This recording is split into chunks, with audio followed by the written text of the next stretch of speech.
You're a beautiful person with a charming personality. There we go. Logos have been placed, and a defensive smoke comes out early on from the side of Velocity Vikings. So they'll have, well... We've got pretty good chemistry. We've got pretty good chemistry. 30 a seconds. 5-man smoke. Now coming out from the Radiant side. As they plant down an observer ward. Have yet to make a move though, towards any part of the map. Lun is just huddled up inside of the Roche pit. The problem is there's an observer ward by the opposing team. So they will be able to spot out Lun as he walks up. Certainly with an alchemist, you don't want to be the one to do that. The battle begins. Momo as well as Skill Lay, CJ surely won't be able to grab the rune. He can't. 3 bounty runes to go the way of the family, and only Vomi is able to pick up his bounty rune, but it turns out the alchemist, he didn't actually walk up, but he still died. Gave away first blood to Pota 2 on the mid lane Invoker. That is definitely not the kind of start that you want, as the Invoker is a farming based mid lane core, right? He wants his critical items, he wants his Aghanim Scepter, he maybe that Meteor Armor, it's a big maybe, right? That potential Hand of Midas that he can now go for because you gave him that first blood. He'll just be crafting up the 2 null talismans very early on and will have a pretty good time against N1 on the Queen of Pain. Queen of Pain is supposed to do better, at least for the early levels. Later on, you have the Forest Spirits, you have the Cold Snap. You can punish a Queen of Pain who is out of position quite easily if you're the Invoker, but does do, I would say, with the rotation coming about, the Queen of Pain doesn't really do all that well.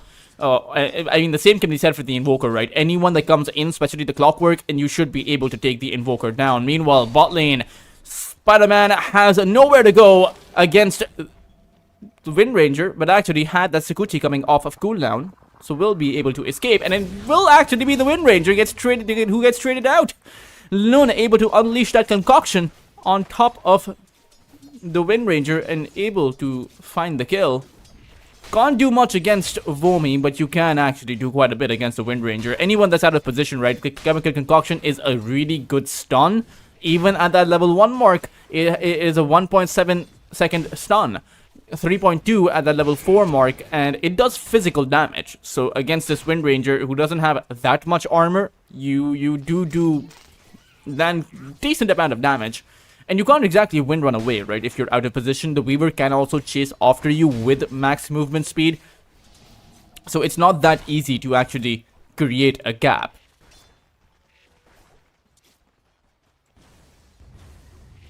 But for now, they are doing okay, I would suppose. Top side is going to be a Primal Beast plus a Clockwork. Expected, I would say. You can punish the Faceless Void, burn away his mana. At the same time, Zekiro is going to be a menace, right? How are you supposed to deal with Juju? But he'll just use the Liquid Fire on the Clockwork constantly as soon as Skill Lay wants to close the gap.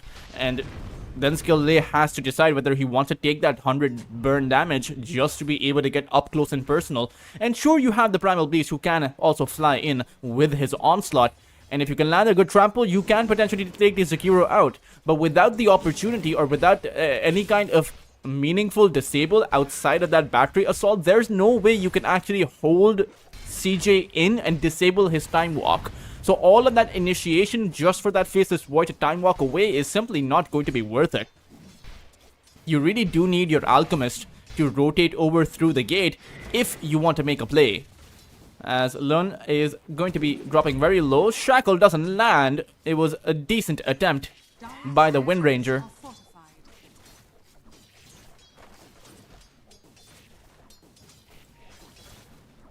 By DB.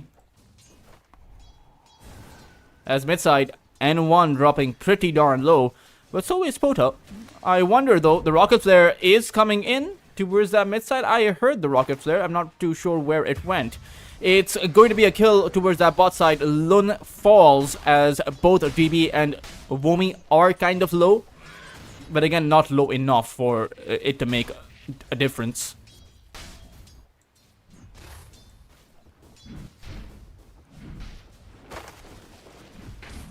Momo is going to be able to walk back. Actually, no, the dual breath as well as the liquid fire comes out.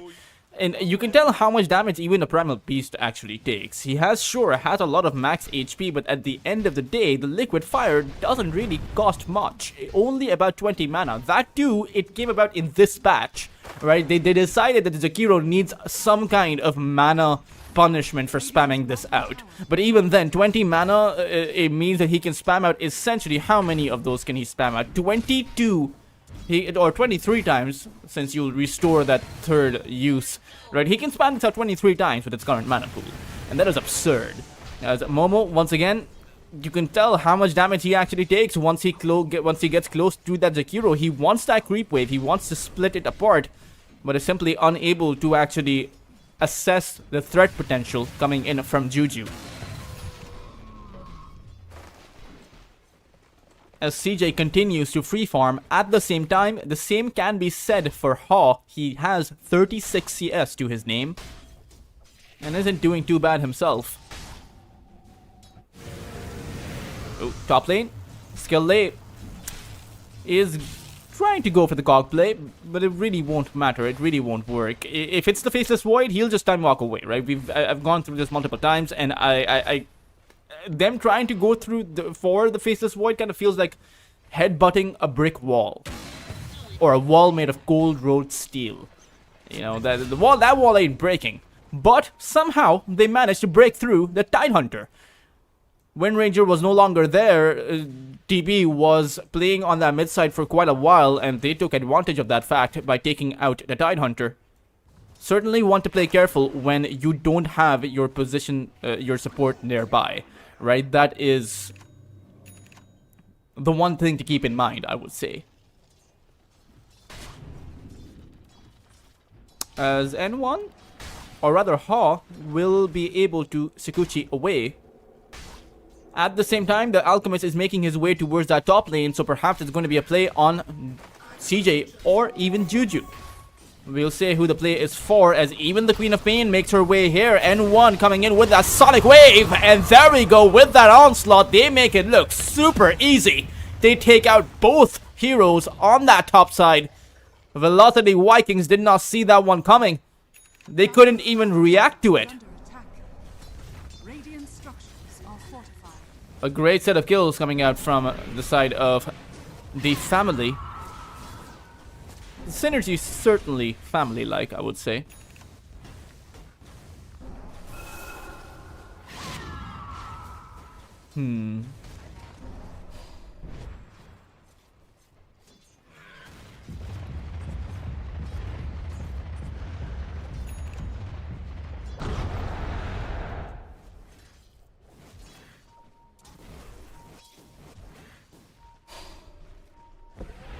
Skill lay, waiting around, throws out a blood grenade to try and close that gap, but it won't matter. Skill lay will end up eating a meteor and will go down. At the same time, N1 is able to pick up the kill on the Jakiro, so it is an overall 1-for-1, and one that actually works out in favor of the family, because the Queen of Pain got all of the experience for that all by herself. Meanwhile, the experience was shared between the two heroes on that mid lane, or rather even on that, on that mid, it was shared between 3 heroes on that mid lane. Also, only about 100 experience going their way.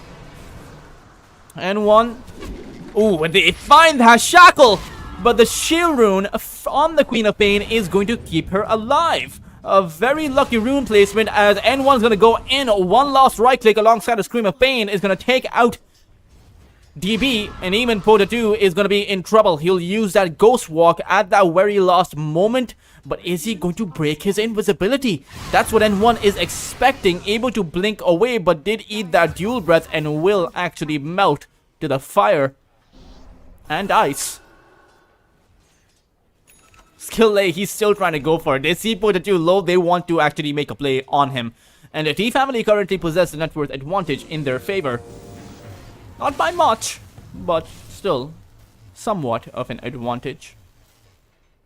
As the Weaver, the Weaver farming up is the big one. Womi is gonna unleash his Ravage, but miscoordination coming out from the side of Velocity Vikings. At the same time, there is no Sakuchi, so at the end of the day, they managed to get it done. And one does come in with the Queen of Pain, has that Sonic Wave for, well, doesn't really need it. A few lost right clicks alongside that third ability will do the trick.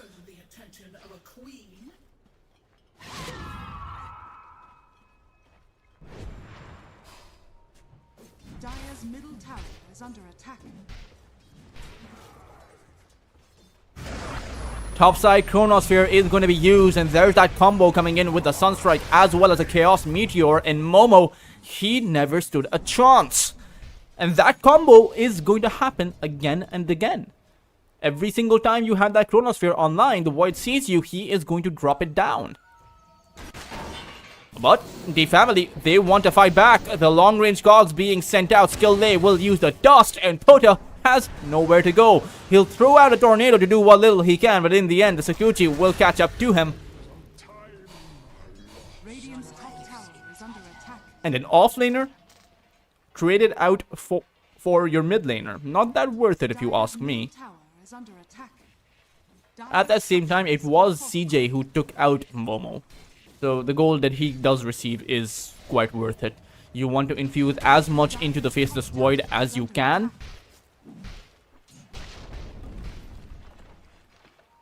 As Skillay is going to come in. Momo is going to take down that tier 1 tower towards that top side. So the first tower of the game going the way of the family. They build up the space. Momo is going for that Blink Dagger now. It's going to be a pretty late Blink Dagger, all things considered. He doesn't have that much CS. But he can flash farm, right? He has that Soul Ring for that flash farm ability. So it won't be that late, I would say. Since the Tidehunter isn't faring any better, has had 2 deaths on Vomi, and is actually going for that Vladimir's. So, but the family will have that initiation capacity. Mid lane tier 1 tower is going to take a beating as Pota 2. He'll throw out a tornado that actually finds Skillay, who will hook shot away. And I do believe that he's going to be A-okay. So that was a Meteor combo. A lot of mana expended by Pota 2. At the same time, no real big ultimate being committed for that. Perhaps if they used the Sunstrike, it would have been enough to have 4 levels in your Exort. So maybe not, right? I believe the Sunstrike only does about 325 damage so far. At the same time, Juju is gonna get taken out by a backline Scream of Pain. At the same time, Skillay falls, so a 1-for-1 once more. Velocity Vikings and Deep Family, they can't seem to find a consistent one-sided win over the other. But as far as objectives are concerned, they are applying significant pressure around the map. And Pota 2, he needs to apply pressure on this mid lane tower, which is going to break sooner rather than later. Alacrity on that Force Spirit means that the tower takes in quite a bit of damage, and the glyph is going to be forced out. CJ is here once more with that Faceless Void.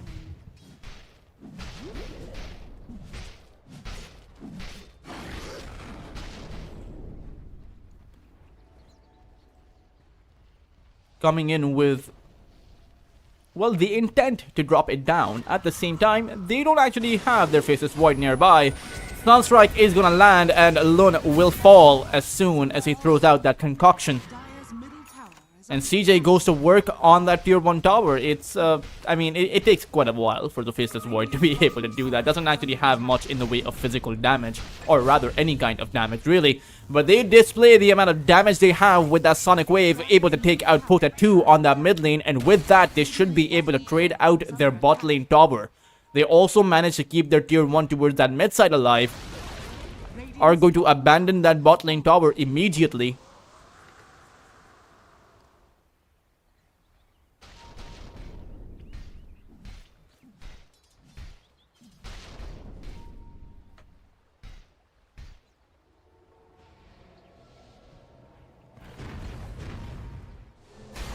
towards that mid lane. Pota2, he comes in. Cold Snap on Skill A, who is gonna be eating that Tornado too, and they should be able to find him, especially with that Ice Path coming in from Juju.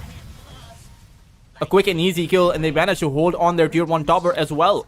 But will also the Vikings will be able to take apart this tier 1 tower pretty easily. Radiant's middle tower is under attack. Radiant's middle tower has fallen. Dire's top tower is under attack.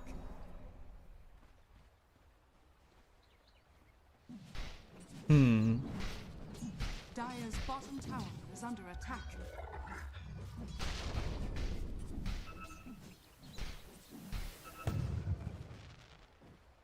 Dire's top tower is under attack. Forward.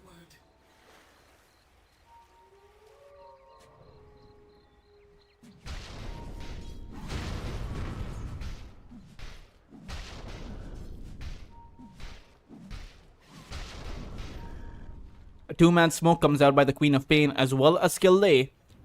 N1 on the hunt. They find that hook shot. They throw out that Sonic Wave, but DB, or rather CJ, he'll be able to time walk away. That is the risk that you run into every single time you want to commit for a high level play. But now the Pulverize comes out by Momo. Time walk this time around will not be there, as CJ, he walked himself back into trouble.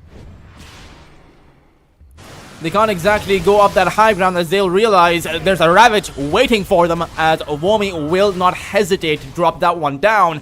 At the same time, N1, he should be able to find that Jakiro, takes Juju out, and will just blink away. So a 1 for 2 overall.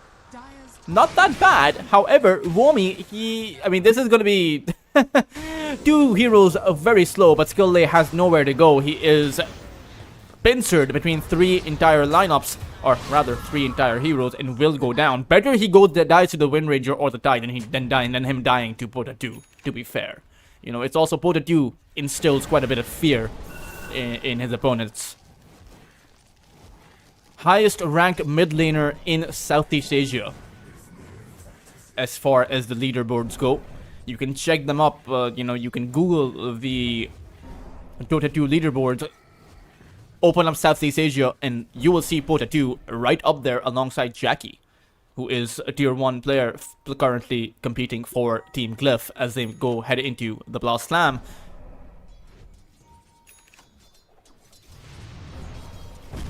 Pota2 dropping down that Chaos Meteor just to be able to clear the wave, make sure that there's no pressure on his own tier 1 tower.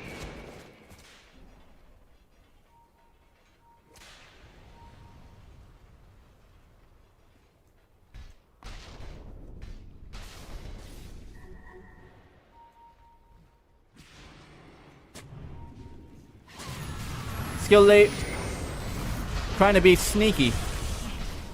Planted down that observer ward, which, well, I mean, the sentry is there.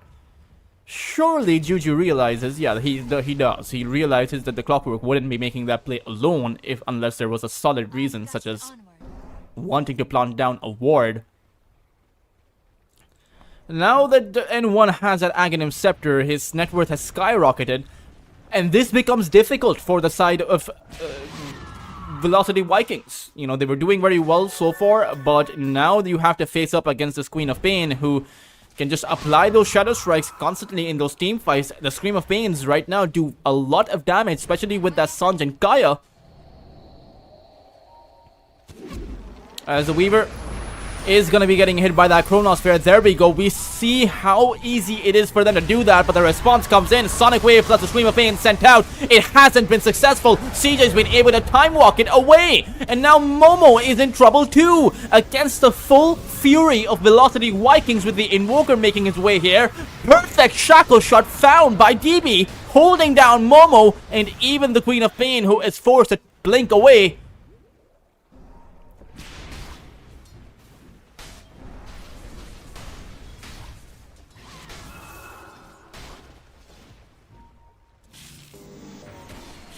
Radiant's bottom tower is under attack. Every coin helps.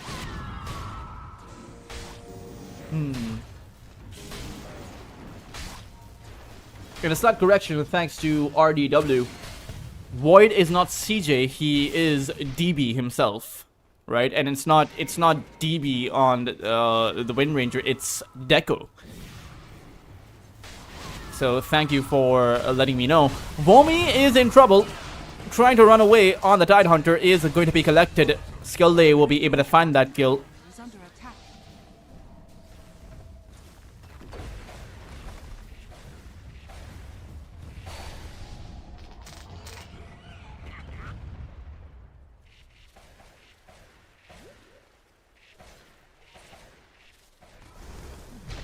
Lon is not going to make it very far. He's trying to farm up for his second Aghanims. N1 is here on the Queen of Pain, and this time around, that Sonic Wave is going to be hitting its mark. DB will fall as Deco gets taken out too, and the Chikiro is not long for this world. 4 entire heroes being picked up, with the Tidehunter falling on the other part of the map.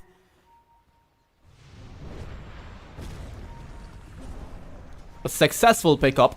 3,000 of a lead right now, up for D Family. Now, a lot of this lead is because of the Aghanim Scepter that was pulled into the Queen of Pain.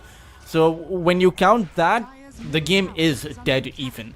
But the difficulty for Velocity Vikings is always going to be how to take out this Queen of Pain. Right? How to actually target the cop. And they have the combo for it. Has fallen. That Chronosphere plus the Sunstrike that they used on Tower is under the Weaver, maybe the priority has to shift. Maybe you actually target the Queen of Pain instead. Because the Weaver right now, sure, you have the Desolator on N1, but he doesn't actually do that much damage. The Queen of Pain with the Aghanim Scepter and the Sanjan Kaya, now that is damage. That is something that you want to take away.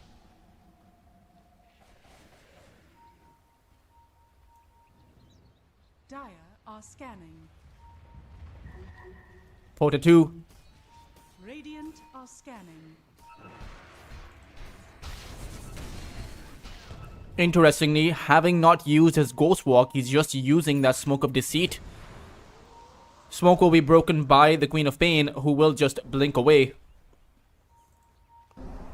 As that was a play they wanted to make so that they could transition into Roshan, they'll decide, heck, why the hell not? Why not just go inside of the Roche Pit?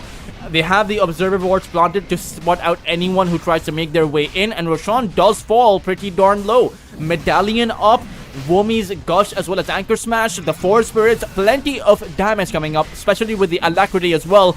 D Family don't have much choice but to enter and try to make a play, but they've already lost control of that Aegis, which is in the hands of DB now. Dire's bottom tower is under Arrow attack. flies. Porta 2 has that Aghanim Scepter, so he can dish out as much damage as N1 does. Needs some way to find that disable. Skilday will force off himself away from the Ice Path and the Chaos Meteor. Womi is chasing in after him, though he's already used the cogs. Sunstrike is also gonna land, and he's gonna be anchored to the ground. He is going to fall. A bit of an extended play, but in the end, it does work out.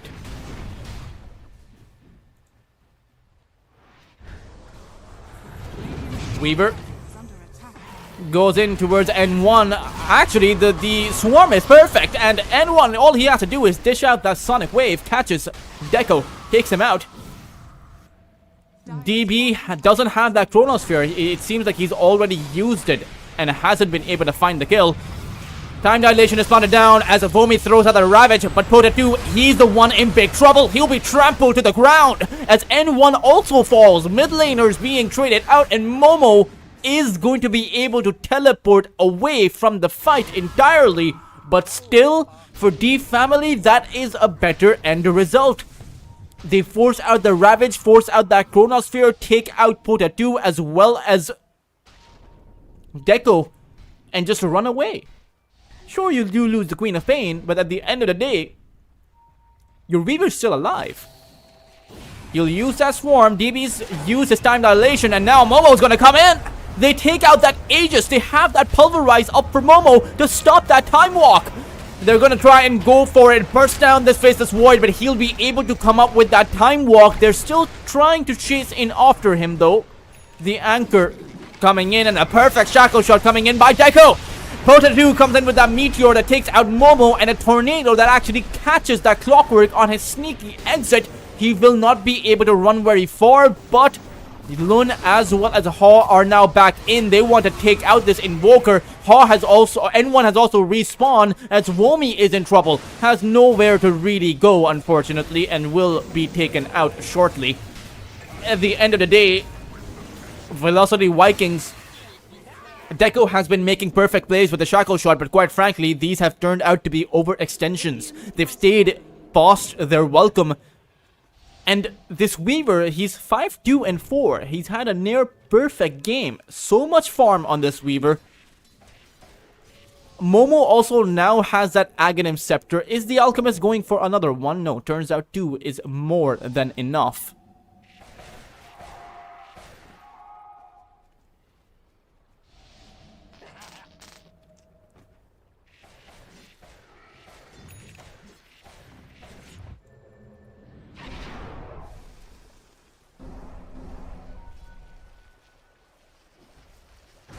Lun, he's gonna be spotted out by Pota 2. Chemical Rage is activated, but he's a Brown Boots Alchemist. This is the problem when you're playing a Pulse 5 Alchemist. You give the scepters away, but you don't exist apart from just a free kill. At the same time, they do catch Pota 2 with that Pulverize. DB comes in with a nice Chronosphere, but where is the follow-up damage going to come from? Faceless Void broken, no Time Walk available, will actually fall. Both the most important cores from Velocity Vikings have fallen. And now the tier 2 tower is ripe for the taking. They could just burst through it if they wanted to. Dire's top tower is under attack.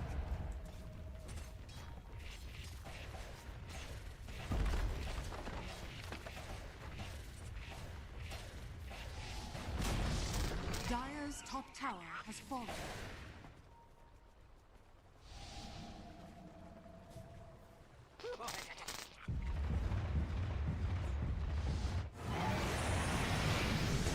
Zakiro, well, that's a pretty good Ravage if I've ever seen one. Cataclysm is also going to be there. N1 will fall alongside Skill Lay. Mechanical Monster against the sadistic Queen. Radiant's bottom tower is under attack. Tormentor is going to spawn towards that top side. Momo as well as Lun, and, well, I mean, you have everyone. The 3 remaining heroes, of course. They'll be able to take that Tormentor as Lun finds himself that Aghanim Shard. Has that Berserk Potion. So I mean, it is a pretty good ability, to be fair. 30 movement speed, 40 HP regen, 50 attack speed. It's kind of like that Bloodlust, except it's like half of a Bloodlust plus HP regen. Also lasts a decent amount of time. It has a very high cooldown, right? It's 35 seconds. But if you give that to the Weaver in those team fights, you know, or rather, even on Primal Beast, it's still useful, right? That extra movement speed means that the trample damage is going to be increased because it's based on how many, how much you're able to move, how much distance you're able to cover. Tower is under attack.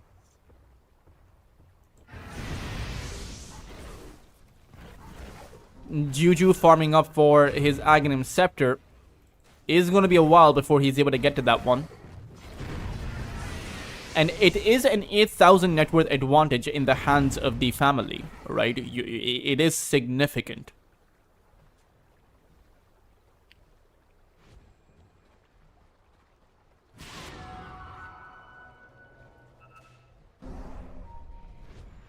Radiant are scanning.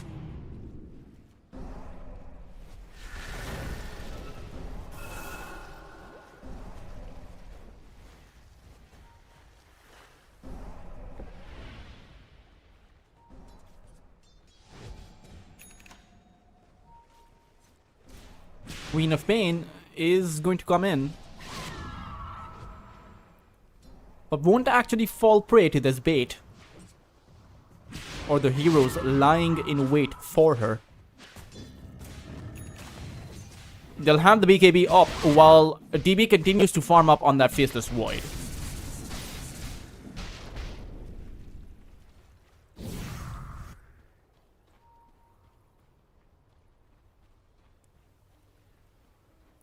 It doesn't have as much impact as I would think. I mean, he has plenty of farm. He's holding 3,000 gold in his backpack.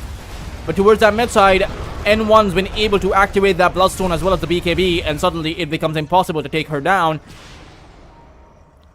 But is low enough to fall against that Chrono if it comes. It's just not coming.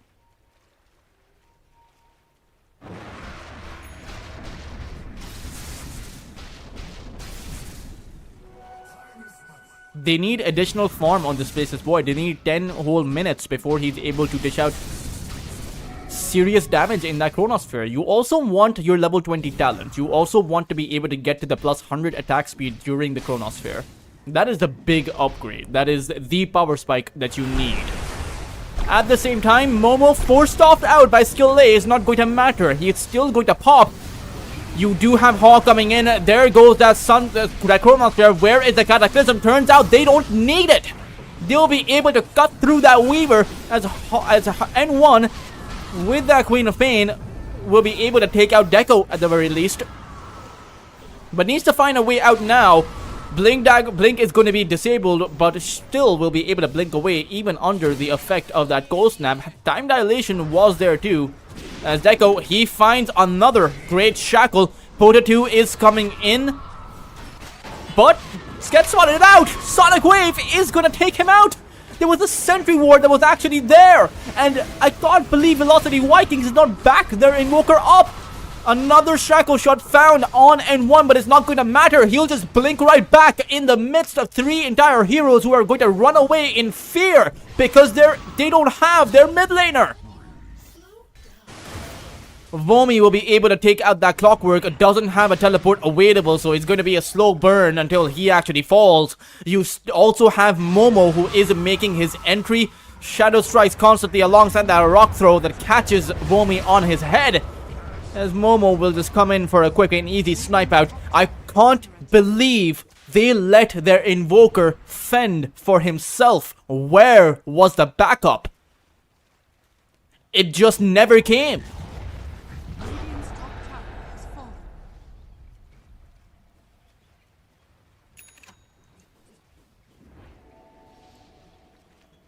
And when all is said and done, 2,000 gold swings by, but HAW, or rather N1, I get the names confused because the in-game names are different than their... I mean, they changed their nicknames. I mean, you know. 1,500 gold going the way of N1 of Gold Ship, of the Queen of Pain, however you want to call it. Dire are scattered. As he will blink away. They do see Pota 2. Momo activates his BKB, goes to work with that Pulverize. They throw everything they have and are able to burst the Invoker down. And without your mid laner, once again, they will realize that they can't actually fight. Faceless Void, DB is going to go in with a Chronosphere that does manage to catch out the Weaver, are able to take him out, but at what cost? You're still going to lose your entire lineup.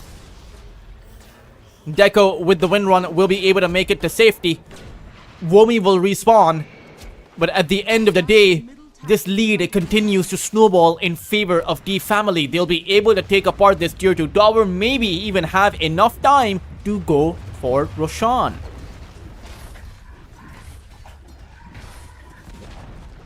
Dire's middle tower has fallen.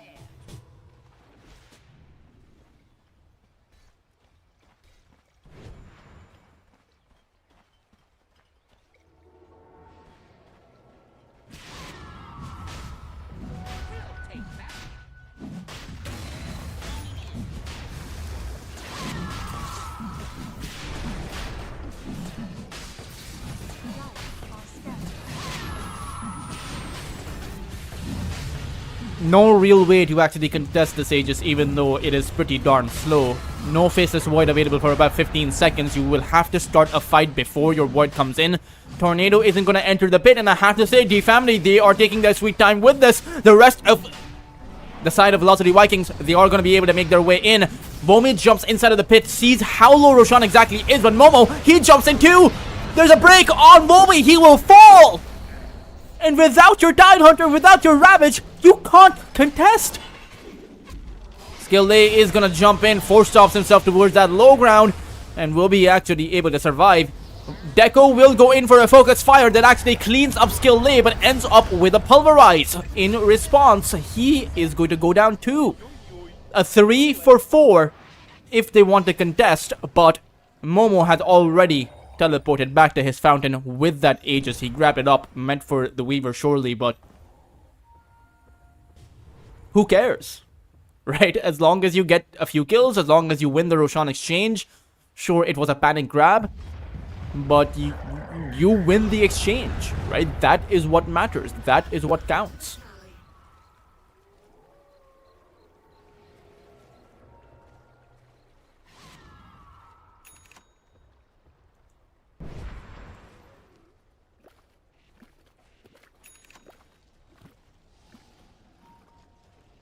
Weaver surprisingly going for all-out flat damage even though he can't survive in that Chronosphere.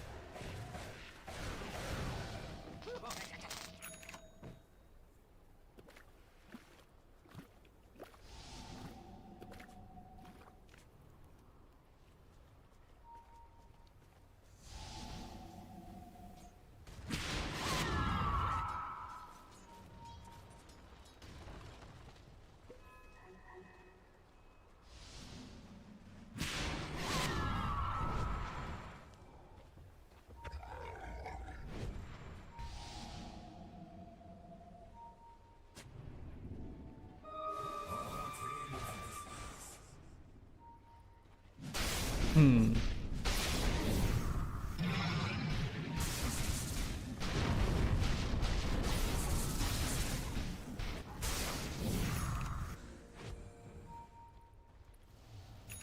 Five heroes isolated on the map, but N1 as Momo and Momo, they are playing together.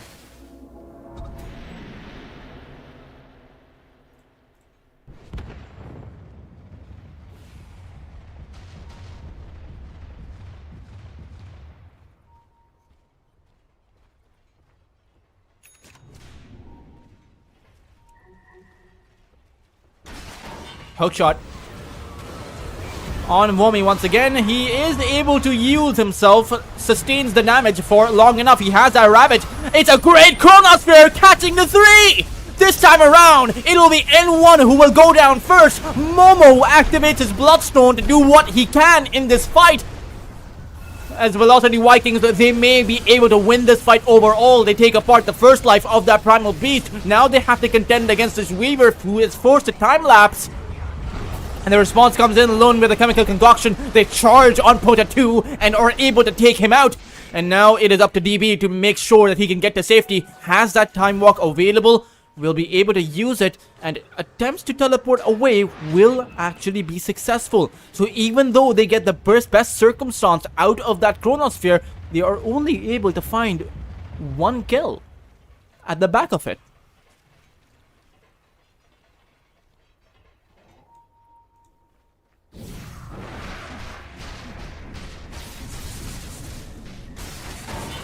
It's a hookshot on DB as he continued to farm up and has the time walk, but really no way to make it out of that position. Skillay with the sniper cogs is going to be able to make sure that there is no escape. 20,000 of a lead now, as your Jakiro does have the Aghanim Scepter, but no Faceless Void for about 60 seconds without a buyback, mind you. No Invoker with the buyback either, but he's going to respawn in about 10 seconds.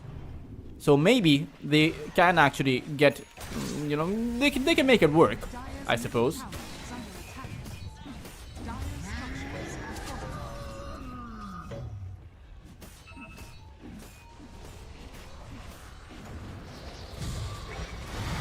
Vomi, he goes in. Macropyre is good on Hall. He is taking in a bit of damage, but at the end of the day, Sonic Wave on that backline, they don't have a Faceless Void, which means they don't have a chance to fight in this position. Pota 2 activates his BKB besides his tier 4s. Trying to go to work on Lunar. Should be able to take him out, but no! A backline play in an instant wipes out in the Invoker. No buyback available for, or rather, he does have a buyback now at the back of the kill on Lunar, but they already lose their first lane of barracks. The Jakiro is the one without a buyback. But then again, expending 2 buybacks on your core just to be able to defend, that is not an ideal position regardless, as a Deco will get collected up. It's a Chronosphere, it's a Cataclysm. Is it going to be enough? N1 will fall. There is a Ravage that comes out too, as Momo is in trouble. They need to burst this Primal Beast down and will be able to find that kill and now turn their attention on this Weaver, and they will squash him like a bug.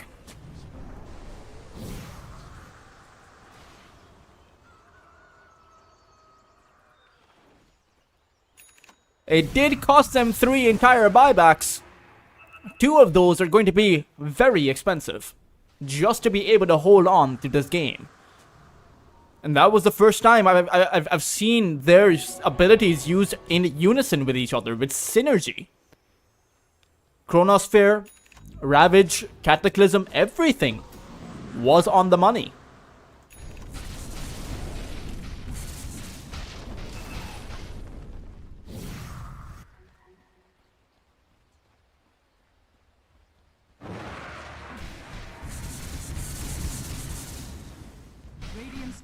But they need to be able to build up or acquire something in response for having used 3 entire buybacks.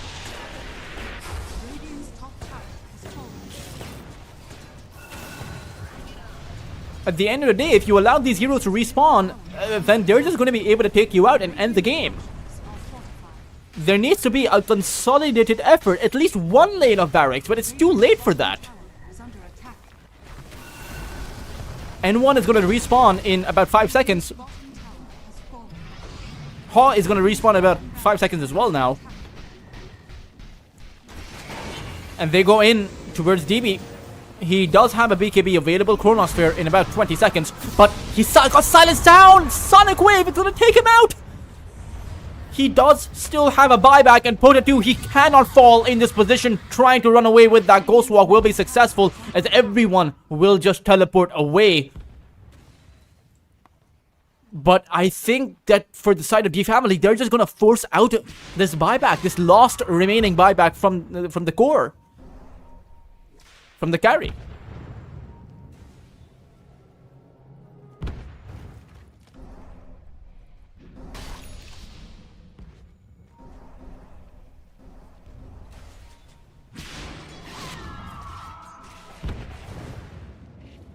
Dire's bottom tower is under attack.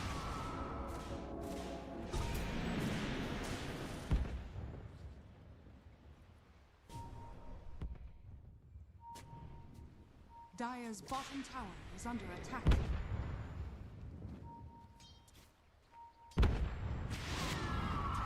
Dire's bottom tower has fallen. Tower is going to fall.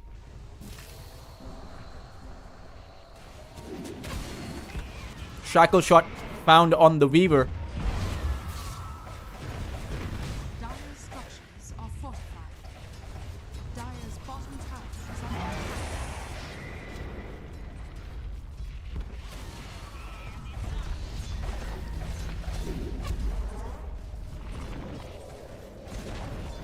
Dire's bottom tower has fallen. Tier 3 tower has been broken apart too, so no tier 3 towers remaining for the side of Velocity Vikings. They will have to get back on the side of D Family.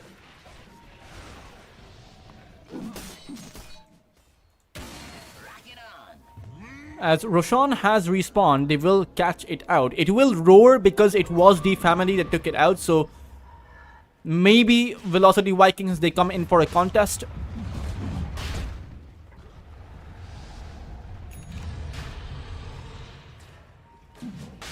And now that Roshan has roared instantly, Velocity Vikings, they group up for a Smoke of Deceit.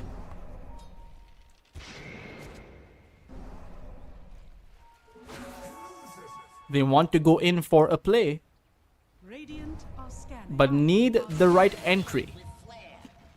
Dire are A 5-man Chronosphere would be absolutely amazing. More cinematic than practical at this point. Especially against these heroes that can maneuver around in that team fight. Surely they're not going to huddle up together at the level that they compete at. Concoction. A self-stun. Radiant are scanning.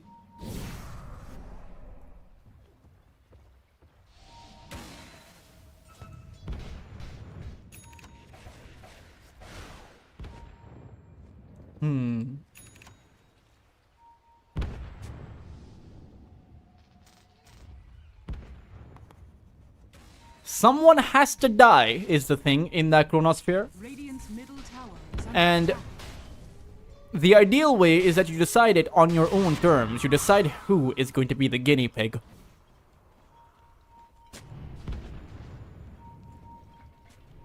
Roshan is going to make its migration as D Family look to backstab Velocity Vikings, who are on the Radiant part of the map. Smokes are going to expire as well. As for the 2, he does break the smoke of the clockwork, so Skill Lay knows what's up. Everyone does.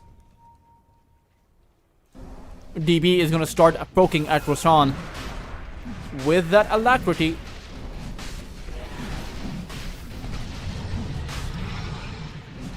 Has taken in a bit of damage. Hookshot in by Skill Lay. He catches the Invoker. Sonic Wave at the backline.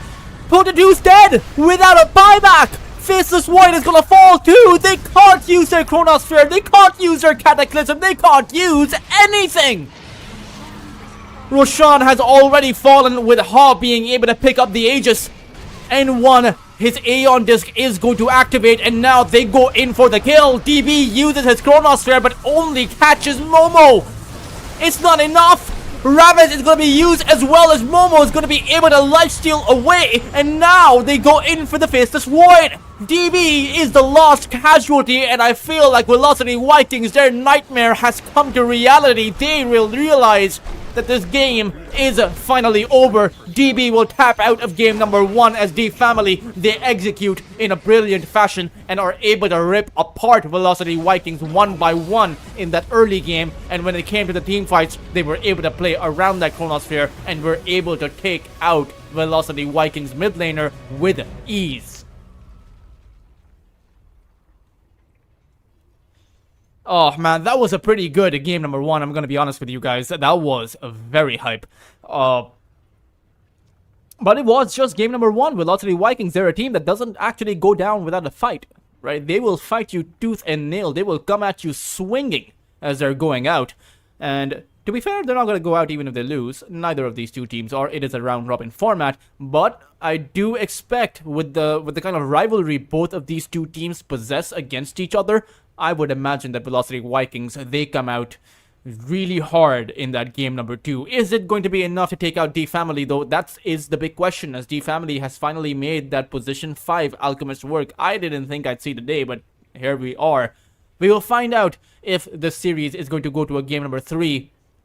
We'll find out the conclusion, or rather, who takes game number 2 right after a short break, guys, so don't go anywhere and stay tuned.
Sigma, but then Lifestealer can also do exactly just that and is a more reliable carry.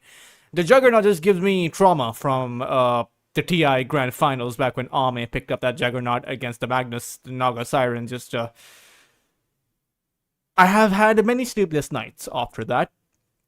But here's hoping that Velocity Vikings can get it done, right? They have the Sand King, they have the Lich, and that Omni Slash within the midst of that Frost Chain, or Chain Frost, as well as that Epicenter, is going to do a boatload of damage that D family can't survive from. They do have the Wind Ranger though, so I would actually imagine that the Wind Run counters out that Juggernaut's Omni Slash quite effectively. I wouldn't be too surprised if they shuffle this Wind Ranger from what was initially supposed to be a support for Skill Lay into a carry. You can do exactly just that, although I'm not sure if Haw actually plays the Wind Ranger carry, but we'll find out soon enough. No, it is going to be another Faceless Void that comes out by D family. Again, it's that Chronosphere that you do have to worry about. I wouldn't be surprised if Velocity Vikings ban out the Invoker, because D family do know how to run that quite effectively. At the same time, the Faceless Void is a hero that outside of his Chronosphere doesn't really do that well. Sand King's Epicenter is impossible to play into for the FV, for the Void. So too is the Lich's Chain Frost, and then you have that Hoodwink's Break coming about that will disable his Time Lock. And even his Backtrack once he hits his level 25. So there are plenty of options available for Velocity Vikings. At the same time, 5 seconds remaining. trying to dish out damage into the Lich, who has that Frost armor, is a redundant task. It's just simply not possible.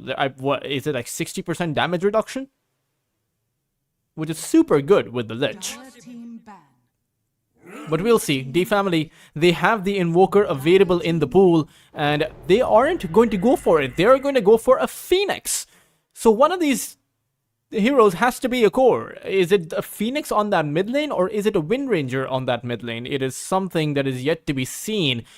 It should just be the Phoenix, considering you're playing into a Sand King. I think the idea for D family is that they want to dominate that mid side and prevent Pota 2 from being able to acquire his Blink Dagger. But at the same time, for Velocity Viking, do they really have to go for a mid lane Sand King? Can't they just shuffle this Sand King towards that off lane and pick up a different mid lane hero? Say a Sniper that does do well against that Phoenix? Puck and Void Spirit are both banned out. Ember and Queen of Pain are also banned out. So too is the Storm against Pota 2.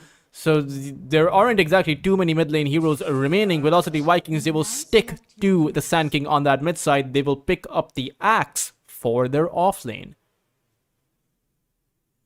Oh, what a beautiful set for the Lich there. That is amazing. That is super well done.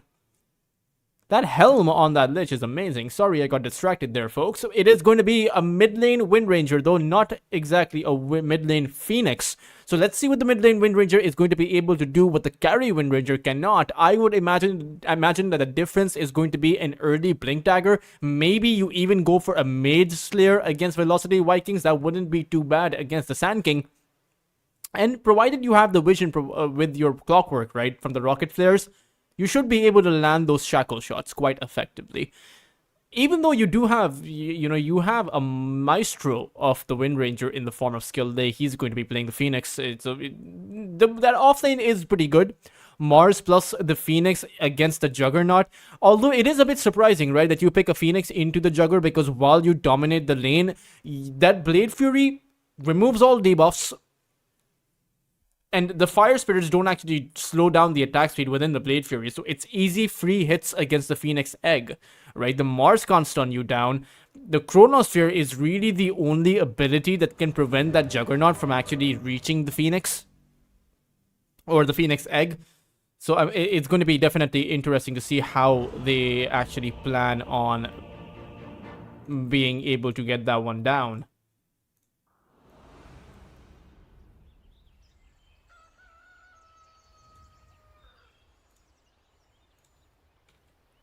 Logos once again are up on your screens now as we head into You're a beautiful person with a charming personality.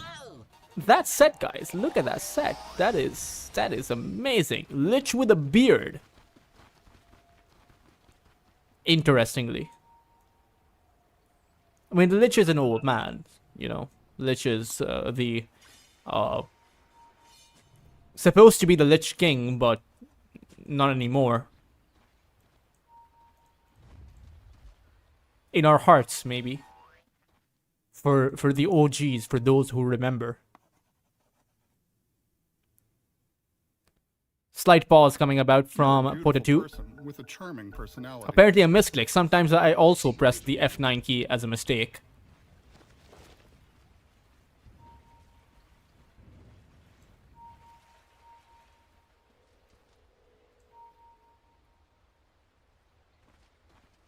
Thirty seconds to battle.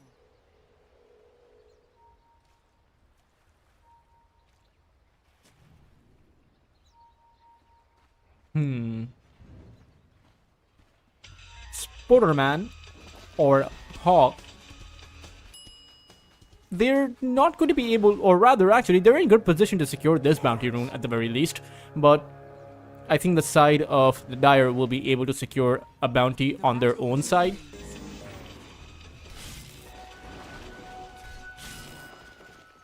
Lone will be able to grab one for himself.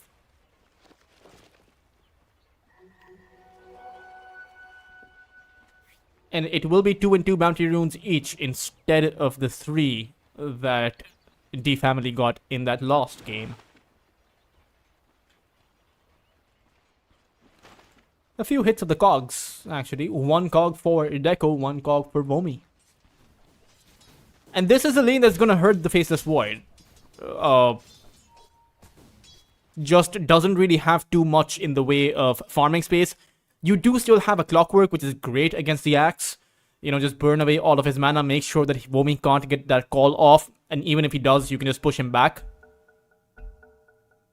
Battery Assault to chase him down.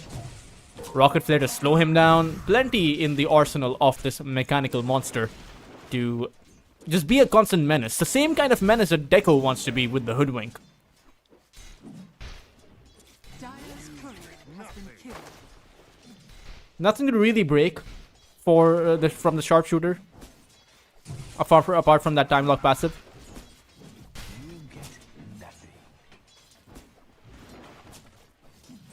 But so far, it is going to be Hall who is struggling to get his farm in.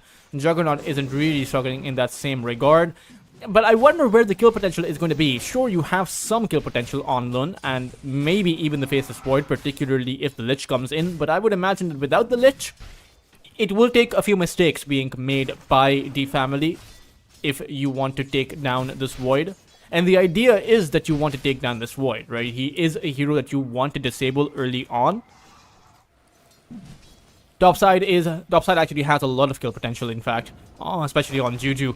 You find him at a position, you find a skewer skill or even skill leg going in with the Fire Spirits. It's difficult for the Lich to trade because all he really has is that Frost Blast. That's it. You do still have that Sinister Gaze, which can disable skill Lay's Dive away, as Juju will be able to find a Courier. Skill Lay's Courier wandering around. Quite literally wandering around. Mid side is going to be N1 versus, or rather a Wind Ranger versus a Sand King, N1 versus Pota2, and this isn't exactly a matchup that we see all that often. This is, in fact, a matchup that I don't think I've seen. It is a rarity, but there's no real kill potential, I think, outside of Pota2 making a massive mistake. He does take in quite a bit of damage from the power shots, but without a sentry, your power shots are always going to be blind.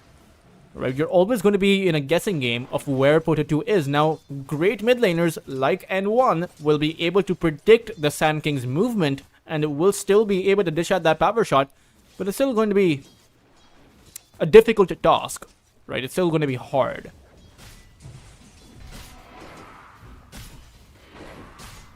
Lone is going to get run down. He uses the cogs and a time dilation will slow down Womi, but this bot lane so far isn't really working out that well for the Faceless Void. Ha has to use his time walk. Womi doesn't have the battle hunger off of cooldown, but a blood grenade thrown by the Hoodwink. Deco and Hall is taking in quite a bit of damage. It's only one hit for him to go down. Battle Hunger has been applied, and he should fall. No, it's just a level 1 Battle Hunger, so he won't go down. It'll in fact be Skill Lay who comes in from the other side, and Vomi, he will instead drop first. First blood drawn by D family, as the axe chose the level 2 in the counter helix instead of the level 2 in the Battle Hunger. And the difference is the fact that the Tango heals you more against the level 1 Battle Hunger. So the Void was never going to die with just that one debuff on him. Radiant's middle tower is under attack. It had to be a better effort at the end of the day, and now Hall will be able to replenish his HP. I believe he has a salve coming in, has the boots of speed 2 against that Battle Hunger, and it's gonna be hard. Ooh, Power Shot actually misses. But do they have enough to take Pota 2 down? He has that Sandstorm. Perhaps they just want him to use that Sandstorm. Great Shackle Shot actually coming out. No detection available from their side, as Pota 2 he's not going to be able to get that kill, and will use away all of his mana. Now he has to go back to the fountain. That perhaps is a win in of itself. Power Shot actually finds the mark. Pota 2 falls. What a Power Shot coming in from the Wind Ranger. And he even sends a tip out. I had a lot of questions such as why is Skill Lane not playing the Wind Ranger, but there we have it. There's the answer. That first Shackle Shot on the Sand King, and now this Power Shot that actually clips the Sand King, where Pota 2 should have survived. In any other circumstance, that was a Sand King who was quite alive. I'm still actually not sure whether killing the Sand King is... Oh, Pota 2. He is going to be in trouble. Sentry Ward planted down. If they're able to cast this Sand King for a second time, he won't have a TP back in. And he will have to make a walk of shame back towards that mid lane. A disaster of a laning phase for Velocity Vikings. Towards that bot side, Deco, he catches Ha inside of that bushwhack, and they are able to punish at least the carry from the family. They also use the gaze on Lun, as the Acorn Shot slows him down alongside that Frost Blast, and Womi with one last swipe of his axe will behead both the Void as well as the Clockwork. So at the very least, the Velocity Vikings are able to fight back at least on one lane. N1 comes in with a Power Shot, and with that Wind Run is able to dodge away that Bushwhack. It's also going to be Deco hit by that Time Dilation and will be going down next to the Axe. So punishment for Velocity Vikings as they take out the two heroes on that safe lane. The two heroes fight back. Or at least that's the one fights back. The Wind Ranger just fights.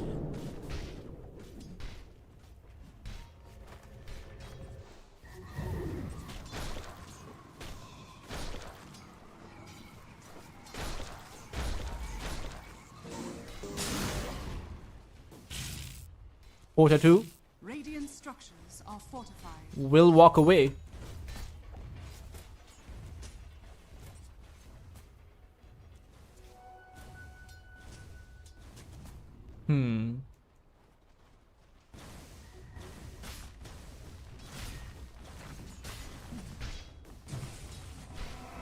Another Battle Hunger applied on the Void. This time around, Luna is going to reveal the Lich as well as Deco. Unfortunately, it's not a good reveal as he might just go down, but the response comes in. Deco does fall, and the neutral creep actually takes out the Lich. But the focus fire coming in from N1 will mean that Vomi is not long for this world. One Power Shot to take out the Axe. Acorn Shot takes out Hall, as the Faceless Void is the trade, so not that good for D family. They give a lot of space to the Sand King, meanwhile they still lose their carry despite of the rotation coming in from that Wind Ranger.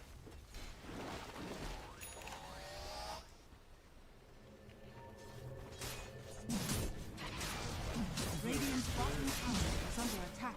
Dire are scanning. Sinister Gaze again on Momo. Blade Fury is there alongside that shield, which means that, oh no, N1, or rather Hall, he's here with the Chronosphere. Do they have enough damage? He gets the Omni Slash off, but doesn't actually have too much HP. Chain Frost sent out on towards Hall means that DB will survive with about 70 HP to spare. Meanwhile, both cores are taken out by Velocity Vikings, and the healing ward from DB will top him back up.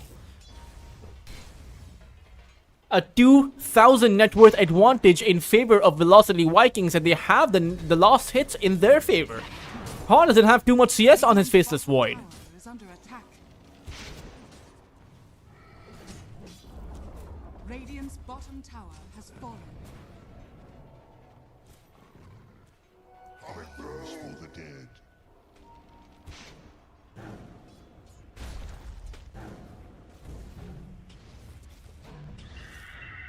Stings, don't it?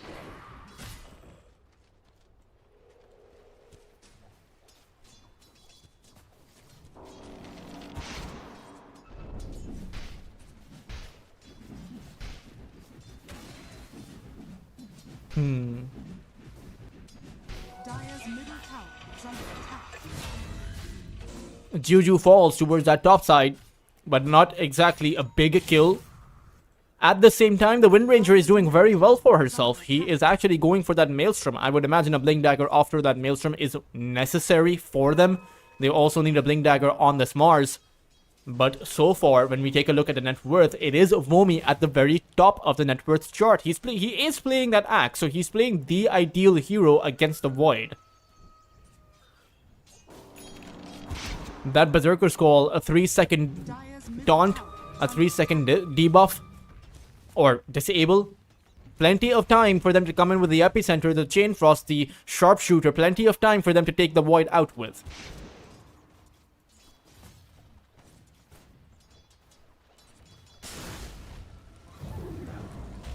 Pota 2, thinking about his Epicenter, will not actually use it.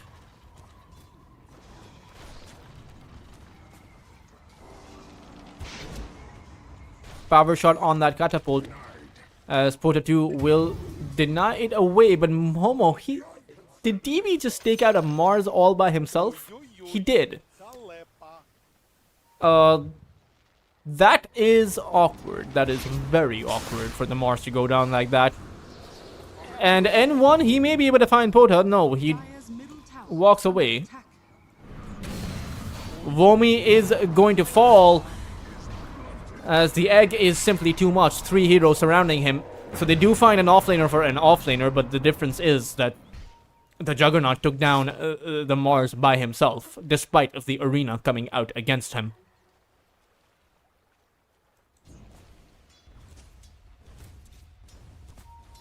A bit of friendly fire between these players.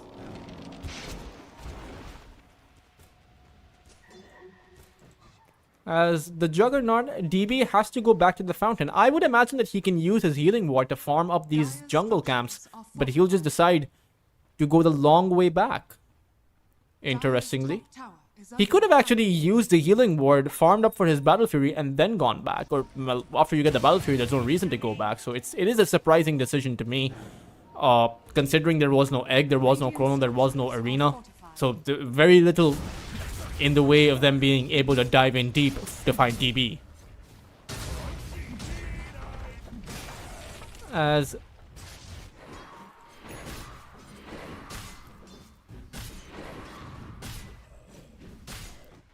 Vomi is also now going for that Blink Dagger. He has his Blade Mail flying in, so not going to be so easy for N1 to dish out that focus fire on that Axe at the very least.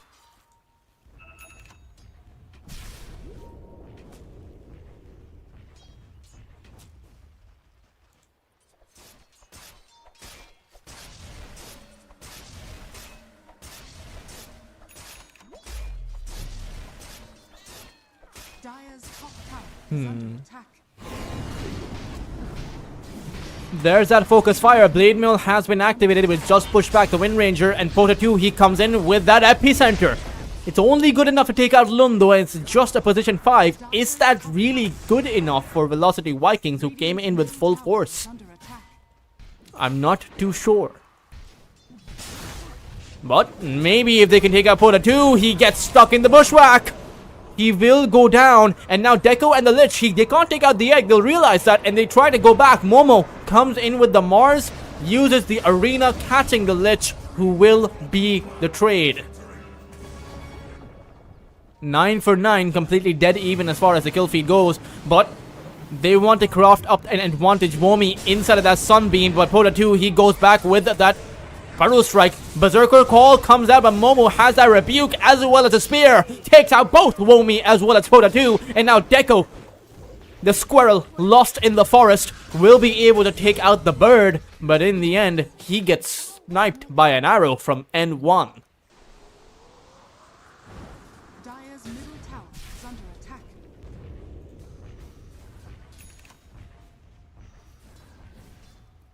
Very back and forth as far as this game is concerned, with the Juggernaut as well as the Faceless Void farming up. But the difference is, the Juggernaut has that Battle Fury. Meanwhile, the Faceless Void has a Hand of Midas. So there is a huge farming capacity difference between both of these two carries in this game. The Midas, the return on his investment is not that high. Meanwhile, for the Battle Fury, it's good for your Omni Slash, it's good for damage, and it's good for farming. It's a very complete item in that sense. So by all, the difference over here, the 2000 net worth difference between both of these two carries may just continue to increase until the Faceless Void has an actual item to speak for, which is pretty far away. He's going for that Maelstrom. And even after the Maelstrom, it doesn't increase your farming speed as much as the Battle Fury does. So those are going to be the critical factors in this game as far as the transitions go towards that mid game, and whether or not the family will even be able to transition forward. As Deco, he comes in, sees the Faceless Void. Burrow Strike is going to miss, but the Bushwhack does finally land. Sharpshooter is going to catch the Void, and he is as good as dead. Again, not that much the Void can do in the early to mid game. Is under attack. It's even debatable whether the Void can do much after that mid game, to be fair. Unless the Void gets the absolute perfect game, the Void can't do much at all. Bushwhack misses on skill late, and Momo, he comes in with an arena. Catches Pota 2 as the Sand King, he is probably gonna die.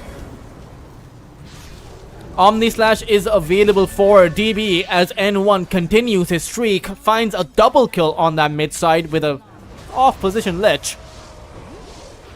Oh, Bushwhack actually lands. Sharpshooter is there too. DB, he's gonna be looking for that Omni Slash and will dice out Momo.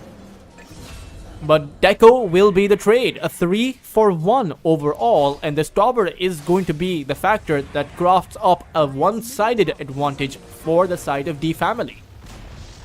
Dire's middle tower has fallen. At the same time, it is N1 who is able to stack up as the Wind Ranger. Maelstrom plus the Dragon Lance. As Pota 2, he goes in, Berserker's Call to follow, Epicenter comes out, they want this huge streak and they will be able to find it. A wicked 6 streak going the way of Pota 2 as he does fall to the cogs coming in from Lun as he goes back in with a hook shot. Momo comes in as well as he finds that skewer. One last hit from the Phoenix will be the axe's end, and the Lich isn't long for this world either, trying to make his way out. Time dilated, 5 stacks of that on him. Momo will be able to find that last right click in as a long range sharpshooter fails to secure the kill on the Phoenix. Multiple spells being thrown at the other side, with D family still coming out on top. Sure, Pota 2 got that trade, got that huge streak going his way, but in the end, they still lost their Axe, their Sand King, their Lich, and their Hoodwink earlier on.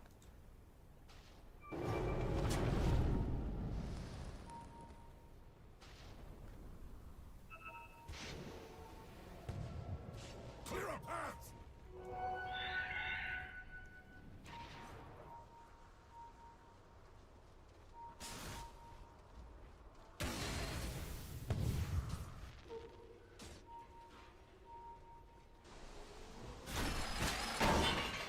Dixon is gonna go in, or rather, it's actually Lun who went in. Deco will be able to outlast this entire thing, and Skill Lay is gonna be the casualty. Lun is going to fall beside his Phoenix. Nowhere for him to really go. No help coming.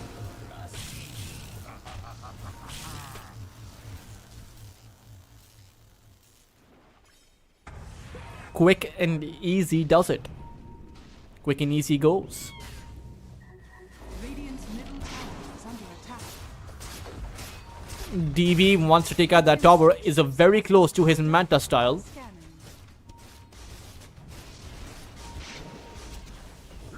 Oh. Epicenter is being channeled. They're waiting for N1. Momo is going to be the target though. They will take out the Mars. Gaze on Skill Lay, but Haw is going to come in with a 2-man Chronosphere, catches both supports as he dodges out that Sharpshooter, and DB's Omni Slash is unsuccessful. N1 trying to go for the chase, but the Berserker's Call comes out by Vomi, taunting N1. He needs to create some kind of a gap. As the Void tries to do what he can, Deco is not going to fall. So an overall 1-for-1, despite of that 2-man Chronosphere. It's all a bit lackluster if you ask me. Radiant 42 very close to his Aghanim Scepter, just needs 1 more component for it. 2 more to be exact. But very close to his 3rd component, so I mean you'll have that. And once you have that, these team fights swing the other way. Or rather, they're still going in favor of Velocity Viking somewhat. Most of the kills that D Family have gotten have been on this Wind Ranger, or from this Wind Ranger, right? They have been pick-offs. The team fights are still back and forth between both of these two teams. Oh, Momo's actually going to dodge away that Berserker's Call, has that Rebuke. Bushwhack is there, and so too is the Sharpshooter, so Momo is pretty much dead to rights. And they might be able to secure the Tormentor at the back of that. They have 5 entire heroes in this position.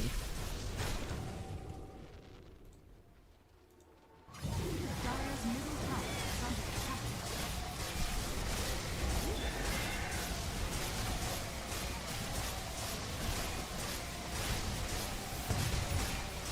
Dire's middle tower is under attack.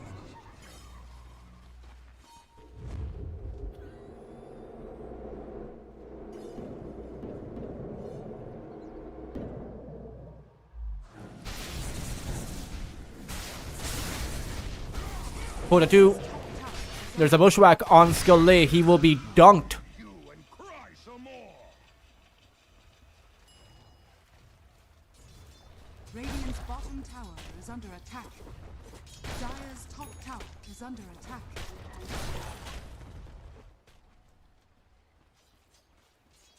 As a 4,000 net worth advantage builds up for the side of the Dire.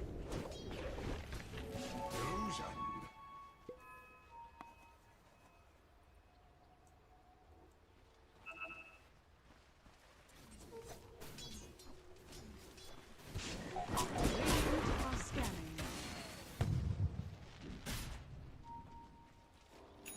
Now a 5,000 net worth advantage. I mean, Haw is doing what he can to farm up as fast as he can. But the Juggernaut, he has that Manta style, right? Every single time he builds up this item, it accelerates his farming capacity. He is eventually going to get to that Butterfly, which means that he may not actually die to the Wind Ranger or even that Chronosphere when it is active. Maybe he just avoids all of that damage altogether. Right, that 35% evasion at the back of that Butterfly is quite frankly way too much to cut through. Dire are scanning. Because there is also a distinct lack of damage. Oh no, Haw is going to be collected up every single time they see him and are able to land an initial stun. They have so many disables to kill that Void with. Radiant's top tower is under attack.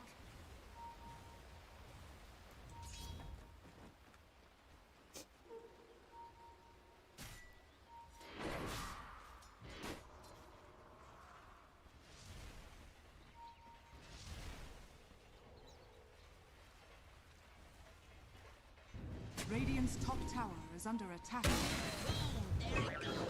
Lone is gonna get hit by that bushwhack as Momo. He is going to get taunted, but he has the arena. He has captured 3 heroes inside of it. Chain Frost, though, is going to mean that both Lone as well as the axe may fall. Momo's still going strong, but in that epicenter, it's not going to matter. N1 to do what he can with that focus fire, but that Berserker's Call is going to absorb a lot of that damage. And now the gaze comes in from Juju. A Blade Fury to take out N1 as 4 entire heroes are lost on the side of D family. And all Velocity Vikings gave away was just that one hoodwink. A clear win going the way of Velocity Vikings as they now head into Roshan Radiant's top tower is under attack. with plenty of damage and plenty of time to spare.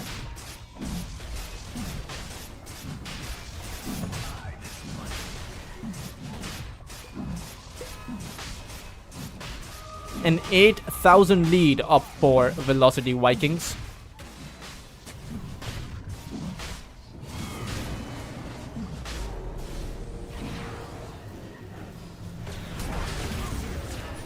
Lone using the cogs, they do see Juju. It isn't really a bit of a distraction. Juju sees, I mean, they see Momo as well as a Phoenix. They should really they can really just take Roshan down, but they're afraid of the potential Chronosphere. But now they see the Faceless Void in this lane, so they can go for Roshan, which is very low. Rocket Flare is gonna catch out both Juggernaut as well as Echo, and with that, are they going to go back? Epicenter coming back off of cooldown in about 10 seconds. But you still do have that arena. The Phoenix Egg also coming off of cooldown. Everyone has everything apart from the Lich. As Lun catches both the Axe as well as the Juggernaut once more. Roshan is making his migration towards that bot Roche pit.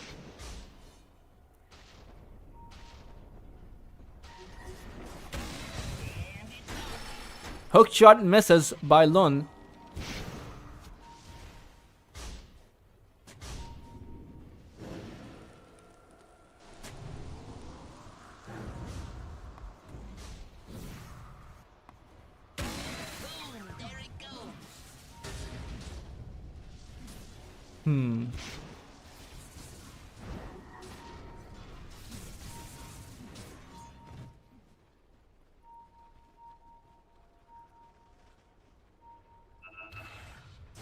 Dyers are scanning.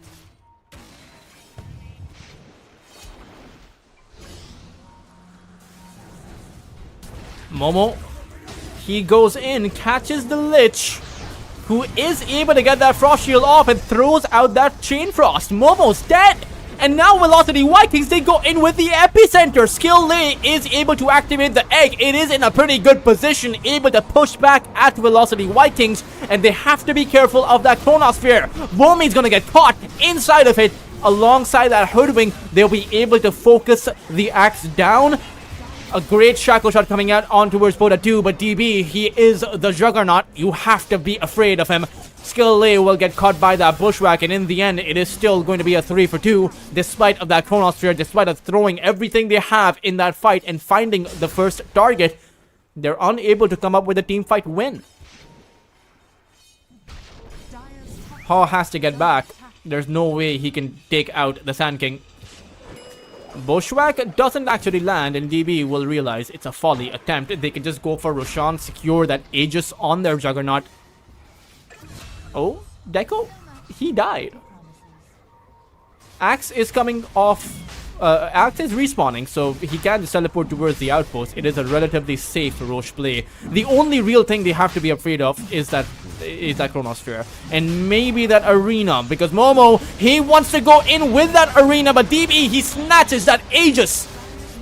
And now Momo, he is going to fall for a second time. It is also Womi who will go in with a call on the Clockwork. Lun will go down as well. A big advantage for the side of Velocity Vikings. They have that medallion as well. Plus 7 armor. He has 36 armor alongside that 35% evasion. how do you even take this Juggernaut down? Like, unless you chain lock him, it's not going to be possible. Radiant's middle tower is under attack.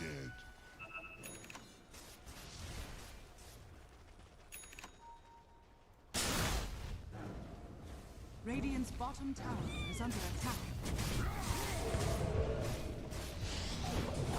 Bushwhack.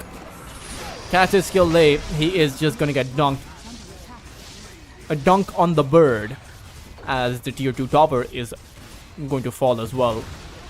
An 8,000 net worth advantage the way of Velocity Vikings. And why waste any time is what they're probably thinking. Why not just go high ground? Even if DB gets caught in that Chronosphere, he has that second life. And really, there's no way to fight past that Chrono. No healing ward available as DB. He has taken in quite a bit of damage. He needs to be topped back up, but the healing ward is on cooldown. So they'll go back.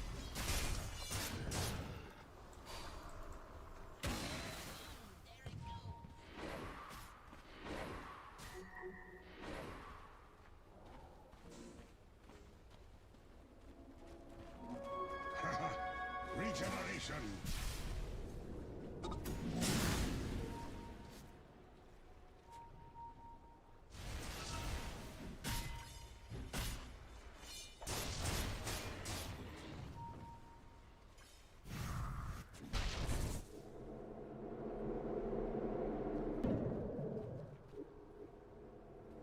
Radiant are scanning.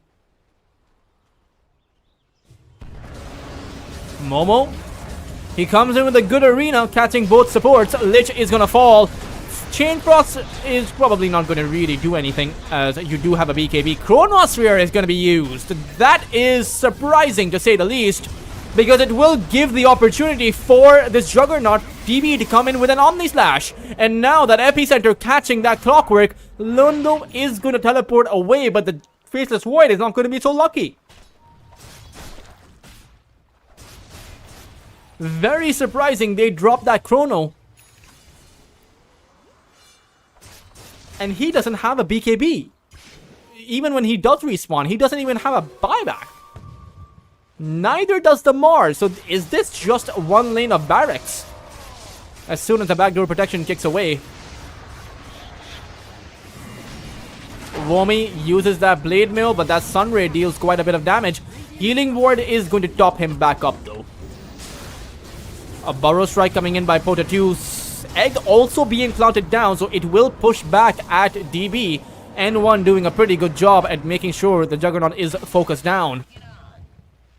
The BKBs have worn off. Faceless Void is going to respawn, so maybe they will go back. Unsuccessful attempt at catching or creating that barracks. As Deco sharpshooters himself towards that high ground. Bottom tower is under attack. Skill Lay will be able to dodge that Bushwhack too. The family forced to play a game of Matrix against the other side.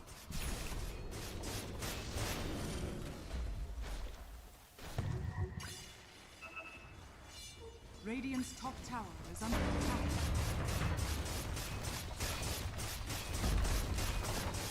Lost tier 2 tower to be collected by Velocity Vikings. All the meanwhile, all of their tier 2 towers are nearly impossible to actually push. I mean, it's not even possible to push that bot lane tier 2 tower. Tier 1 still stands.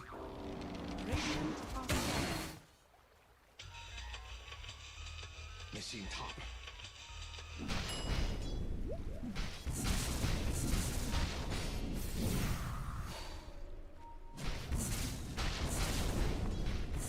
Bounty.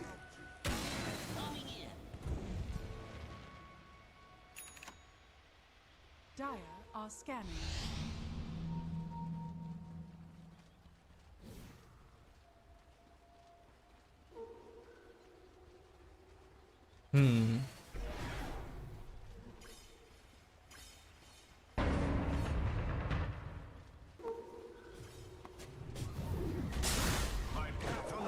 Lunar is going to get caught.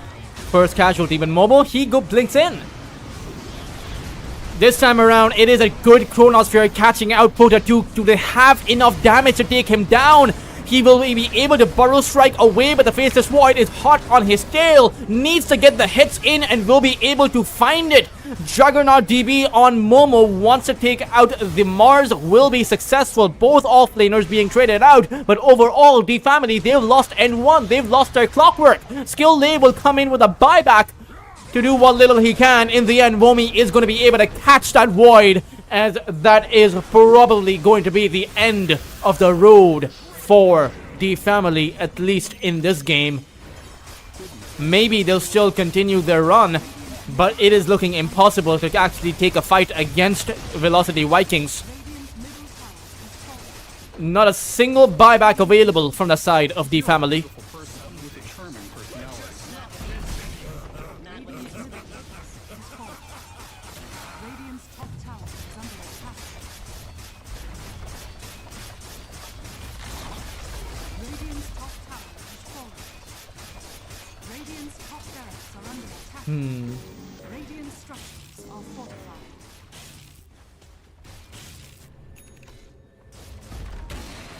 Radiant's top barracks has fallen. DB, Focus Fire is there. Do they have enough damage to burst him down? The Cogs bounce is going to mean the Juggernaut falls.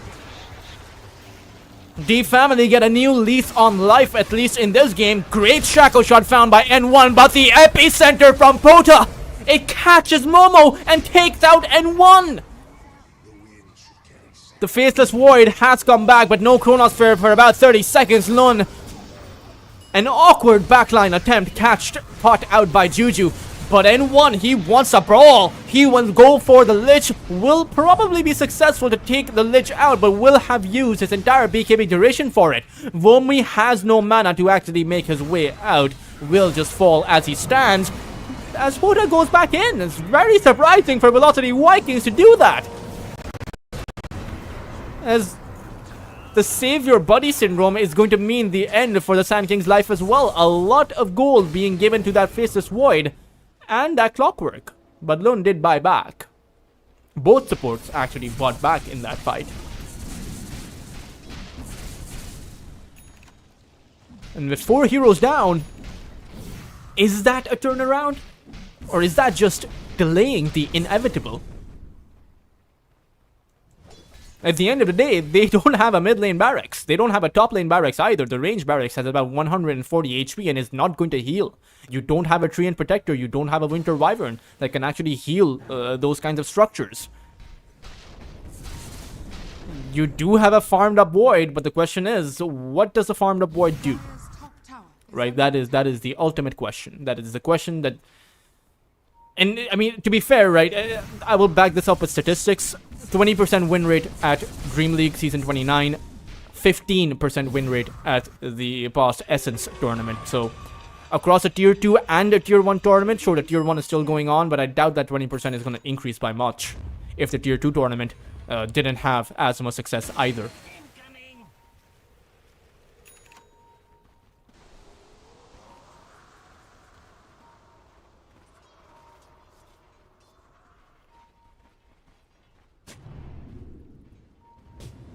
Pota 2.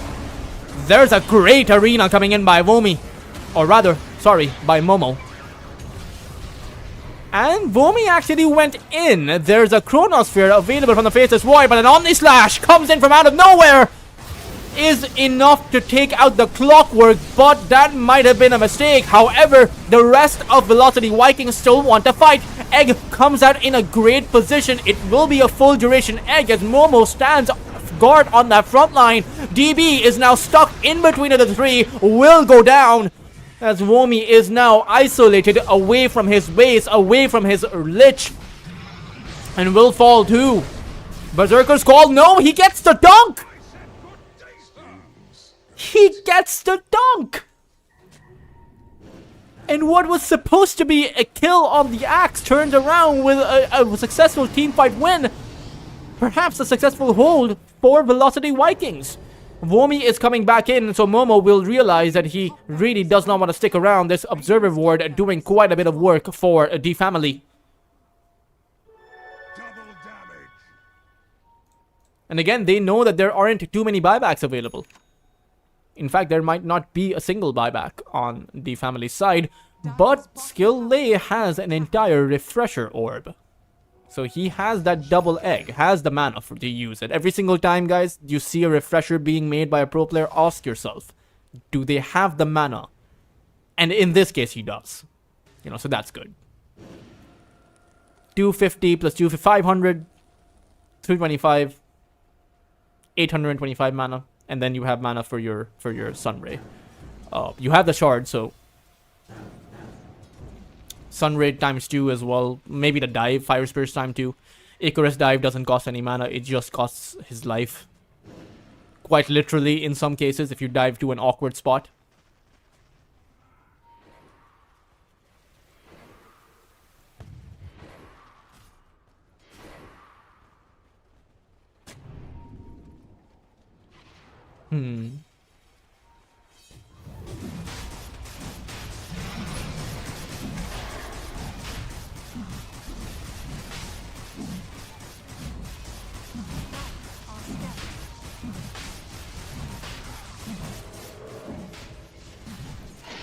Roshan is going to be collected very easily. There's an MKB on this Juggernaut. No Butterfly on the Faceless Void, and I don't think that the MKB goes through that backtrack. Backtrack is not evasion. Backtrack is just avoiding damage altogether, as if it doesn't exist. So, like, I know what the concept was back when backtrack was an ability for the Faceless Void. Before the time dilation came in.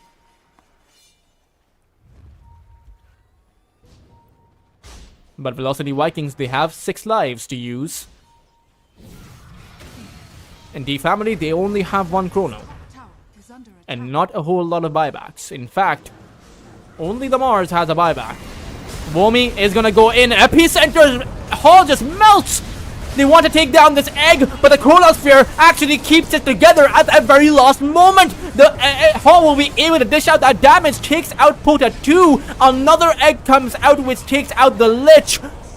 Juggernaut will respawn at the back of that Aegis and will be able to blink out. And now the question is, Velocity Vikings, they will come back and there's no refresher on that Phoenix. No egg, no Chronosphere, no arena. So how are you going to be able to hold it together? The same can be said for Velocity Vikings. They don't have an Omni Slash. They don't have that Epicenter. However, they do have Vomi with the Berserker's Call. Momo is going to get dunked. Only 3 heroes remain. And Momo has a buyback. Needs to use it right now if they want to hold off against Mega Creeps. But it's already too late. They have the Mega Creeps acquired. A 2-man call comes out by Vomi as GB goes in. N1 is going to melt as well, as that should be it. Despite the stubbornness, Momo buys back the spear back Pota 2, but it is a folly effort. In the end, Momo will fall as well, with only the Void to remain.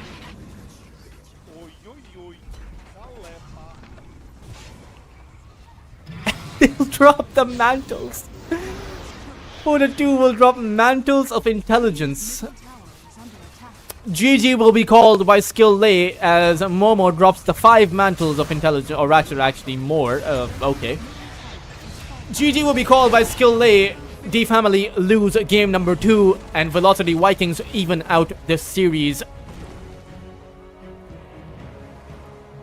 It is still a question of who is going to take game number 3 between both of these two teams. Is Velocity Vikings going to pick up the momentum, or rather keep the momentum up, or is D family going to switch up their carry? Because at the end of the day, they lost to a Juggernaut in May of 2026. A Juggernaut. And the Faceless Void isn't much of a carry. Just statistically, the Faceless Void win rate is not that high. The items you need to be able to become big, or you require like 35 to 40 minutes of free farm to be able to get there. And even when you do have your first 3 items, the BKB Battle Fury, or in this case the Mjolnir BKB, and 1 other item, right, whatever it is, in this circumstance, I can't actually see his items, but it still doesn't do as much. Right, so going back to the drawing board, I would imagine that both of these two teams, they abandon that Faceless Void, abandon that stubbornness to keep picking it up and go for a traditional carry, go for a traditional mid laner for N1. He was phenomenal on the Queen of Pain, but this mid lane Wind Ranger pickup as playing as a position 1 simply did not work for them this time around. They found the setups, but simply did not have enough follow-up. A lot of questions need to be answered. Will the family pull it together to take down Velocity Vikings, or will the Vikings prevail? We will be off to a short break, but we will find out the answer to those questions in about a few minutes. So do stay tuned in, guys, and we will be right back.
think that the Queen of Pain versus Puck matchup is why they went for it in the first place. Clockwork is also going to be available for them. And I mean, the Puck is very weak against the Night Stalker. That is something to be pointed out. The family have the Lion as well.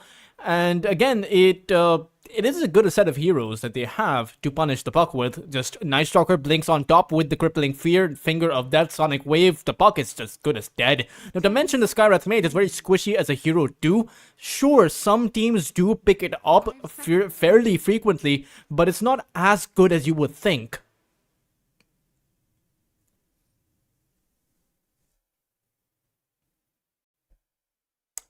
I would actually say that, or rather, I would actually suggest that Velocity Vikings, they need some tank ability on that front line. Underlord Dawnbreaker is certainly open in the pool, and I would actually imagine that would have been better against the Night Stalker, but they go for the Mars.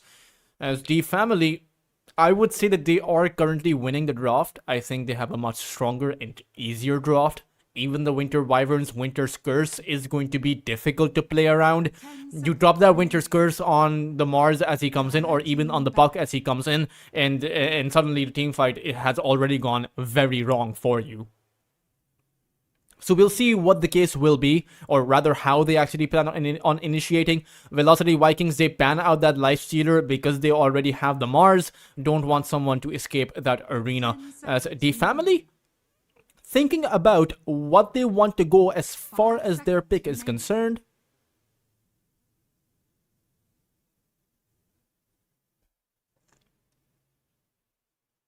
Radiant team ban. They ban out the Drow Ranger. Interesting. Velocity Vikings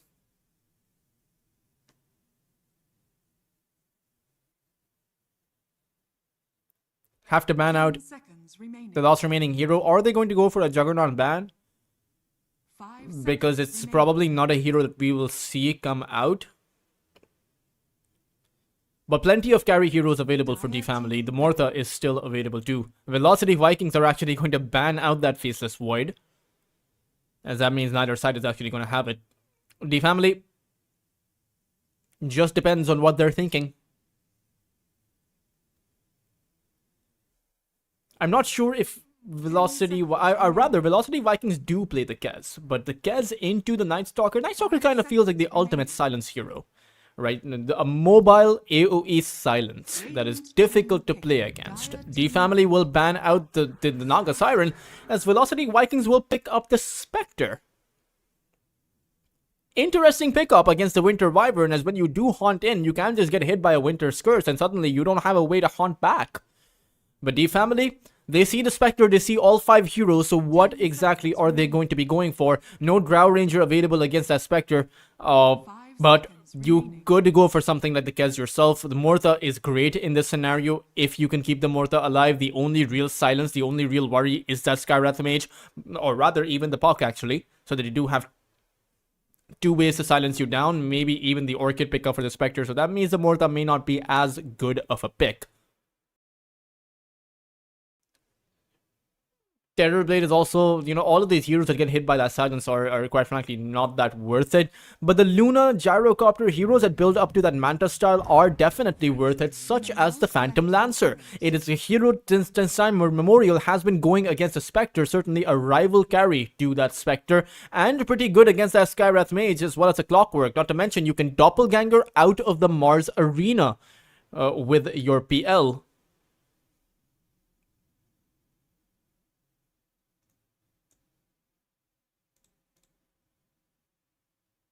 As I do apologize for that lag.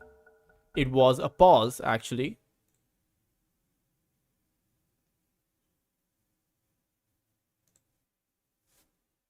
As someone had disconnected earlier, but I assume they are back in the game.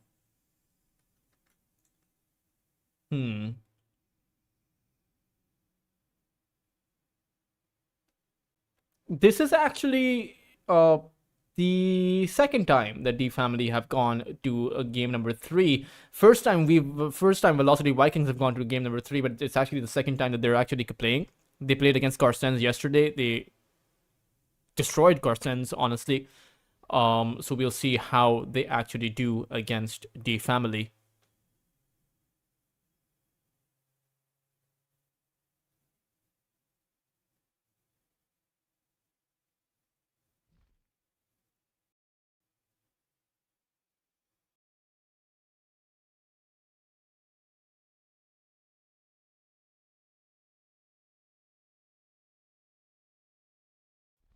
Hmm.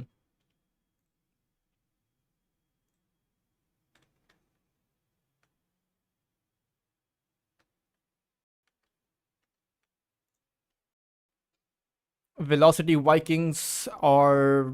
Is the game unpaused? It is paused, actually. So we will resume with the game when it is unpaused, guys. For now, we'll be tuning into the background screen. Don't go anywhere. We will be right back.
And we're back. A player had disconnected, which was the reason for that pause. And now they have reconnected. Apparently, their Dota had crashed. And we will be heading into the game. Oh, is that yet another pause? No, it's an unpause, actually. As you can see, the Phantom Lancer Dota had crashed. That is the reason for the pause. Night's procession. Hopefully not too many pauses. I mean, over at Southeast Asia, you guys have to be a bit patient about these kind of things. I'm from Southeast Asia as well. And a lot of infrastructure issues. Now, me as a caster, I have to keep backups, right? I have an electricity backup, I have an internet backup, I have all kinds of backups. It's, I would say,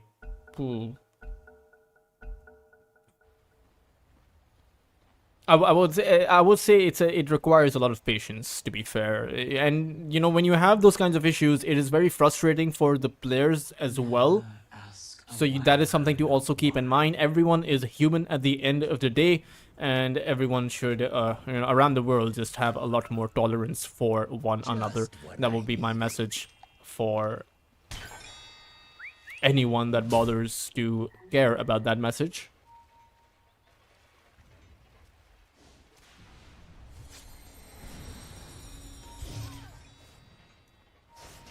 Oh, skill lay. He is going to end up falling. Velocity Vikings, they will draw first blood. It shall be duly noted.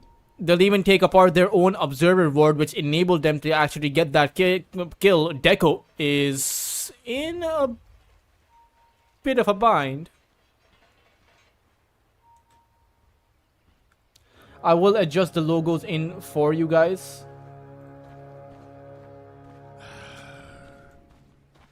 The battle begins. Just what I needed.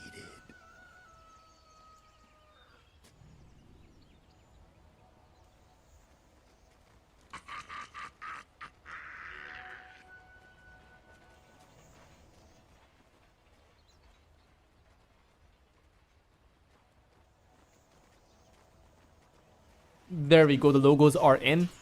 And now we resume, or rather tune into the game properly. Puck versus the Queen of Pain on that mid lane is, again, an interesting affair, right? Pota 2, he can dodge, use that phase shift to dodge both the Scream of Pain and the Shadow Strike, whichever skill build N1 goes for. Right now, it does seem like he's just going to max out that Scream of Pain.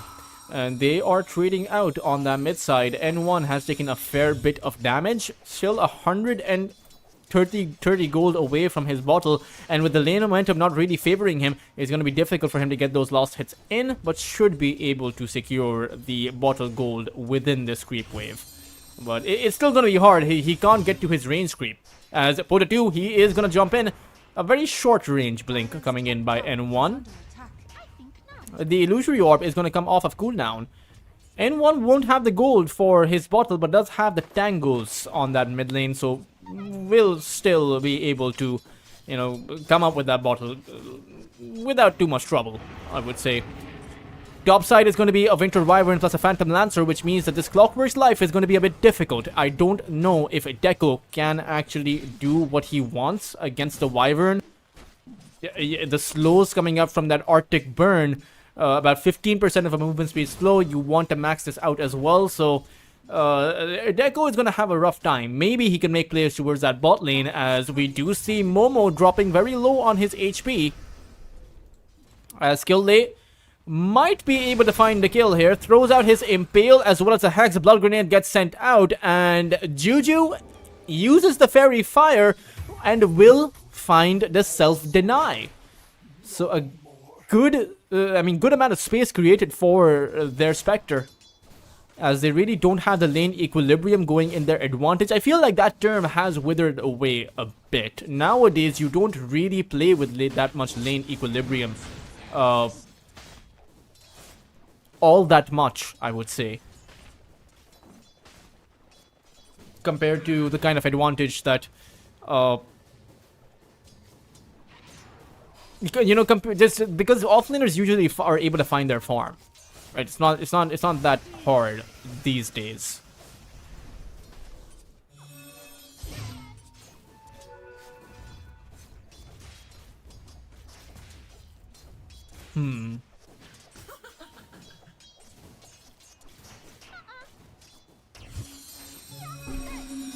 Queen of Pain.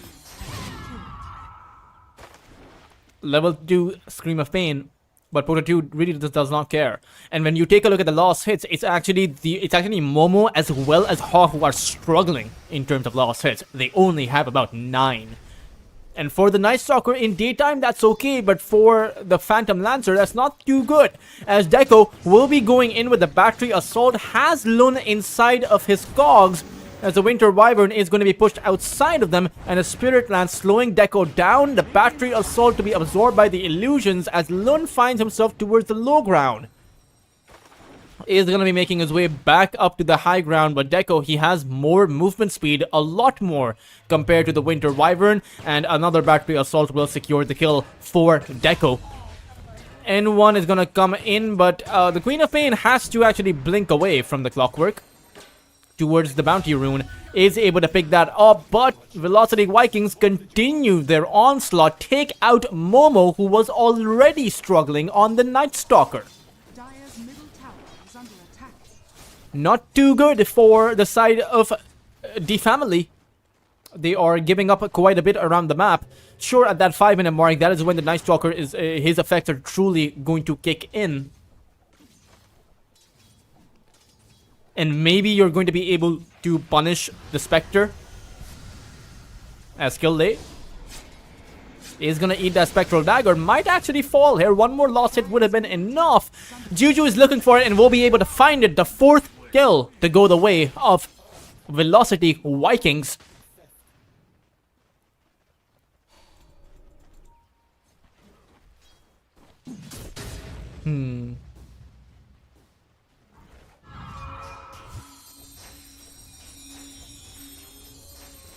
Mid side is going to be the Queen of Pain, who is also not doing as well compared to the Puck. So it really feels like this laning phase is going awkward. But Momo, he creates the first breakthrough, able to take out DB, the Phantom Lancer carry, and even the Skywrath Mage had to teleport towards his bot lane but wasn't able to protect his carry.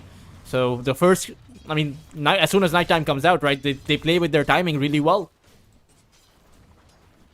Momo has 1 point in the Midnight Feast, so has plenty, or rather decent amount of lifesteal coming in. Especially with the Helm of the Undying. Right, when you get that, this is the lifesteal you have with that neutral item plus your Midnight Feast is quite a lot. 6-minute Power Rune, Juju is looking to secure it as the Puck holds his ground towards that top side. It is a bot lane Power Rune though. Night. And Pota 2 will be able to acquire that. DB needs to be careful. Earth Spike is going to whiff. From skill lane, they thought, or rather mid lane. And one sniped up from that backline. Deco was waiting for him. As even Lun is going to be in a bit of an awkward bind. Pota 2 does not have his Dream Call available, but a silence on that Lion. But skill lane, he came out with a Hex! And the Earth Spike as well. Pota 2 will go down. Underestimating, or rather overestimating the amount of time he had before he had to jaunt away. Should have really played defensive. They got what they wanted. They got the Queen of Pain down. But the fact that you give that kill away, or give your life away in that scenario, evens out the exchange. Sure, it's not still as good for the Queen of Pain because she went down first, but does give a potential recovery, especially to these supports who want to play with their level 6. Skill Lay will be level 5 when he collects his Shrine of Wisdom, and when you have that Finger of Death, that is essentially a guaranteed way to get at least 1 kill on the map.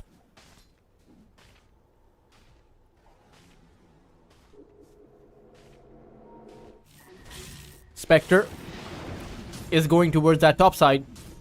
Dire's middle tower is under attack. Phantom Lancer is going to be silenced down and impaled by the Mars. Juju will be able to pick up the kill as DB. He looks towards the Winter Wyvern, who has no real way to escape. So 2 quick kills coming up for Velocity Vikings. As over on that bot side, Momo as well as Skill Lay, they want to apply pressure on this tier 1 topper. Surprising that Skill Lay did not teleport to aid his carry. Dire's structures are fortified. Radiant are scanning. Radiant's bottom tower is under attack. Radiant's bottom Momo tower has fallen. is going to be able to take out the topper on that bot lane, has that Dark Ascension up, so can actually make a play. Skill Lay, or rather, it is in fact going to be Skill Lay coming in with the Lion. Vomi has fallen, as Skill Lay is potentially going to be the casualty. Pota 2 with that amplified damage should be able to take that Lion out. No, he dodges away that Illusory Orb, so the Puck has to jaunt over on the other side. And now, the Dark Ascension alongside a Sonic Wave cleans up Pota. DB is in a lot of trouble as well as Haw throws out that Spirit Lance. N1 is here as well with that blink forward, and they will overwhelm this Spectre who really has no way to make it out.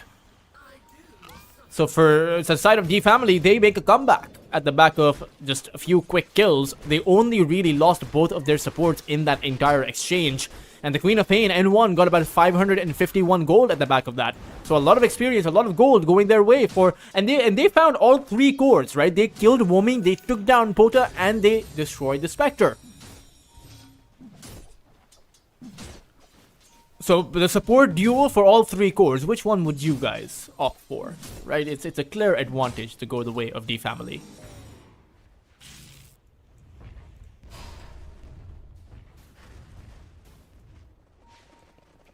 N1 is going to get a hit by that silence. The Puck is going to come in, but the cold embrace by Lun is going to make sure the Queen of Pain stays safe. Lun, who is maxing out his Splinter Blast, I suppose for that additional nuke damage. Also applies the movement speed slow, so there is that.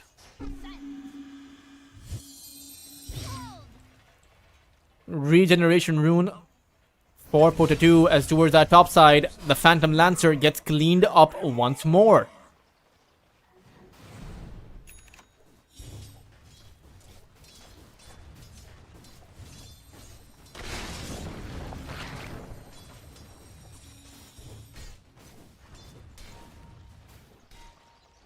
Dire's top tower is under attack.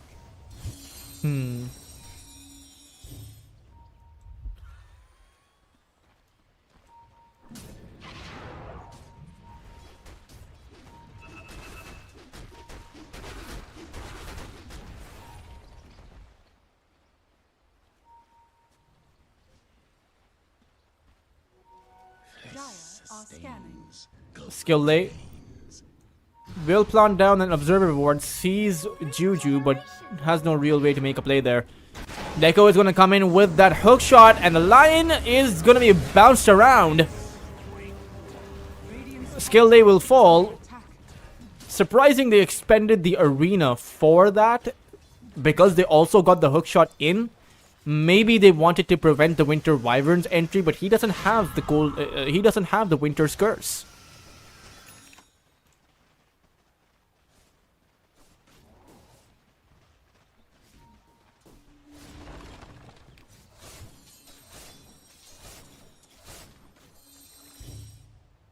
Dire's middle tower is under attack.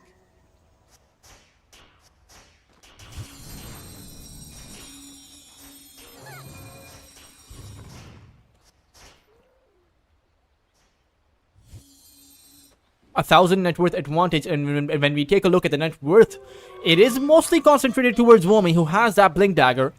Second place position is of course Pota 2, who has, well, he has 2 kills, 2 deaths and 2 assists, so still a few ways away from his Witchblade, but if he's able to get that around that 13 to 14 minute mark, it would be ideal. They need magical damage because the physical damage is absorbed. Sonic Wave gets sent out, Deco will hit the deck.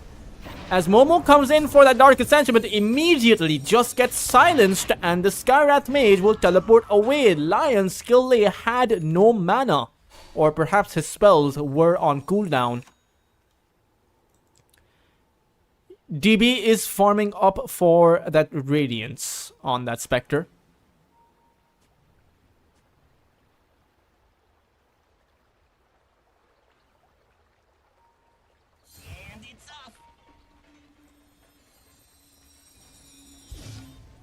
Radiant's middle tower is under attack. Changes hands.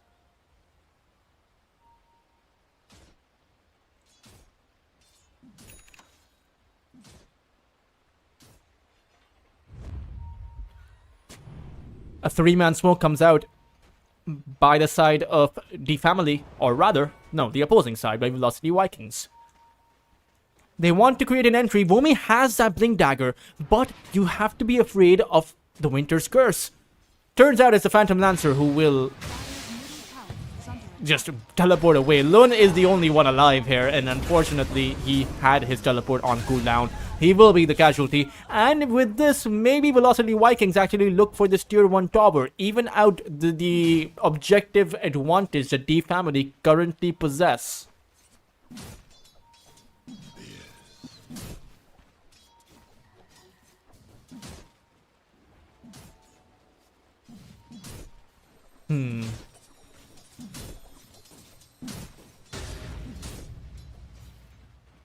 But they aren't pushing. They're just playing a bit passive. And even though they had the lost hits advantage, they had quite a few advantages going. They see DB Momo will activate that Dark Ascension, and the worst nightmare of the Spectre will come to light. He will be going down. A very quick and easy kill for them to acquire. They can now transition this into the mid lane tier 1 tower. This is why Velocity Vikings should have prioritized that topside tier 1. Because now they're going to lose multiple heroes. Juju caught out, throws out his Mystic Flare, but it's not going to really do anything. His dominating streak actually goes the way of Momo, as he has the Echo Saber now.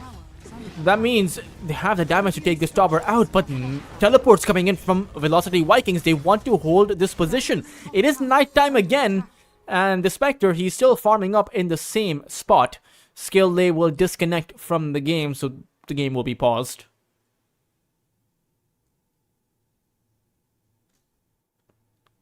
And I didn't actually notice that there's a lot of 2s here. DB2, Pota 2, Vota 2, who's Momi.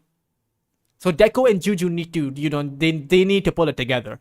Where are the 2s on Deco? Deco 2, Juju 2.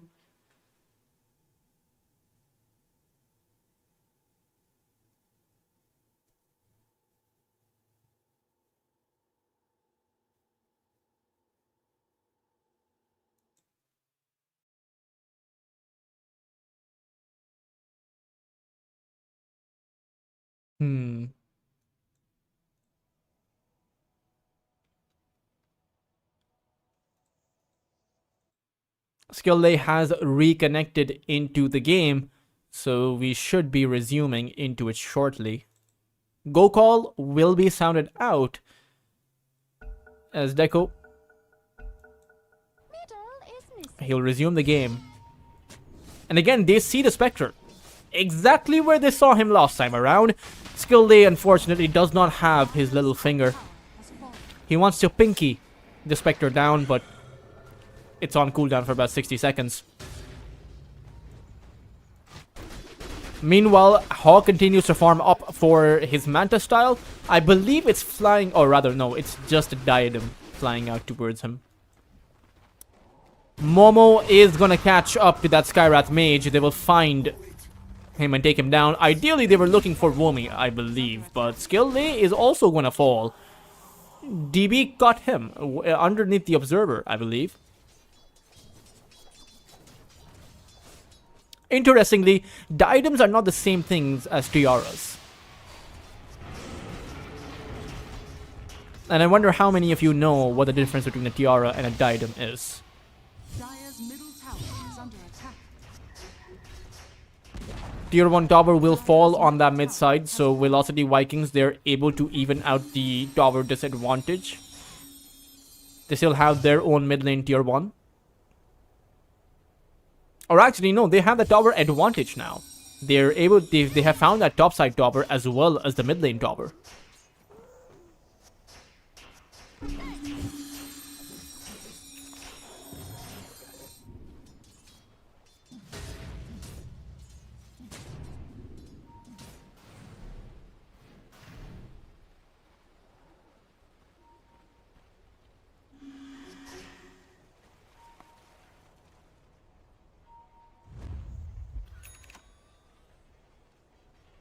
Dire are scanning.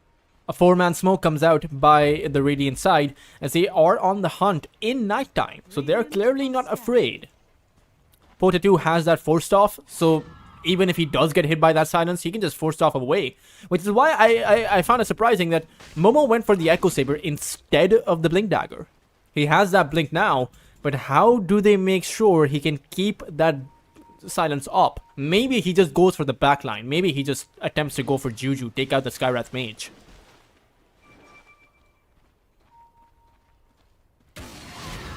As they saw the rocket flare on the family, they will realize that something is awry. Lun will be able to hookshot in, or rather Deco will actually hookshot in on Skill Lay. He will be able to pick up an easy kill.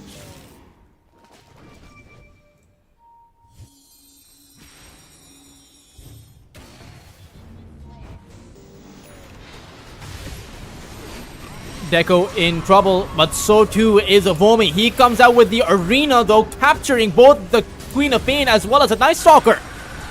And one has gone down. A Great Winter's Curse actually makes sure that Deco falls as Vomi is in trouble. He'll be the next casualty. So despite of the awkward spot, they are getting things done. Pota 2 has fallen as well. Punishment for the side of Velocity Vikings as they make their way out of a brutal team fight. as they lose both their offlaner and their mid laner, but the damage is still not set in as Momo, he blinks forward, wants to take out the Skyrats. Juju really has nowhere to go outside of these jukes he's able to apply for a few more seconds. In the end, Momo will catch up to him. A 2,000 net worth advantage in the hands of D family.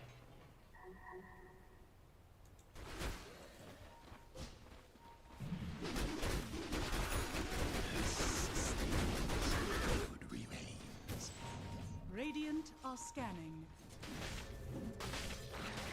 Momo.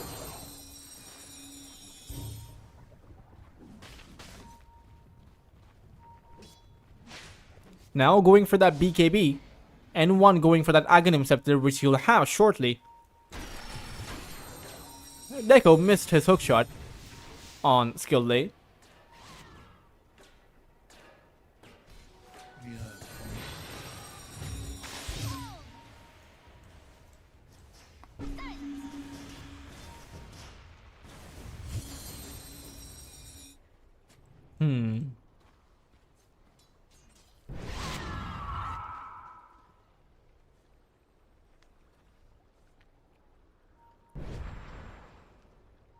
My tea has gone cold, guys. My tea has gone very cold, but since I'm addicted to tea, I'm still drinking it.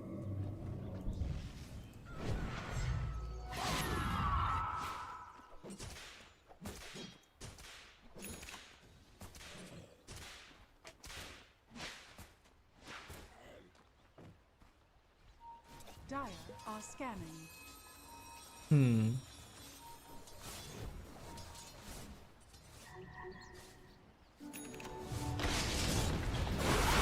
The Spectre is gonna eat that Sonic Wave. They throw everything they have at him. And now the response comes in, but it's a bit too little too late. The damage has already been done. And if you try to force the issue, you might just lose more heroes.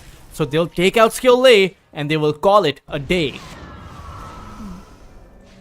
Juju will blink away, or rather teleport away. As over on that mid side, you now have the Manta style up for the Phantom Lancer, so you can't really stop him with these silences.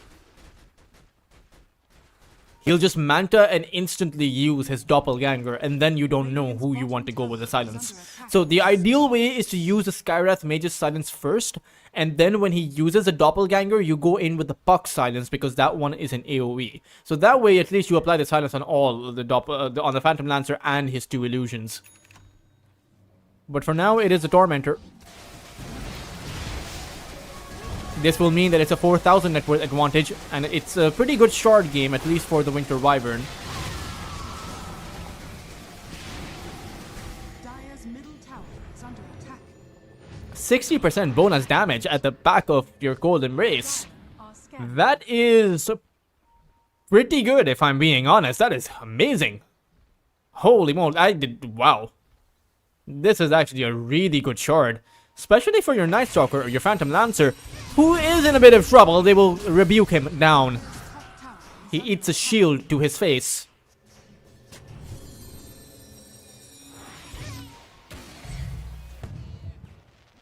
Radiant's Rocket Flare comes in. is under attack. As Vomi, he is going to go in with the Arena. Only catches the Winter Wyvern, but it's a decent pickup. That's and Pota2 will be able to find the Lion, so it's a more than just a decent pickup. It is 3 entire kills all across the map. And I have to say, D family are playing very passive. Momo, he is farming up for his BKB. I understand that. But if he's farming up for his BKB and there is limited opportunity to make plays, then maybe you should just farm up on your Phantom Lancer. Maybe your supports shouldn't be playing super aggressive. Dire's middle tower. At the same time, Spectre DB has his Radiance up. So Radiance versus Manta Style, that is the item exchange between both of these two carries. N1 has his Aghanim Scepter, meanwhile Pota2 has his Blink Dagger. And will be able to get to his Shard.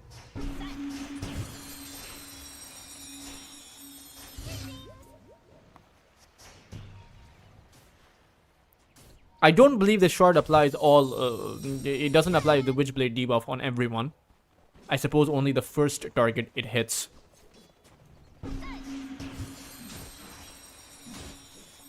farming up nicely on the puck.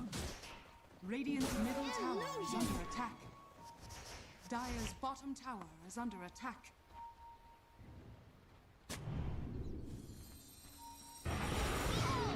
Clockwork is going to be the first point of contact. They send out that Sonic Wave, but Deco stays alive for a little while. In the end, though, it is a Spectre DB caught out, but the arena comes out by Vomi, creating a bit of a buffer, which won't actually matter.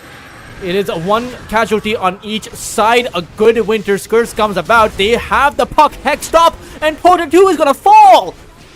Vomi will be able to teleport away, but once again, the damage has been done. Dire's bottom tower is under attack. Radiant's top tower is under attack.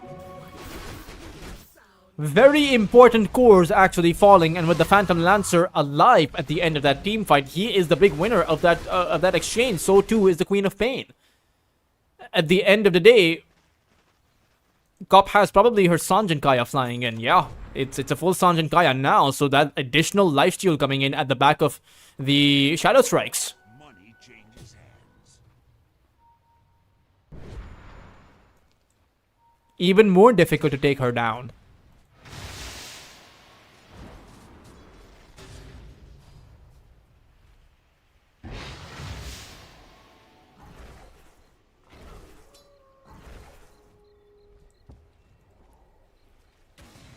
Radiant's bottom tower is under attack. I stalk my next meal.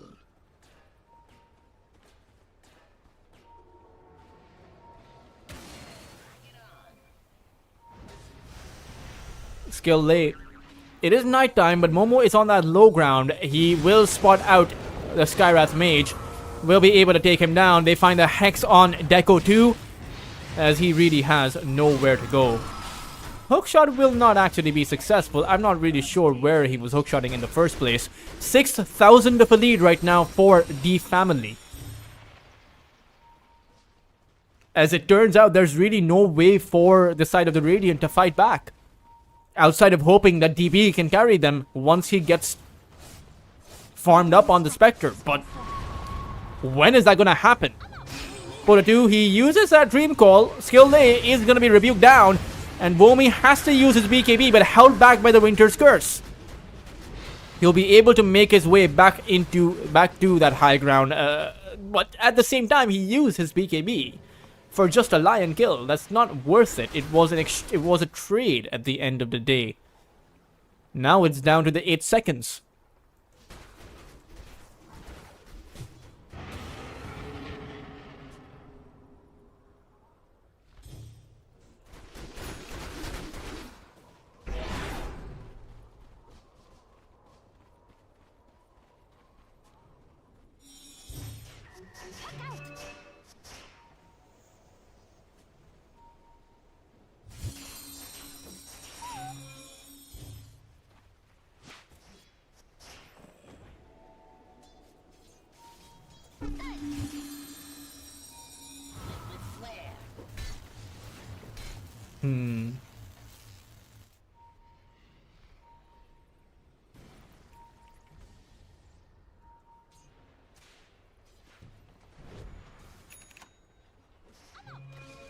Radiant's bottom tower is under attack. Roshan is also going to fall. I don't see any way that they can contest unless they come up with, honestly, a multi-man arena, which they haven't found all game.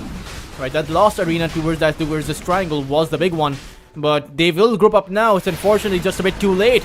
Oh no, DB, he snatched that Aegis! He came in at the exact right time! And D family, they have to get back this time around. Womi does find that 3-man arena, and one will be able to take out Deco, but the Night Stalker has fallen. And DB, he's in a perfect position, Dream Call, to hold back that Queen of Pain, as the Phantom Lancer will fall too. The absolute perfect haunt coming in by DB. Multiple well-deserved tips, and he even keeps the Aegis alive at the end of it all. They are finally back. They are all the way back.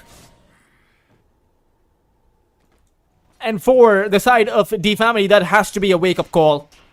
You cannot be 5 heroes inside of the Roche Pit. Your Winter Wyvern cannot be inside of the Roche Pit.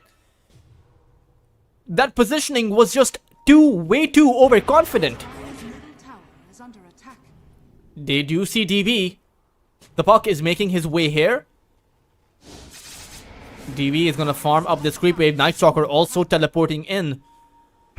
Skill Day missed his Earth Spike, and they even missed the Splinter's Blast. Pona 2 will now turn it around. They have gotten the opening, the small window. Momo is gonna come in alongside Skill Day. They want to burst this puck down, and this time around the Earth Spike is good. They will be able to take out Pota, but Womi is here as well. Lun with the Cold Embrace is going to be able to survive for at least a second or two before going down, but the rest of the family have to get back. Maybe not though, as the Phantom Lancer is also in the fight. BKB is up for Womi. He can use it if he wants to, as the Phantom Lancer holds that frontline position. Clockwork, Deco, now the one in trouble. A Sonic Wave gets sent out, catching Womi as well. He's lost a lot of his life. And this time around, the arena is not really going to do anything. He will still be able to teleport away though.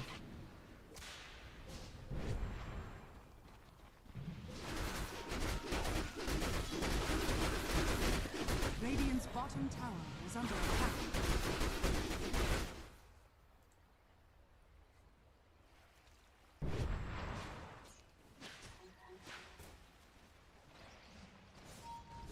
But again, the lead keeps getting chipped at. 27-21 on that kill feed, 30 minutes in. Neither side has the overall advantage, but the 3 cores from the side of Velocity Vikings, they are more farmed up.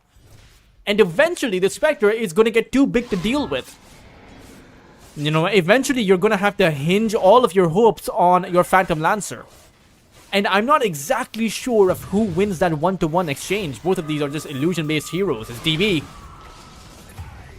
moves in, but Deco gets sniped away. And DB, he's here permanently.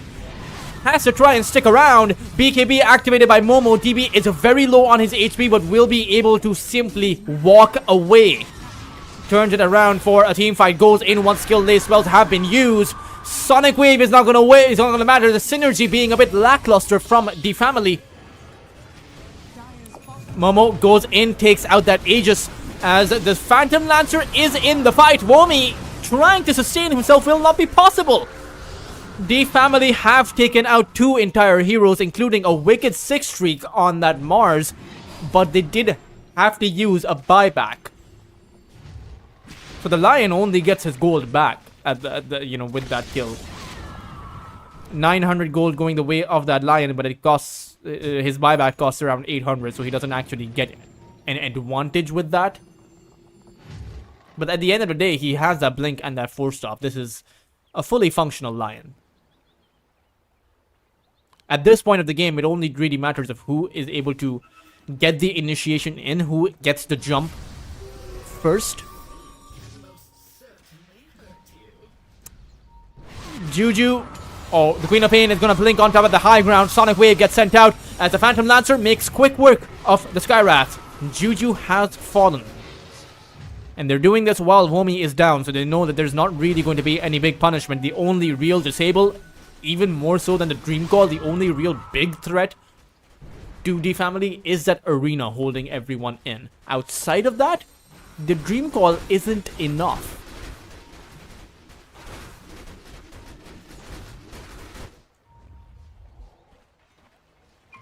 Three-man smoke comes out by the Radiant side as a hookshot in by Deco. Womi uses that arena, and it's the Phantom Lancer. Cold Embrace comes in by the Wyvern. Can they keep him alive? He will be able to doppelganger away. Glimmer Cape is going to be there alongside that force stop. They spend everything they have to make sure he can make his way out, and he has been able to disengage. It does come at a bit of a sacrifice. As a Dark Ascension comes in, N1 now, he wants to join the fight. No arena, no Dream Coil, no Haunt. So maybe they want to look for some way to punish Velocity Vikings. As N1, Momo, he's used a Dark Ascension and has actually popped his BKB. Meanwhile, the Phantom Lancer still has no HP. He doesn't have that Heart of Tarask, so he won't be able to replenish his HP. Both teams will disengage at the end of the day. As a 4, I mean, the lead continues to build up in favor of the family.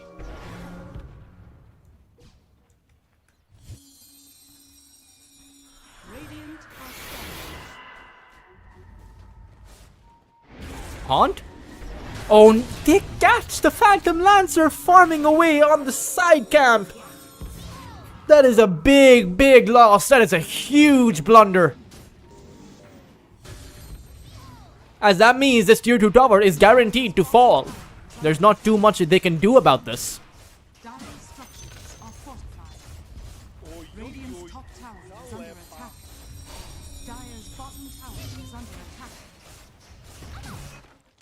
Oi, oi, oi. Jalepa. Lun is going to be pausing the game as he disconnects. Probably needs to reconnect, maybe some internet disconnectivity. But they need to figure something out because, quite frankly, Velocity Vikings have had the much better initiations. And as it turns out, when that initiation does come in, the side of D family, they have to disengage. They have to try, they have to spend everything they have to be able to make it out. That is a problem.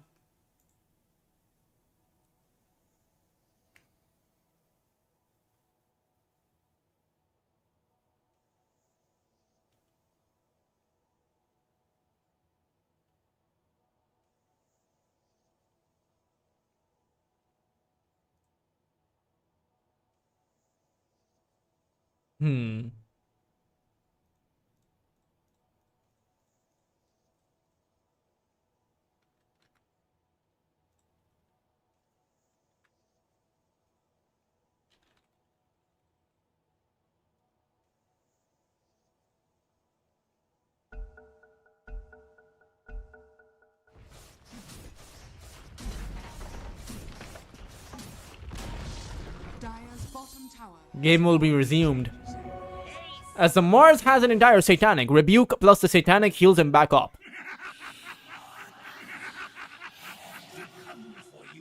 Such simple minds. It is physical damage, so the Satanic does heal him. And once he heals, that Rebuke does quite a lot of damage.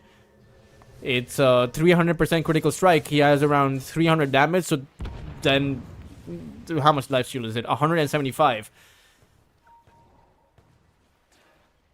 So 900 damage times 175% life steal. That's what he restores, like 1500 HP or something.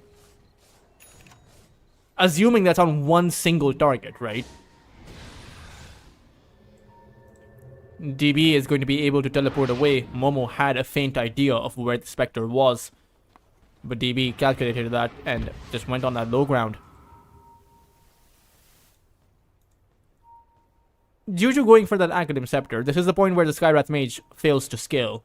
He is a very good support hero in that early game, but doesn't scale as well as some of these other support heroes do, like the Lion, Winter Wyvern, as well as the Clockwork.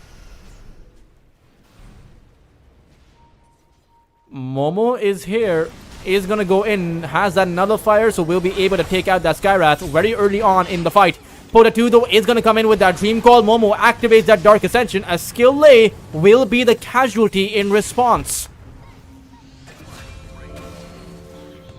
But the family, are they going to hold this position or are they going to disengage? Because Pota 2, he sees Lun. However, towards the side, it is Deco in danger. Spectre is a target they need to deal with. Womi safe inside of, well, has that Satanic as well as the BKB, so he has plenty to deal with. Winter's Curse comes out, but I don't think this Mars is gonna fall.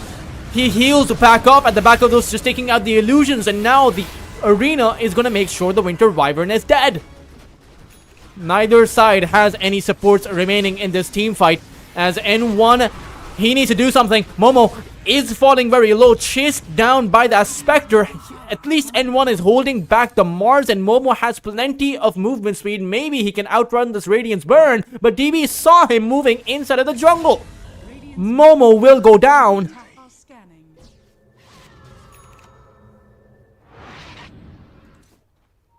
as 3 heroes from D family lose their lives, and for the first time, or rather, actually, for the first time in a while, it is the side of Velocity Vikings who have the advantage. 1500 gold going their way. Not that much in now, but we saw how much heal comes out for Vomi, right? He rebukes the Phantom Lancer's illusion, suddenly he tops himself back up completely.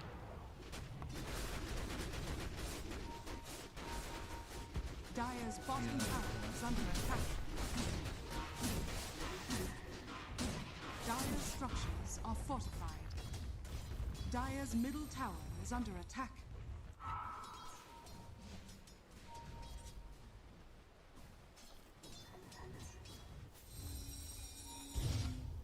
Dire are scanning. And there's not too much the Queen of Pain can do, which N1 has fallen off. Sure, the puck actually comes in with disables. That's the real job of the puck, right? Just Scanning. silence the other side down, use a Dream Call, hold them in for your Mars and for your Spectre. That's all you need. Meanwhile, the Queen of Pain is damage focused. But as we can see in a team fight, even the damage is slightly lacking. Deco is going to be the first casualty of this team fight. Vomi, he comes in with an arena. Lun is going to be embracing himself, has that heal, but eventually he is going to go down. Both supports being traded out as a Spectre this time around. There's a great amount of damage on DB. He will be the casualty. Lun is going to buy back into this as Han needs to find an exit in this team fight. Is going to get skewered by Vomi, but where is the follow-up? He'll just be able to doppelganger himself away as a buyback comes in from DB. They need to make this buyback worth it though, as the rest of the family, they huddle back up to that high ground. And Han is falling very low, but can Vomi chase him down? No Satanic available. The illusions will be enough to take out the Mars. As DB makes quick work of Lund, he's on a dieback now. But quite frankly, for a buyback committed on your carry, just getting down 2 supports is clearly not going to be good enough. They now desperately need Roshan.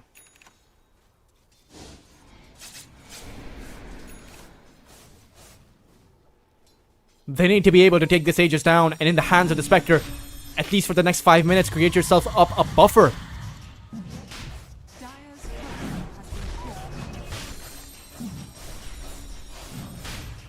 been killed.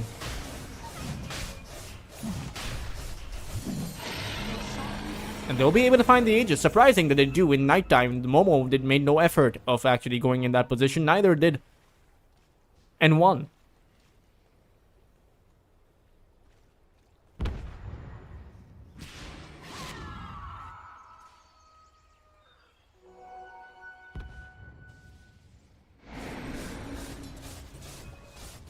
Dire's middle tower is under attack. Radiant's top tower is under attack. DB on that tier 2 tower will be able to take it apart.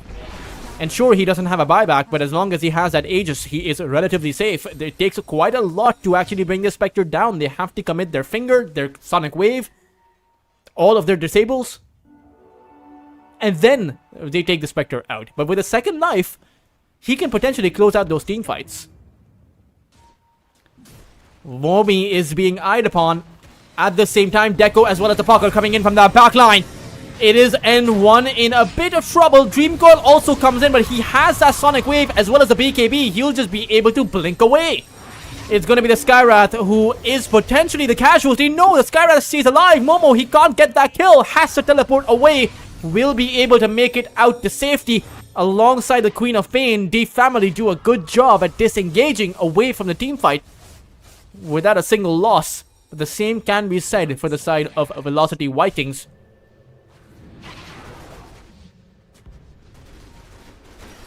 Hook shot by Deco. Catching out skill lay. Spectre Haunt also actually, no, it's not even a Haunt. He doesn't need to come in. Just the illusion is good enough. As this is a very farmed up Spectre. Very close to his Eye of Skadi as well. So once he gets that, he'll be able to go toe to toe with the Phantom Lancer. Has a level 25, so that all Spectre illusion damage, right? Even from his Manta style, he has that additional damage. At the same time, illusory armaments. You know, so even the Phantom Lancer's illusions do more damage. But it's your high ground being besieged right now. What kind of a response can the family come up with? Ranged barracks in a bit of trouble, so too is the melee barracks. On that front line, holding it together with plenty of illusions to spare, but at the end of the day, Velocity Vikings will just clean up the first lane of barracks. The question is, can they hold this Spectre in? The answer seems to be a big no, because he'll just walk away. Phantom Lancer is gonna go in with another Spirit Lance. There are a few slows being applied on that Phantom Lancer, or rather on that Spectre. They should be able to take apart at least the first life. And now the Aegis comes in. Phantom Lancer, he tried a doppelganger out, but it's stuck inside of the arena. Has that cold embrace, but might just fall. DB is able to take him out. Juju is the casualty, but Momo gets skewered. Womi is able to find that play as the Queen of Pain does blink away, but in the end is just gonna get chased down. Has skill lay beside him, but is getting silenced. Spear does miss as N1 is able to blink towards the other side, but really has nowhere to go.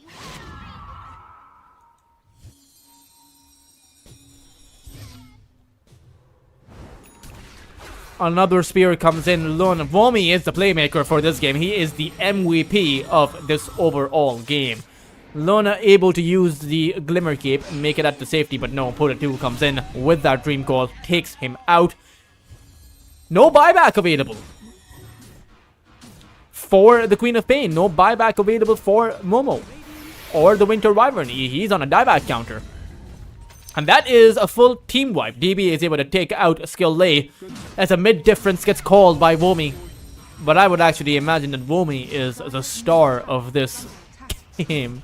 Radiant's top tower is under attack.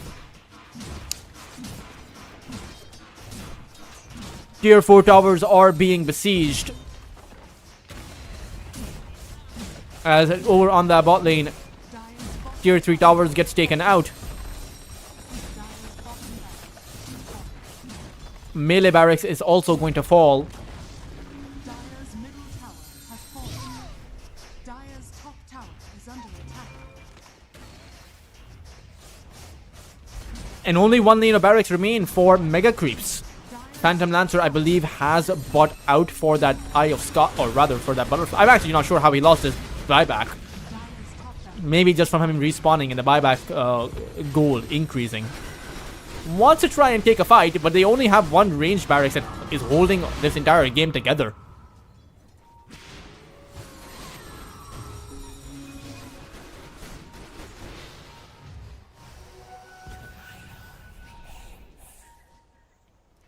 Deco, his smoke is going to break. He's behind those trees. Skill Lay is going to jump in. They have a Hex on that puck and they burst him down. No, Pola activates his BKB. Skill Lay has already fallen as no one, or rather Deco does also go for a buyback. Winter's Curse on the Mars is a bit shaky. He has that BKB as well as that Satanic. DB is a real target in trouble as N1 and Ha attempt to take him down, but DB will just be able to teleport back away. Lun is the second casualty again on a dieback counter. It will wear away, but they'll be able to take apart Womi as well as Deco, so they do find a good exchange. They're now down for about 100 seconds. Deco does not have a buyback, but the Mars Womi does. A prize.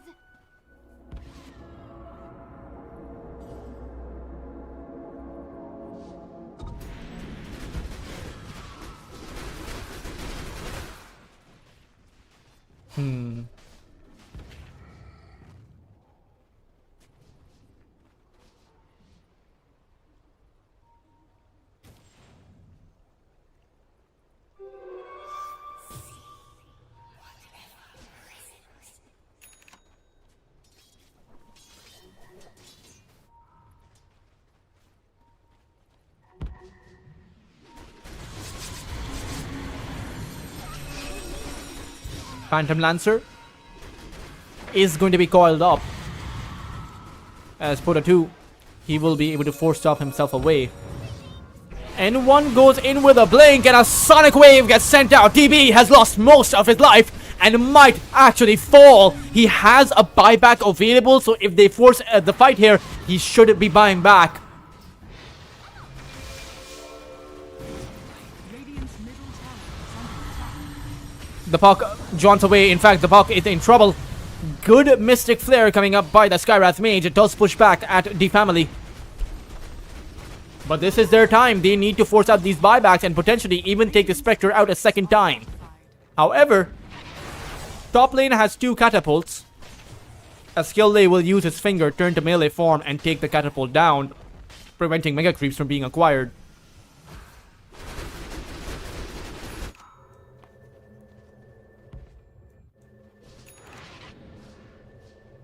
$6,000 of a lead up for...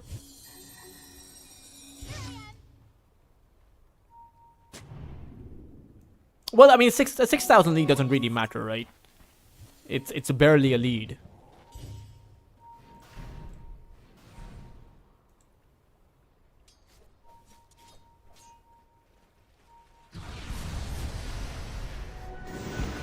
A full team fight has broken out, an arena from Momi catching the Phantom Lancer inside of it, but the family are able to fight back. Spectre has not used his buyback, so the side of Velocity Vikings, they're left to fend for themselves. The puck is gonna fall. Pota 2 now down, and even Juju is going to fall. 4 heroes, or rather 3 heroes, to get taken out. Womi decided that the fight isn't really worth it, so he just went back. These side lanes do constantly push in, so you have to constantly go back to clear them up. But Roshan has respawned. You have about 70 seconds without a puck, 50 seconds without a support duo from Velocity Vikings, so you need to make your way inside of the Roche pit. Over on the bot side, here we go, inside of this Roche pit. And if not, then push the base, do something apart from farming up the triangle. What does the triangle give you? Few creeps? Well, to be fair, the Phantom Lancer does need to get to his MKB, then he can contest against the Spectre in a meaningful way. And the Spectre doesn't have that MKB, so you'll have that 35% evasion advantage for the Phantom Lancer.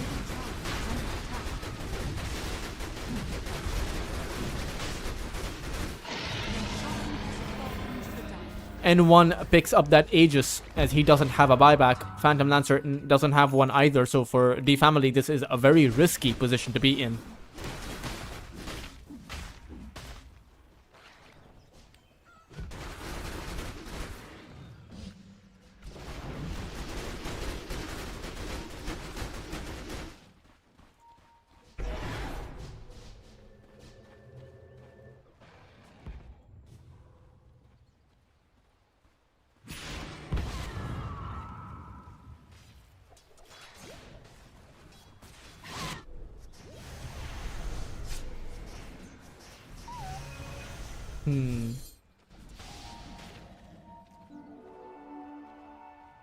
Dire are scanning.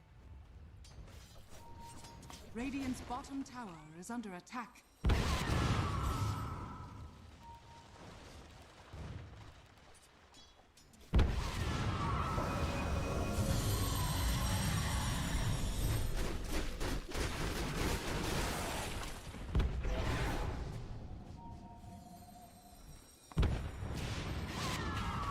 And one inside a smoke of deceit. They have that Roshan. They should have the refresher shard too. They will cast Deco. Burst him down easily enough.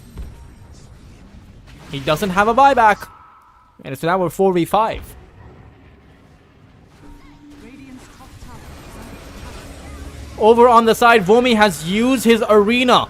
He doesn't have a refresher and is a long way out of his base. Will have to activate his BKB and somehow pray that he can get there. It might not be possible, but with the Satanic, he's able to use his lifesteal. But in the end, his BKB wears away, and they will be able to take him out.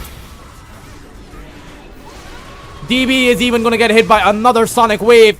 and now is in big trouble. He will be another casualty as the Queen of Pain's Aegis has now been taken out, but it is still a 5v3. With Womi having to buy back, the Spectre will have a buyback of his own, but he'll need to use it.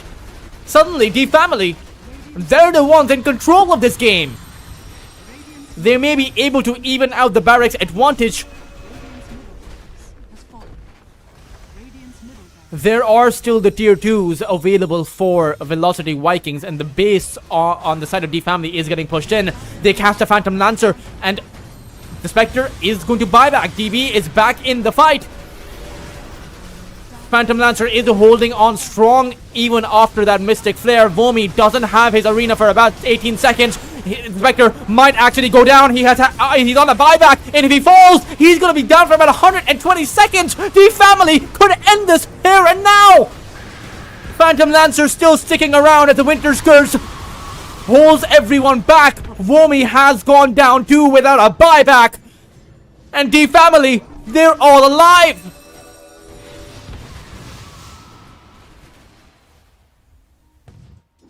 Momo inside of the base, fending off the creeps. He doesn't really need to be there. He has the boots of travel, so he should be making his way back with his team to try and end this game. No tier 2s available, so the tier 4s certainly do require quite a bit of effort, but with the Phantom Lancer being this farmed up, it certainly should be possible. First tier 4 is going to fall. How on earth are they going to defend? Pola 2 trying to do what he can to try and clear away these creeps, but the Cold Embrace is going to keep that banner creep alive. N1 has that BKB. In the end, he'll just be able to blink away. Deco is going to get cleared up on that backline. He uses his buyback. And now just that throne remains. It's taking in damage now from that Phantom Lancer. They need to come up with a miracle right now. 50 seconds without the remaining cores. Only Poda 2 can do something about this as he jumps towards that backline, gets a 3-man Dream Coil off, but he can't hold them off. The base is gonna fall. DB calls GG as D-Family are the ones to come up with the series win. Velocity Vikings, they only needed to apply 200 damage to acquire Mega Creeps. They had D-Family down without a buyback available on their side, but somehow, someway, D-Family were able to pull it together. What a comeback over at Lunar Horse Trophy. And again, it's these rivalries between both of these two sides, Poda 2 versus D-Family's players against Skill Lei and Lun, the captains, I would say, for D-Family's squad. An overall amazing series that lasted 54 whole minutes. But that's not all for today. We have another series lined up for you. It is going to be between... Well, I will actually just quickly check. It is going to be between Savage Wolves and Roar Gaming in a best of 3. Roar Gaming, of course, being the favorites for that series. Savage Wolves, certainly DCMG, bury the hatchet, you know, they are coming in with quite a few good players as well. But Roar Gaming, they're, you know, a Chinese team at Train Station who has been here for, you know, they've been here for multiple iterations. They've also competed in ESL Division 2. They're a pretty strong team.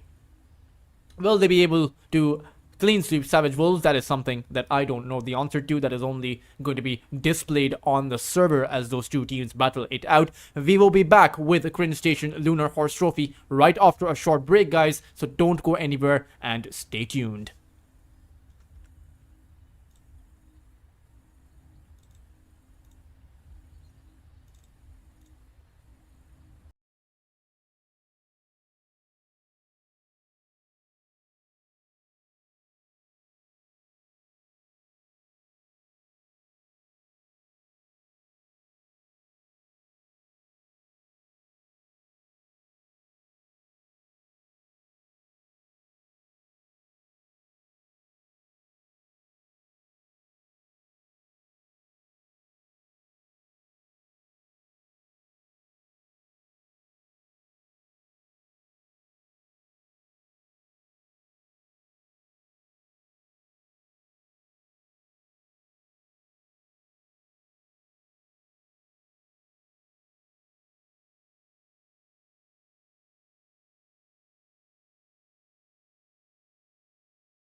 Hey guys, welcome back to the Lunar Horse Trophy. Savage Wolves versus Roar Gaming are our second best of three, and to no one's surprise, Roar Gaming picks up the Shadow Fiend. This is a hero that Butterfly Effect has been playing since I've known Butterfly Effect. I don't know what he was playing before that, but it's certainly probably the Shadow Fiend still.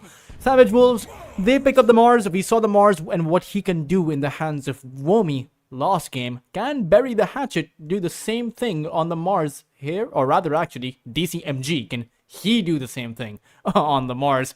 It's also a Hoodwink plus the Keeper of the Light, and the Keeper of the Light actually giving that chakra magic to the Hoodwink, reducing the Bushwhack's cooldown.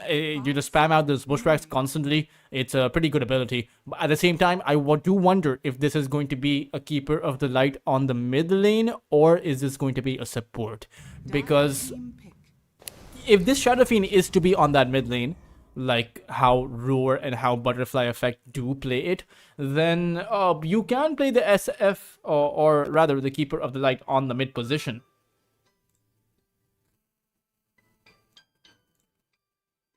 Seconds remaining. 5 seconds remaining.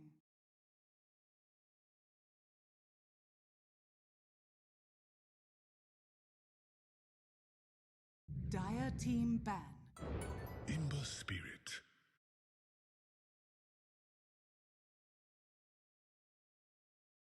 Sorry about that, guys. I got zoned out. I actually received had to shut off a phone call. Savage Wolves have the Treant Protector as well as the Mars, and Roar Gaming have the Ember Spirit plus the Lion.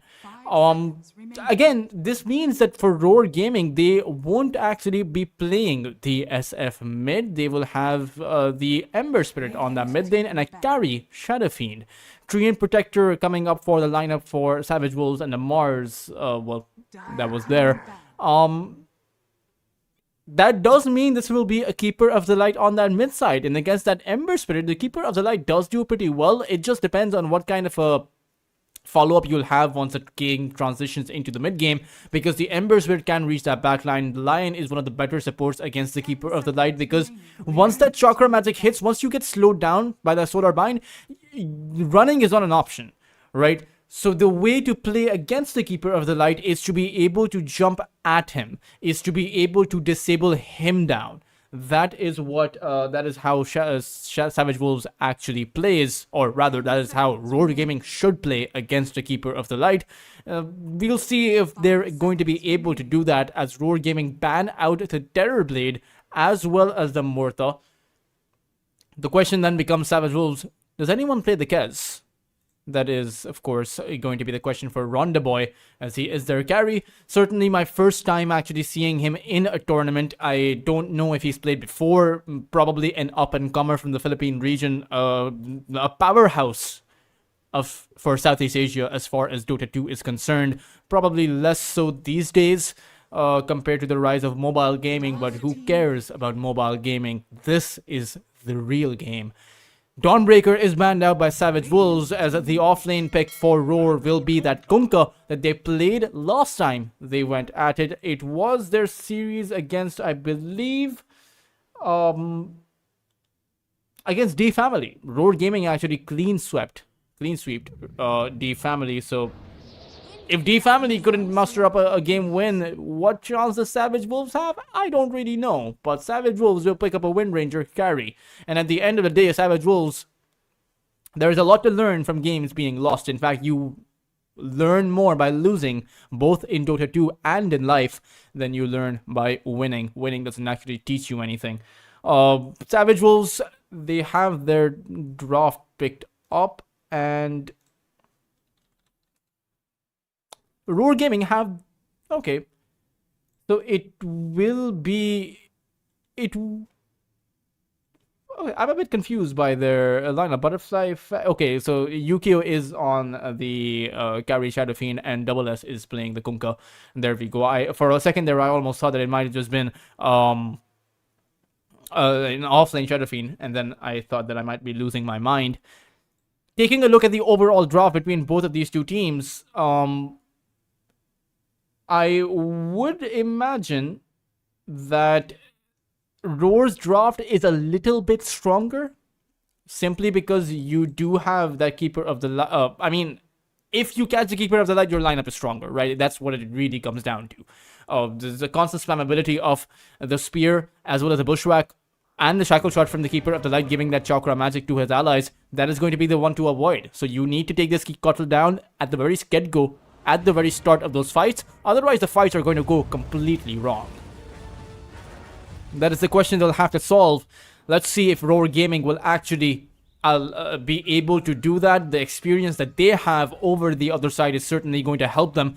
As a 5-man smoke comes out from the Radiant side, Mute does pause the game. Okay.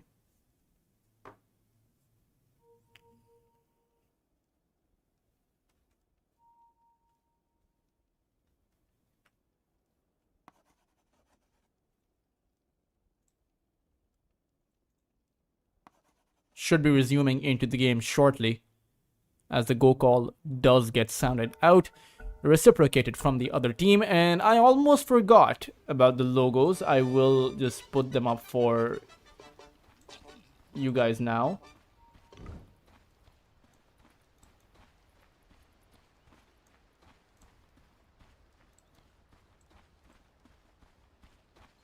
There we go. The logos are now on your screens too. So everything is perfect. Everything is dandy.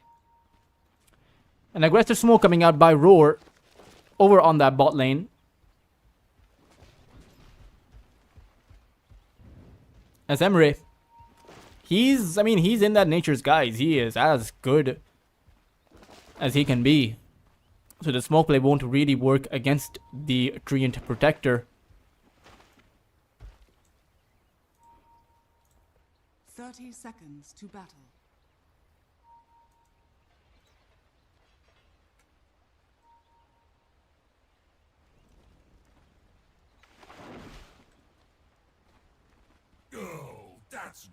Mute has the Illuminate.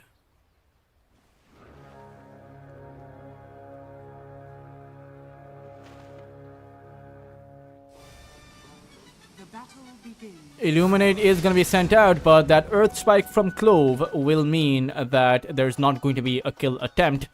There are going to be 3 bounty runes, or rather no, it's just a 2 for 2 as far as the bounty runes are concerned.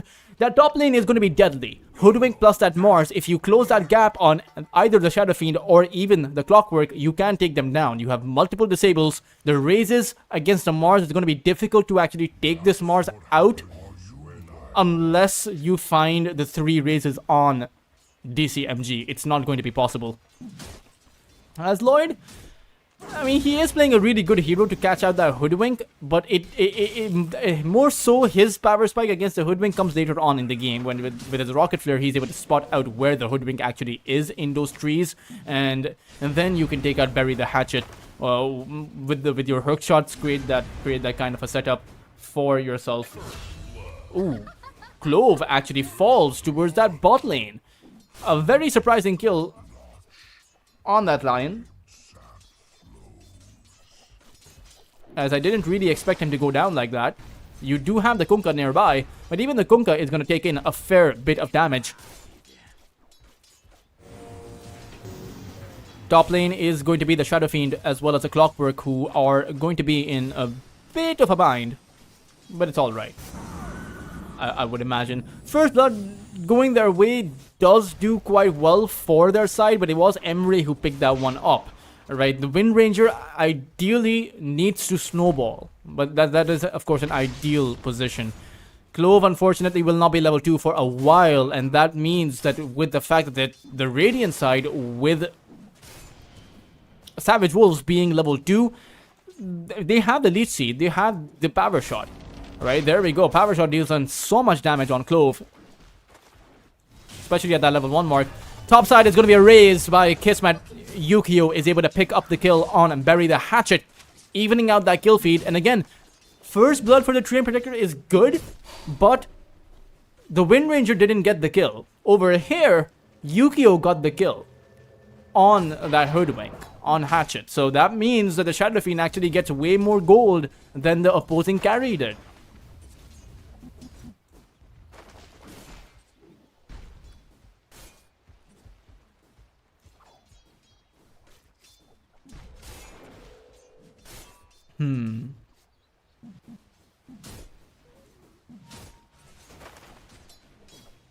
Yukio. 13 CS for him, not too much CS available for DCMG. He only has about 8. With the Wind Ranger also lagging behind in terms of CS. 11 lost hits for Ronda Boy.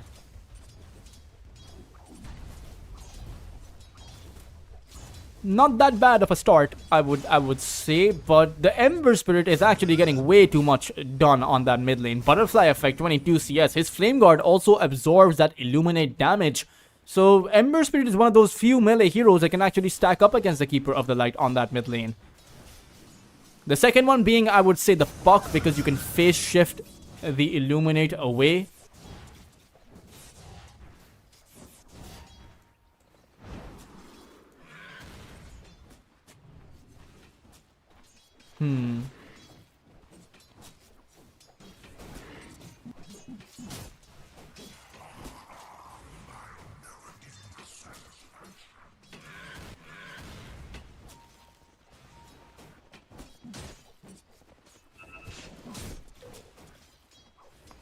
Mars is, well, I mean, he's doing pretty much okay so far.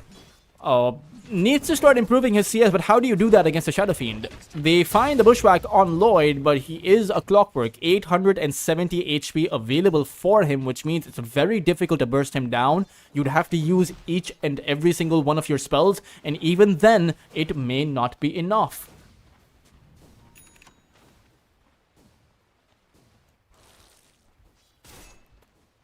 Overall, not that much action. I do apologize.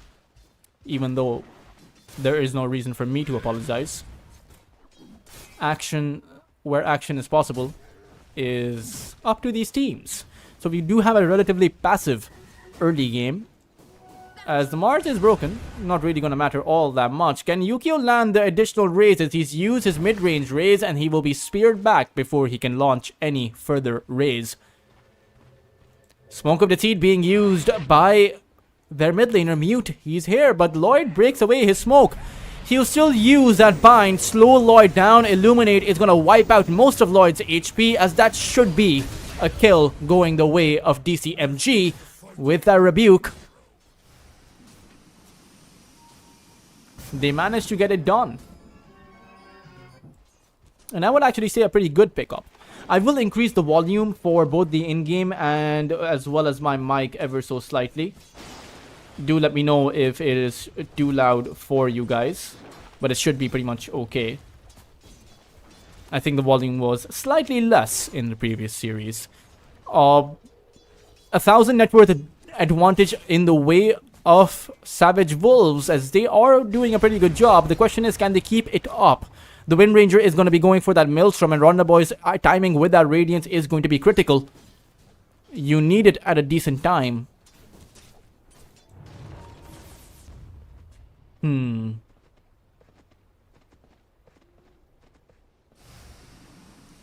Vessel is going to be up for the Keeper of the Light pretty soon.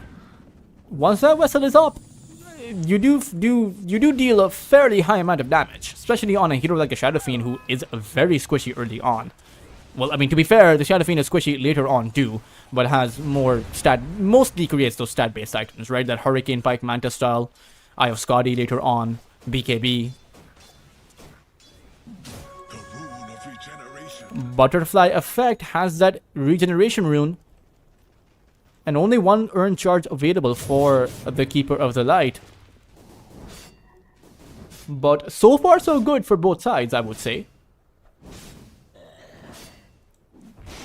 Double S doesn't have too much CS to his name. Has more than the Mars, but I would actually imagine with that Tidebringer he should have more.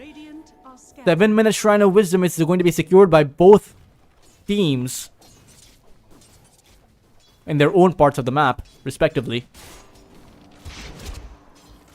Emre is going to get hit by that Earth Spike, and the Ember Spirit's coming in. X mark down by the Kunkka, and the Torrent will be there too. A quick and easy kill. In fact, they find the Searing Chains on the Wind Ranger too, so after Emre is down, maybe they look for Ronda Boy. However, Mute is going to come in with an Illuminate that cleans up the Lion. So a 1-for-1 overall, as both cores found a kill there. So neither side is actually going to get that advantage. Over on that top lane is going to be the Mars. And he is stuck inside of the cogs. Yukio should be able to land that short raise and has plenty of a buffer to land that lost long raise and takes out the Mars. The differentiating factor between the lost exchange over on that bot side is this skill that we just saw. Yukio is quite frankly 2-0, 66 lost hits, 19 denies. Honestly, a great start to the Shadow Fiend, and you need to be able to do something about this. The pressure that the Shadow Fiend is able to apply on some of these tier 1 towers cannot be understated. Because at the end of the day, you will have that armor reduction. At the end of the day, you don't actually have tanky heroes apart from your Mars. You are playing a very squishy Keeper of the Light. At least Butterfly Effect has that Flame Guard to absorb that magical damage. Even at that level 10 mark, you get that plus 165 Flame Guard barrier. The Wind Ranger has that Wind Run, right? Ronda Boy is kind of tanky when you consider that Wind Run. But eventually you'll get to that Dispel. Either that Dispel or that Evasion Piercing MKB. Right? Either one works. And you do have a Nullifier builder on their side. The Kunkka could technically go for it. As Emery is going to be grabbed up, Mute is teleporting towards that mid side, uses that Solar Bind on that Ember Spirit who has to Remnant away. And we can see exactly how big of a slow it is. That Living Armor maxed out from the Treant Protector is keeping these heroes safe against the kind of movements that Roar Gaming want to make. And they aren't able to make them. But for how long? Because sooner or later, Butterfly Effect will get to that Mage Slayer and the effect of that Illuminate is going to decrease, so they can dive in deeper, right? Butterfly Effect doesn't have to Remnant out if he knows that the damage from the Illuminate is not going to be, or rather, is going to be decreased by about 40%. Why not? As we see another pause, there's a bit of lag. As he requests wait. I don't know if that is a request or not, or an order, but I will listen to Mute. I have no choice really in the matter. I'm bound to my chair. Legend has it that I've been on this chair for a very long time. Get to take a meal break every now and then. Lentils, in fact. Go call will be sounded out as the game will resume. And do let me know if the volume is fine, guys, if I've turned it up way too much. Or if it's pretty much okay.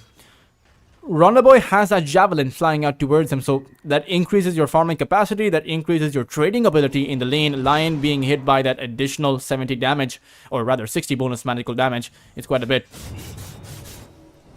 Butterfly Effect.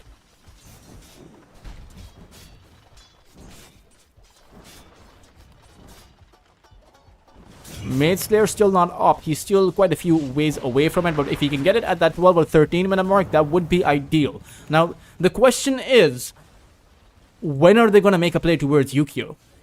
He has a Yasha. He is 5,500 net worth, a full 1,000 ahead of your Wind Ranger, and there's no way to stop his farm unless you take him down. He simply farms up way too fast. Shadow Fiend is kind of like the ideal carry farmer, because he has those raises to flash farm, and he has insane physical damage to clear out creeps with. Doesn't actually, the magical damage Shadow Fiend may have to use the raises on that mid lane to clear out creep waves, simply because you can push them out and go back to the jungle to farm, but the carry Shadow Fiend doesn't have to. Right, because you're playing with lane equilibrium and you're farming these two small camps plus the ancient, plus that hard camp over on that top side next to your creep wave, and maybe even the medium camp next to it. But you don't need your raises for most of those camps. You can just dish out physical hits, and we'll see Yukio, he'll just fall back towards this medium camp. The rune of illusion. Right, one raise, 2 hits, the camp's gone, and then you can go back to the lane to farm up the lane creeps. That is ideal farming patterns for the Shadow Fiend, and unless you make a move, that is not going to change much. At the same time, they're waiting for their own Shadow Fiend, of course. surprised you there. Emery is going to spot out both Yukio as well as a Clockwork, as Lloyd does go in with a hook shot. It is for that Wind Ranger. Rondaboy will fall. Roar Gaming on a 3,000 net worth advantage as they see Emery, and he can't do a damn thing about it. He is huddled up near that tree, backed against the wall. Radiant's bottom tower And it will be a tier 1 tower that falls very quickly. Where is your Keeper of the Light? Where is the response by Mute? As they just came in very casually, took out your carry, took out your support, took out your tower. has fallen. Is there any response? Especially with the boots of travel that Mute already has. Radiant structures are fortified.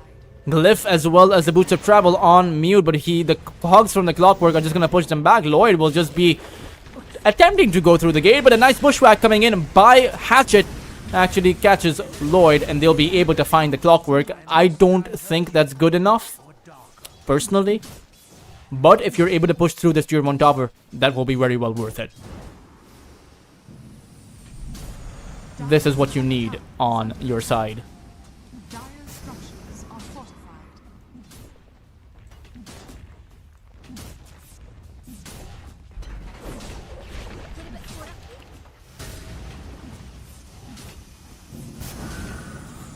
Dire's top tower is under Tier 1 tower is going to go down. Dire's top tower has fallen.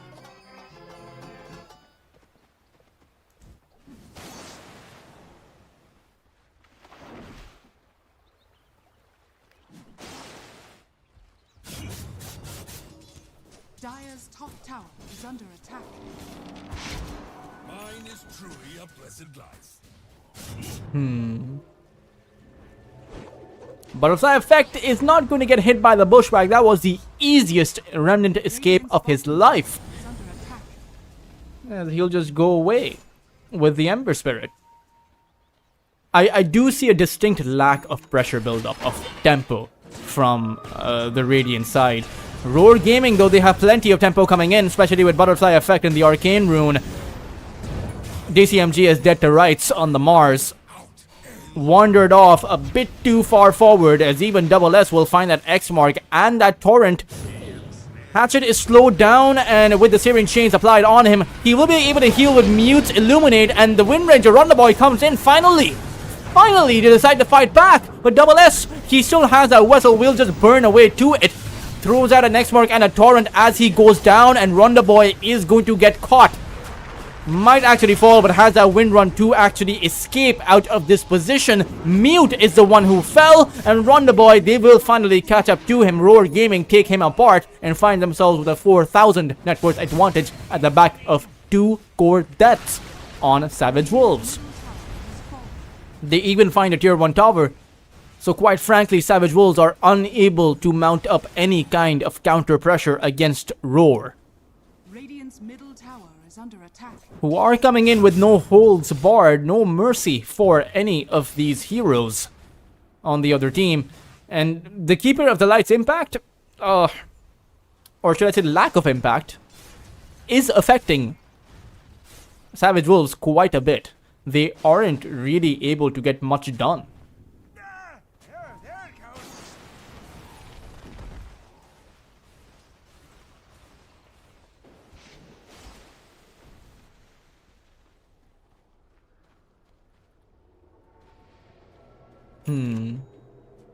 The rune of invisibility.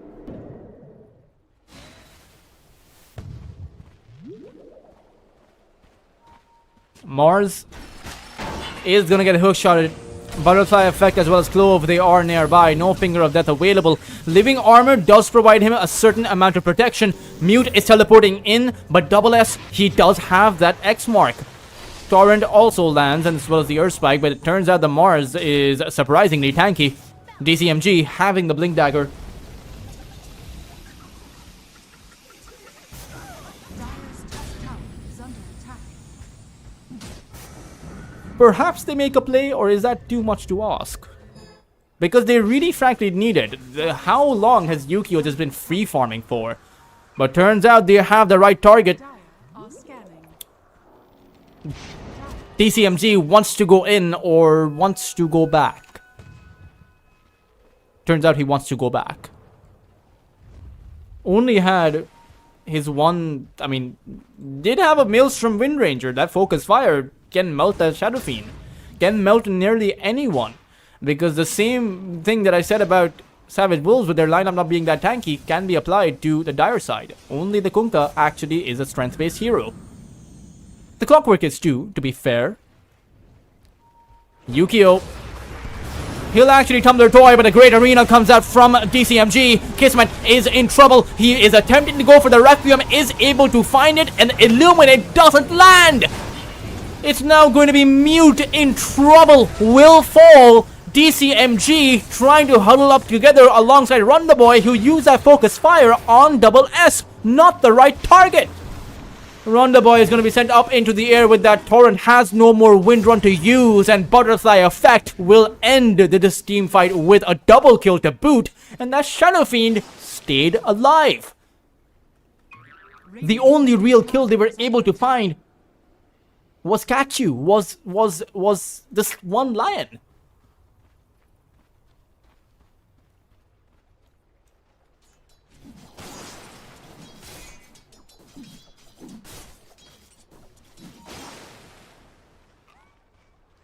Not that worth it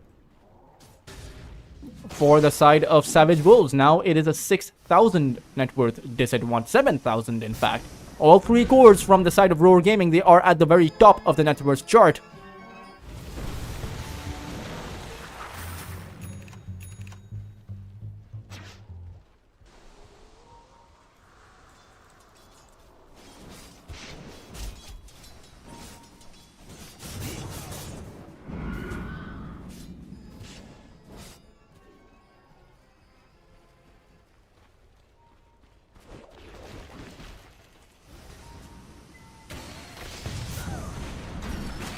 Clockwork hookshot in from Lloyd. Remnant in, coming in from the Ember Spirit. Emre is dead to rights inside of those cogs. Mute is going to be pushed back. Maze Slayer against the Keeper of the Light, and he can't do much. Another great arena coming in by TCMG. Follow-up is there by Ronderboy this time around to take out Lloyd. And the Illuminates are doing a fair bit of damage, but in the end, the Mars is going to go down. Ronderboy will be able to get back, but needs to find a way to protect his Keeper of the Light. Hoodwink is going to fall too. Hatchet has gone down. A 3 for 2 overall. As a Solar Bind comes in on towards Butterfly Effect, and a power shot from the Wind Ranger is able to take out the Ember. The first fight that has actually gone in the way of Savage Wolves. The first fight where they actually muster up the courage to fight back.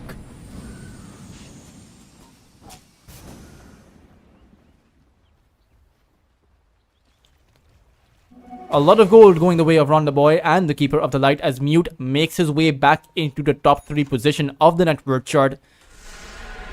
The last Illuminates, they were really good because he realized that he can't do damage against the Mace Slayer. He got back when that debuff was dispelled away, or rather naturally ran its course. He was able to apply those heavy Illuminate damage. Those heavy instances of Illuminate damage on the other side. And that is what you need to do. That is how you want to play these team fights. Sure, your Mars did die, but I kind of feel like that sacrifice has to be made each and every single time. I kind of feel like there is no perfect team fight for Savage Wolves. They will be faced up with casualties. 21 minutes in, Tormentor is going to get taken down, so it will be a 7,000 net worth advantage, and it will be the Lion, Kachu, who will end up with the Shard. Not exactly a great Shard, but it does give him that magic resistance, so you can essentially, if you see the Illuminate coming in, you can just apply that Mana Drain, and as long as you have that Mana Drain up, the Illuminate is going to do 60% less damage on you. It's one of the ways that you can use that Mana Drain to actually survive in those team fights. Not to mention the amount of mana sustain that he can now give his team. The Ember Spirit can stand his ground, or at least stay in those team fights. Kismet can flash farm because he has this Lion who can just pool him infinite amounts of mana.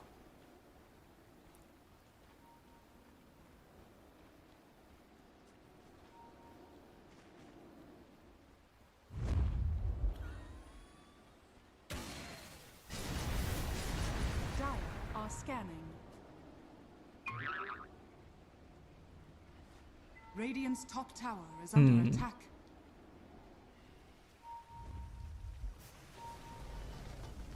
Three-man smoke comes out.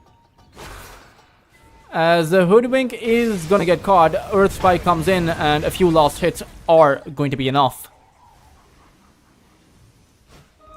A tool to teach.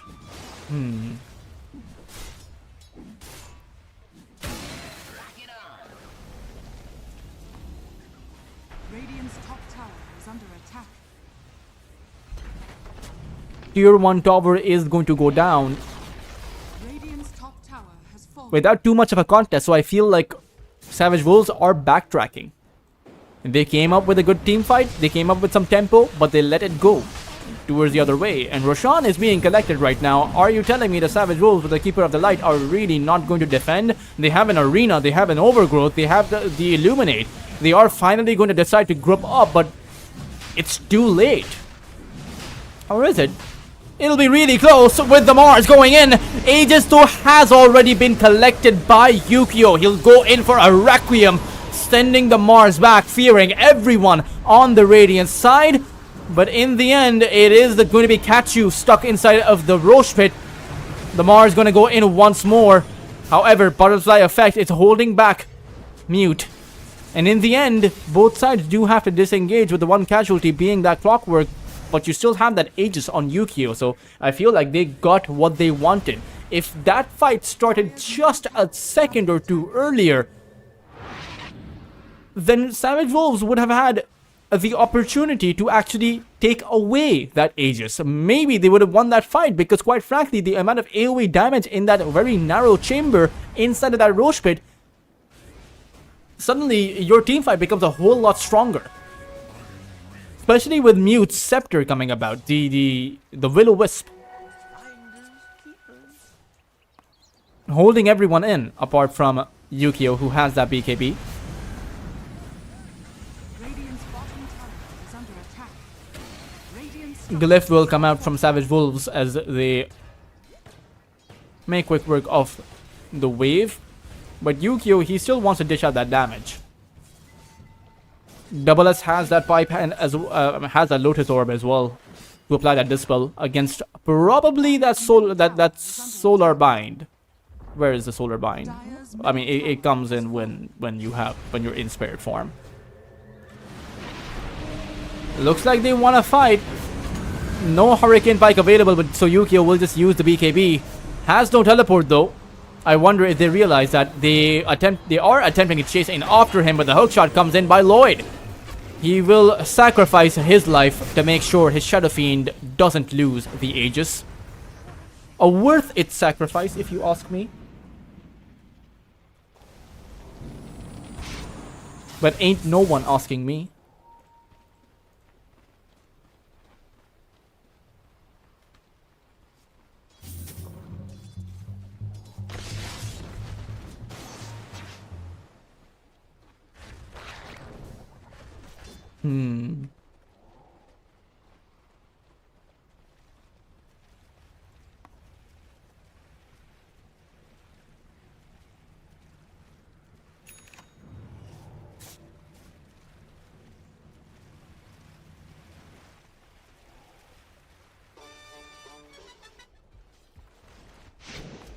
Rondoboy does have his BKB, as Lloyd wants to look for a bit of revenge, able to hookshot on towards Bury the Hatchet, who sharpshooters himself back to the high ground and will be able to find the bushwhack. Clove is also coming in. Kachu will not actually land his Earth Spike. So at the end of the day, space created coming in by Bury the Hatchet. He makes sure that his Wind Ranger Rondoboy can continue farming up. He makes sure that Newt continues farming up. But at the end of the day, 1.5 minutes left on that Aegis, so you'll at least have to say goodbye to your tier 2 topper on this bot lane at the very least. But at the same time, Emre is building up space too, trying to cut the creep wave. Going for the teleport away is not going to be possible against the Kunkka. We'll just bring him back and take him down. But I would actually say that these sacrificial plays coming in by Savage Wolves are really good. because you're making sure that you're wasting Yukio's time on that Aegis. And that is what you need to do. You can't fight it head on in a full 5v5 team fight because you'll be at a numbers disadvantage with that second life. So you might as well waste the time away from the Aegis. Make sure that it expires. And if you only take down one tier 2 tower, that's not an ideal scenario, right? You still find some kind of an advantage at the back of this tower death, but it's really not, I would say, ideal in that scenario, in that sense. Radiant's bottom tower has fallen.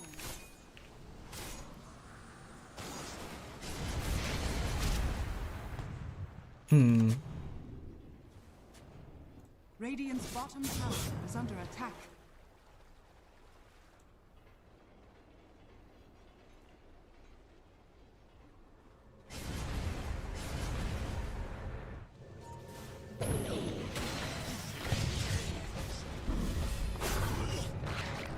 Mars is going to be picked up. A hookshot is going to come in alongside that finger of death way too far out. That isn't an example of space created. That is just a mistake in terms of his positioning. Shouldn't have been that far out. You push the creep wave past this point, you know, and then you go back to the jungle. That's pretty much what you should ideally be doing. Relative safety in that position, but near the tier 2 tower, that is a very easy location for them to punish you with. Pushing against the Keeper of the Light will always be hard, so that is something that you have to keep in mind if you're Roar gaming. As an MKB is up for Yukio, so the win run is not really going to protect Ronda Boy for all that long. He has that BKB at the very least, so if he's able to get at least 4 to 5 seconds with his focus fire, he should be able to take down one core. But it cannot be the Kunkka that he went for, you know, a few team fights ago. Has to be someone else. They see Butterfly Effect. They'll start things off with the Atos, but they did not notice his use. He'll just be able to Remnant away. Double S is pretty much A-okay with on the Kunkka.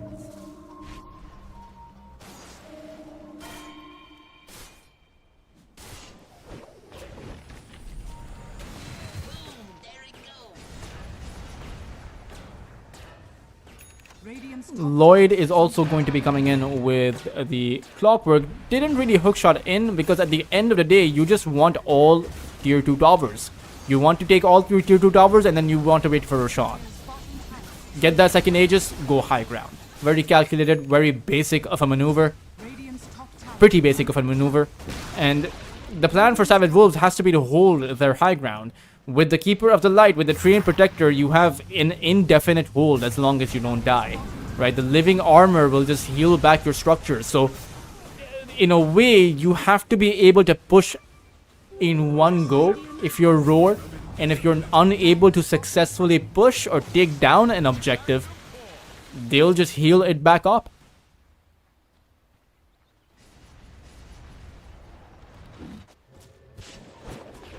Hey, how you going? Ooh. The lightning strikes from that Stormcrafter actually got that hoodwink. That is one of the first key uses of the Stormcrafter that I've seen. It actually catches people in while they're inwards. I did not really know that. So the bottle lightning effect came out and butterfly effect noticed that. Knew where the hoodwink was.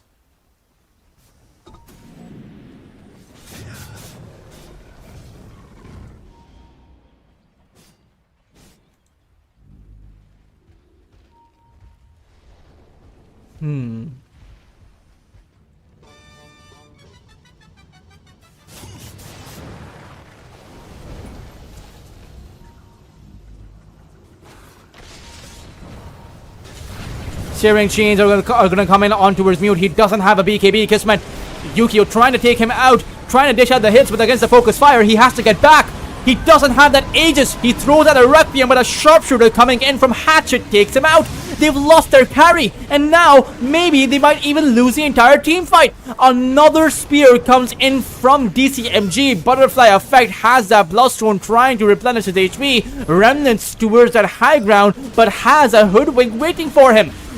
They find that skewer this time around and will be able to take him out. Use for the momentary save, but he has only one more remnant to go for. In the end, he's going to be rooted by the Atos, and Ronda Boy will take him out. The absolute best team fight, and maybe the turnaround has come in for the side of Savage Wolves.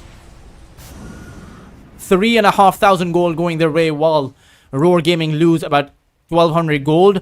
The Shadow Fiend was doing not that much damage against the Wind Ranger. I suppose the Solar Crest with that physical damage barrier alongside... is there a medallion? There is no medallion. But there is the Gunpowder Gauntlet for the Hoodwink. I actually think it procs with the Acorn Shot, so it's a fairly high amount of damage. But the Medallion of Courage wouldn't have been that bad either.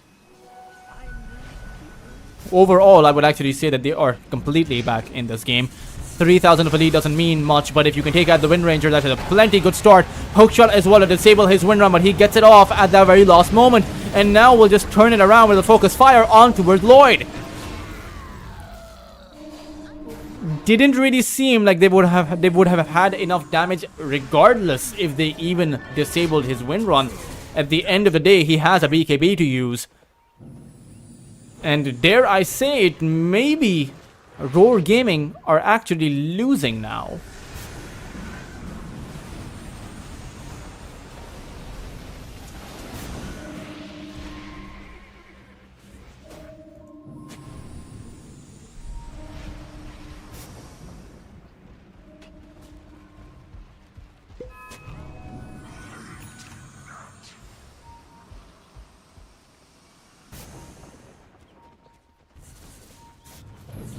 The way that they are posturing, maybe they want to go for a Smoke of Deceit. Roshan is up. Yukio inside of the Roche Pit could be a bit of a mistake. However, they are probably calculating for the fact that there is no arena. Radiant's middle tower is under attack. There are Radiant Observer wards though on that cliff, so they don't actually know that, but I believe their smoke might have been caught out. Radiant Scan doesn't actually catch anyone, as the full 5 of Roar Gaming are on that mid lane, while Emre attempts to break the smokes. Will catch out the Kunkka as a bushwhack doesn't land. They take care of the outpost. Haven't actually taken out the sentry though, or the observer on that cliff. The Mars goes in. He finds the skewer on Yukio. The Will-O-Wisp also comes out alongside that Illuminate, but the BKB activated from the Shadow Fiend will mean that they can fight back. The side of Savage Wolves has to reposition again. A buyback coming in from Emery at the very start of that fight as he went down very early on. And a complete disengagement as Roshan makes his migration towards that bot pit.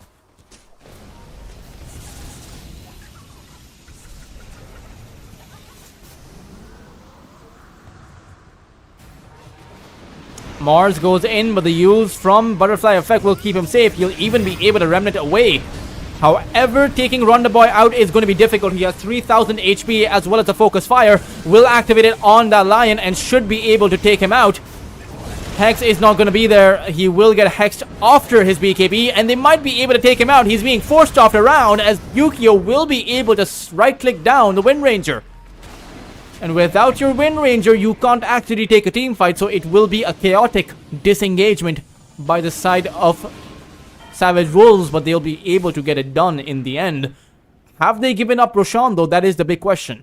They don't have an arena, no sharpshooter, but the arena is going to come off of cooldown, and you do have a buyback on the Wind Ranger. Giving up the Aegis would be a big loss, simply because that is the one thing that they need to come high ground with. And I feel like Savage Wolves, they know this.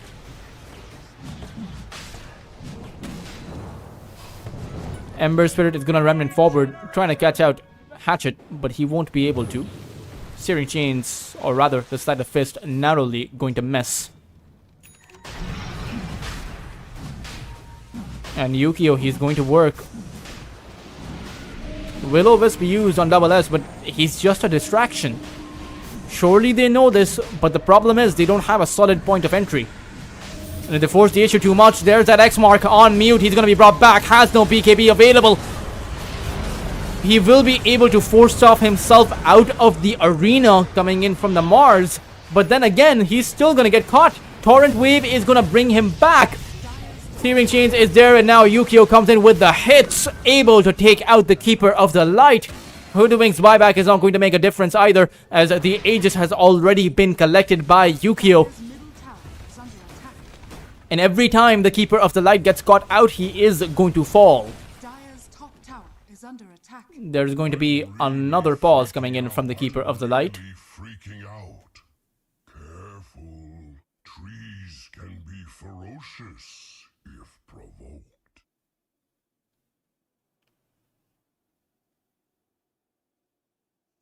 And I feel like this game for the side of Savage Wolves is back at square one.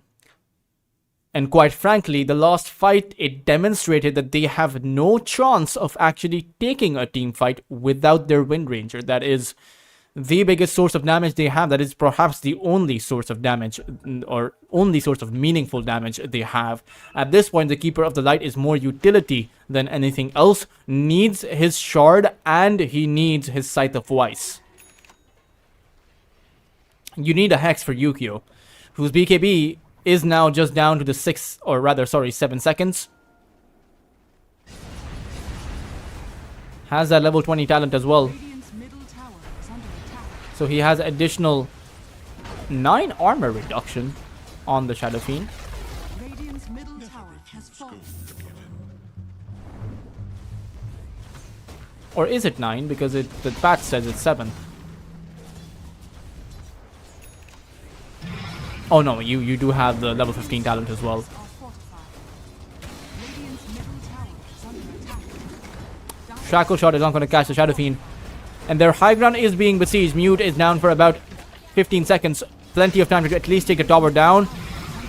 And you have to push through it past that living armor. Range Barracks is also going to fall as the Ember Spirit goes on forward. On towards Barry the Hatchet. Are they going to be able to burst him? Meanwhile, backline, it's going to be an attempt by the Mars to come up with an arena. However, the Ghost Ship is going to provide a buffer for Yukio. And now they find the Hex on that Mars. Lion might potentially fall alongside that Clockwork, who does go down. They bring him back, but the Keeper of the Light, he just got hexed. Mars will come in with a spear, but the Torrent Wave will bring back the Mars back into the range of the Shadow Fiend. Yukio might be able to bring the Mars down as a remnant forward coming in from the Ember Spirit. Butterfly Effect will find the cleanup. Aegis has been lost though. The question is, do they continue to stay in this position? They haven't been able to do anything to run the boy, who's been able to dish out the hits as he goes on forward, but does find and brace himself to go back. At the end of the day, losing the Aegis and not being able to take down the melee barracks is not your objective accomplished. It is a successful hold by Savage Wolves.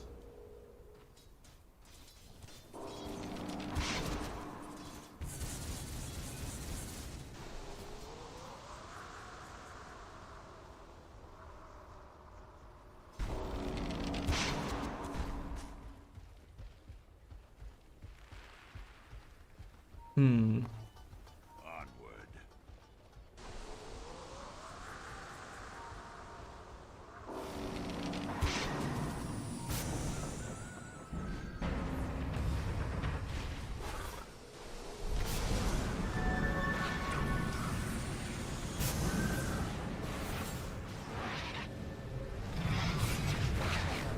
Emery is gonna get caught, and I believe he doesn't have a buyback for about 2.5 minutes. The question is, how do you go high ground? That is something I find myself scratching my head, pondering about that. Maybe the Amplified Damage rune is actually going to help them, and the Satanic. That certainly does help.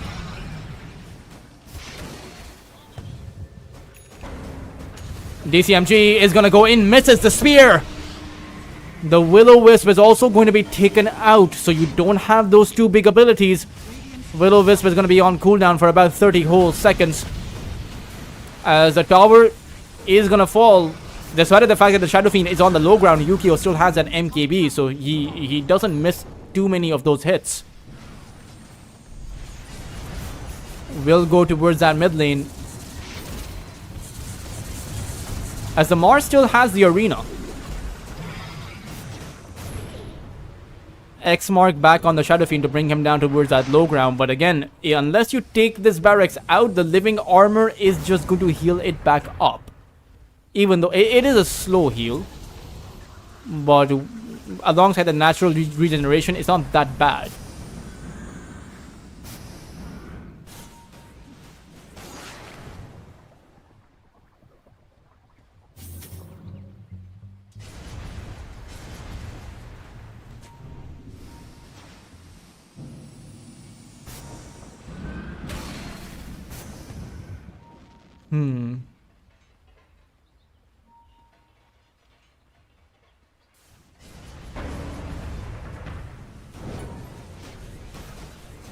Radiant are scanning.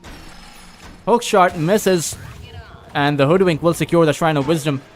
Sharpshooters himself back to safety. But Clove, he jumps in. Shackle shot also isn't that successful, but an arena catches out Clove as well as the Clockwork. Lloyd is gonna fall. And Yukio can't dish out the damage. Butterfly effect is in the midst of 5. Gets shackled down, and even with the Bloodstone, he may not be able to regenerate. Yukio trying to go for the hits against the Mars may just be successful, especially with Butterfly effect remnanting towards the high ground.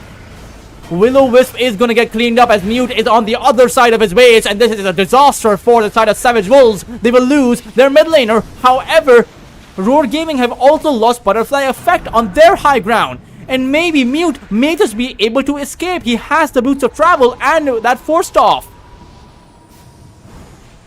And as it turns out, he may not just want to escape. He may want to go back in. Focus fire coming in from Rondaboy as there is no Requiem. However, the hits coming in from Yukio are enough to take out the Wind Ranger. The lone survivor of that entire fight is Yukio as he teleports away, leaving Double S to his fate. But at the end of the day, it's another successful hold. And the Shadow Fiend has hit critical mass. He can't actually make any other item. He can go for something like the Aghanim Scepter and, you know, pick up the Shard, pick up the Moon Shard as well. You have those kinds of items coming up. But are they enough is the big question. Emre is going to fall again, but Lloyd is going to be the casualty in response. Not that bad of an exchange.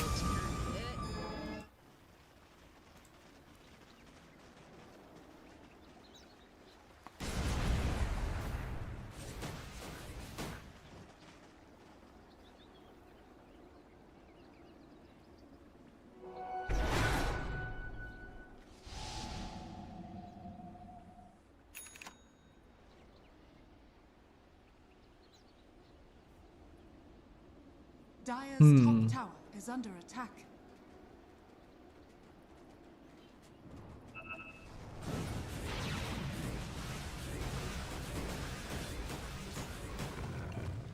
Yukio is going for that Swift Blink. I feel like that is a good idea. Just Swift Blink yourself on that high ground. As the Ember Spirit Butterfly effect has that Refresher Orb, and the Kunkka has that Aghanim Scepter and that Chasm Stone. This is a good standalone item to have, even if you don't have the full Shivas. Ideally, he does get to that Shiva's Guard. As Mute is also... He can buy that Scythe of Vice if he wants to, but he won't have a buyback, so you might want to hold on to it 45 minutes in. But once you have that Scythe of Vice, you can potentially take out the Wind Ranger. It is certainly in the realm of possibilities.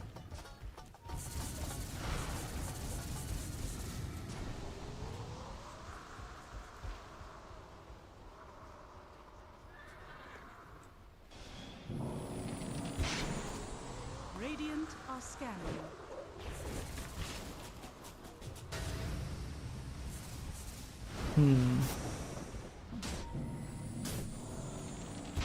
Dire are scanning.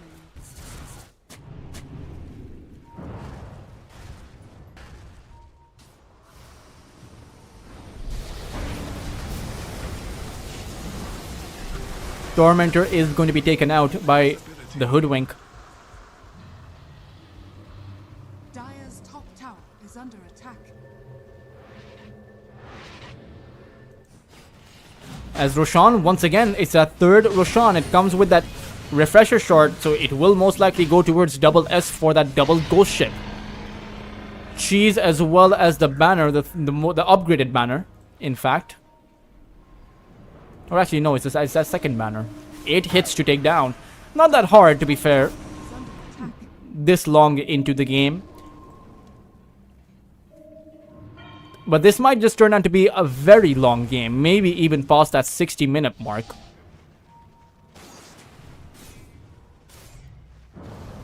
Dire's top tower is under attack. Dire's top tower has fallen.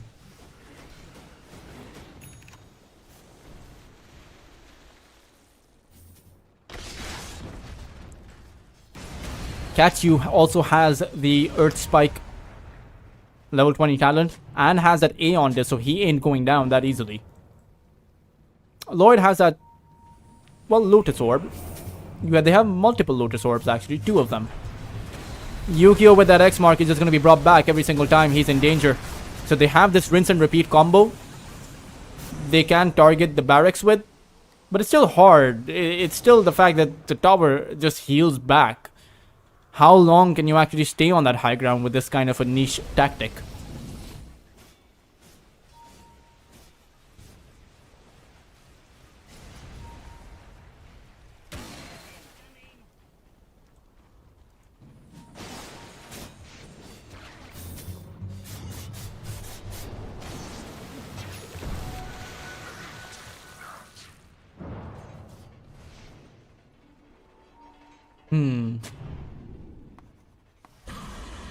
Once again, Silver Edge as well as that Swift Link, they make their way towards that high ground, and the Shadow Fiend gets pulled back. Sooner or later, they're gonna realize that this play isn't going to work, right? Sooner or later, you're gonna have to actually take a team fight. So then it's about how good of a team fight you can actually take. As this time around, they switch it up. Yukio now goes for the melee barracks. Maybe if you're able to apply enough damage past the ability of the living armor to come off of cooldown, this would work. As there we go, once again, Yukio. However, this time around, the Mars actually goes for an initiation. He has another arena to use at the back of that refresher. It's going to be the Treant Protector who will lose his life first, but has a buyback available. Kismet once again goes in. This time around, the Side of Vice comes in by Mute as he has a buyback available too. And without the Treant Protector, there's your living armor not available. So this is the best time that they have to be able to take this barracks down. Melee barracks almost having fallen.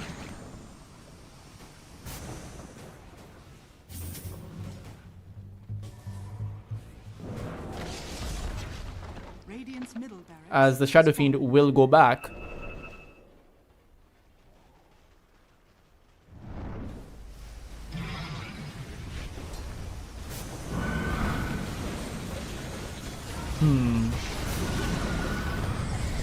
Mars once again goes in, but instantly gets hexed by the Lion and will actually fall. He doesn't have a buyback. This is probably their games for the taking now, as they have to find a way to actually hold this game together. Hex up on Kismet, but he can dish out the hits plenty easily. Right clicks on Hatchet as he goes down, instantly buys back into the game. Hook Clockwork goes in with a hook shot. Now it's Ronda Boy in danger. He's gonna fall too to the right clicks of Yukio. He's gonna buy back 2 into the game. There's still that Aegis that you have to contend with. Emre has gone down. He's bought back as well. But it's all coming crumbling down. A house of falling cards.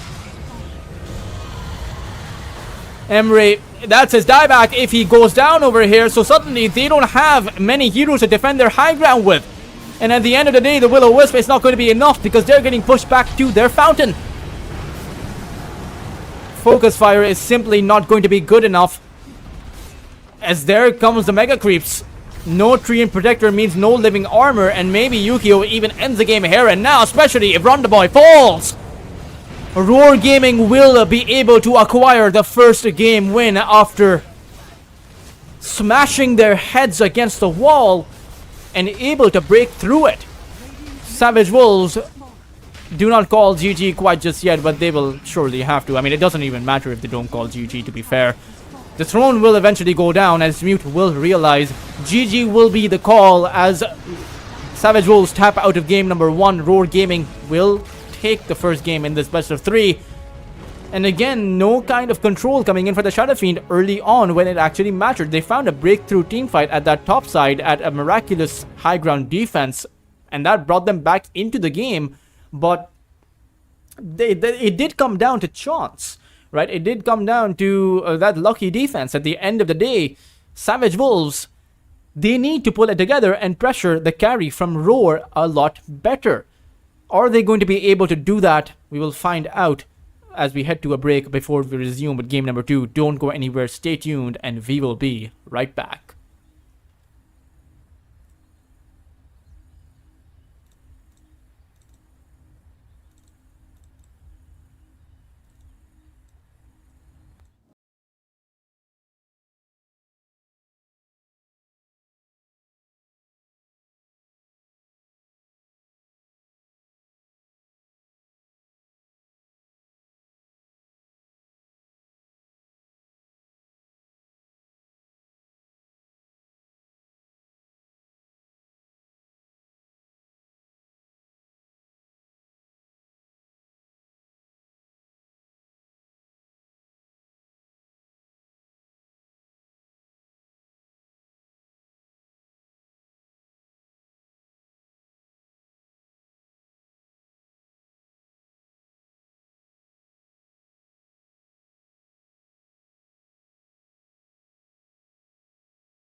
Hey guys, welcome back to the Cringe Station Lunar Horse Trophy Season number 7, Roar Gaming versus Savage Wolves, as 5 seconds. Roar Gaming pick up the Storm Spirit, the Underlord Willow, and Silencer. Meanwhile, Savage Wolves, they have the Keeper of the Light, Tiny, as well as the Ember Spirit.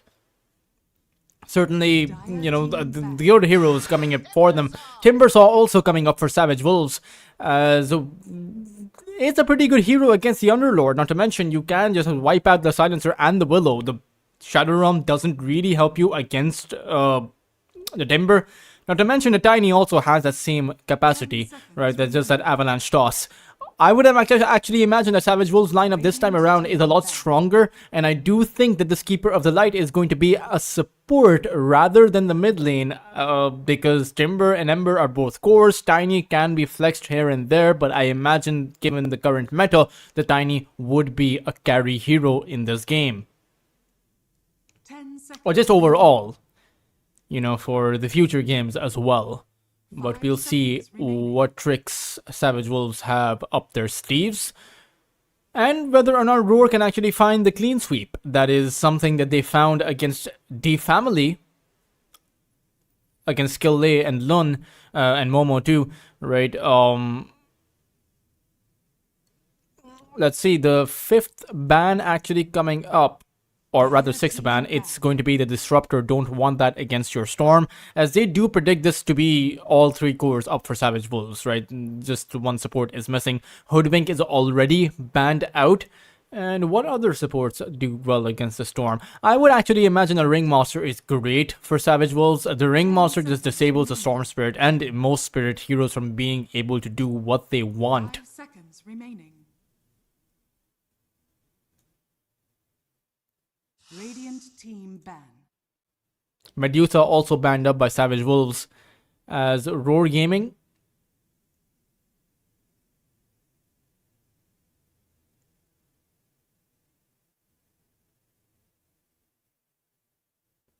have to go for their 10 last ban, seconds remaining.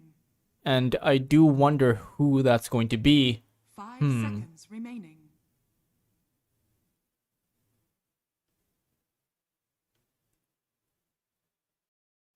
Is it going to be a ban on...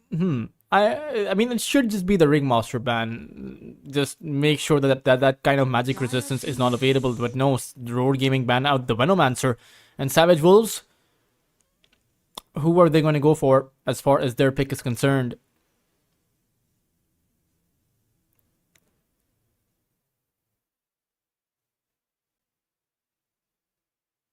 Ten seconds remaining. 5 seconds remaining. Still thinking about it.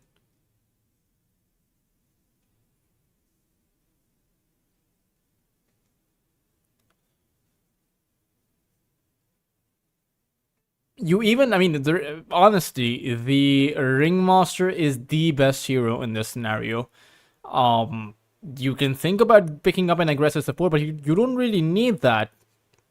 Wheel of Wonder is also super good with the Illuminate as well as the Avalanche Toss. But Savage Wolves will pick up the next Assassin, so it will be an aggressive support. They want to snipe out that Storm, or maybe even take out that Silencer before he can use that Global Silence. I would actually imagine that taking out the Silencer would be a more valuable objective to actually find. 10 seconds remaining. Meanwhile, Roar Gaming, they see the Nyx. They have to pick up a carry right now, ideally a tanky carry. Luna is... Hero. I mean, as long as you get the glaives off, you are tanky in that specific regard. Pretty good against the Timbersaw as well, because you can break away the Timber Chain with your Lucent Beam. And with the damage reduction coming in at the back of those glaives, you can stack up to the Tiny. Underlord's Pit as well, right? The Underlord throws out the Pit. Willow throws out the Bedlam, Luna throws out the Eclipse. That is the 3-set combo that Roar are going to be playing with. Storm Spirit, of course, with the Zaparounds. No, it is very difficult for the Storm to do much this game. Simply because the amount of damage that he needs to dish out against the Timber and the Tiny is not going to be there, especially the Ember Spirit. So his job is probably going to be to take away Emre, the Keeper of the Light, out from Savage Wolves. Next Assassin is going to probably be in that Vendetta, but if you do see him in his with a Sentry Ward or two, you can also take the Nyx out with your Ball Lightning. I do think that that is a good way to go about it.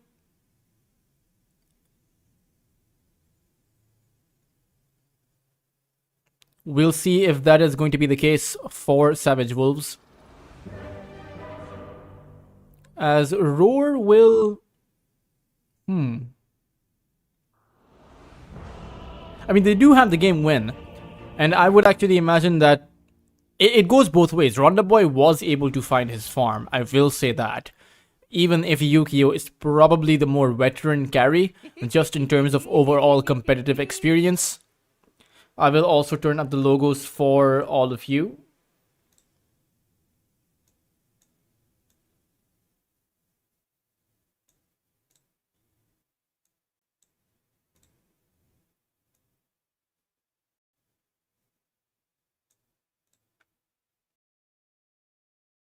There we go, the logos are on your screens now.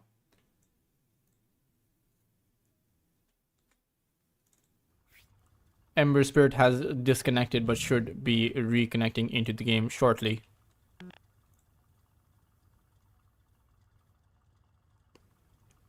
I say should as if I know, but I hope that he reconnects into the game shortly.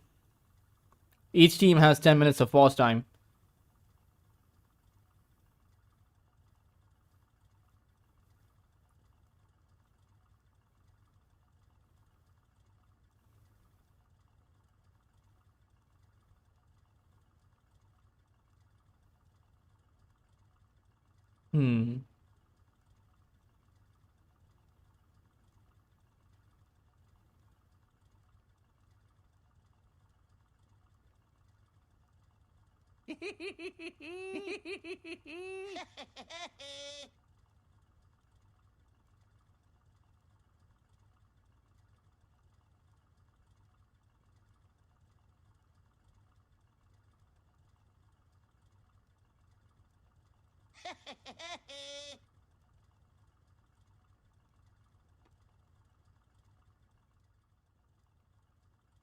As we are still waiting for Mute to reconnect into the game, we will, of course, I'll talk about the lanes once we resume into it. And there we go, he is back. Let's see what he can do on a Spirit Hero. As it will be Spirit versus Spirit, the two brothers, Storm versus Ember, Lightning versus Fire, or Thunder versus Fire, however you want to put it. Probably Lightning, right? Because Thunder is the sound, Lightning is the effect itself. Or rather, that's the visual, the physical aspect of the Lightning. Although sound is pretty physical too, because sound does travel. And I mean, it goes through the cochleas, which are your ears. Cochlea being the medical term for your ears, of course.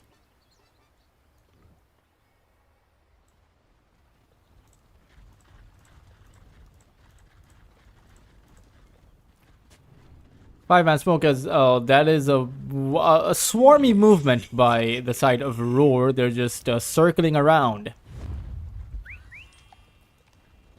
Hope that they haven't made themselves too dizzy. As an aggressive observer ward is planted down by the side of 30 seconds to battle. Roar.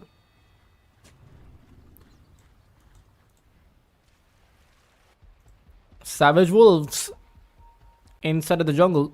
They've planted down a kind of defensive observer ward. It's a pseudo defensive aggressive observer ward.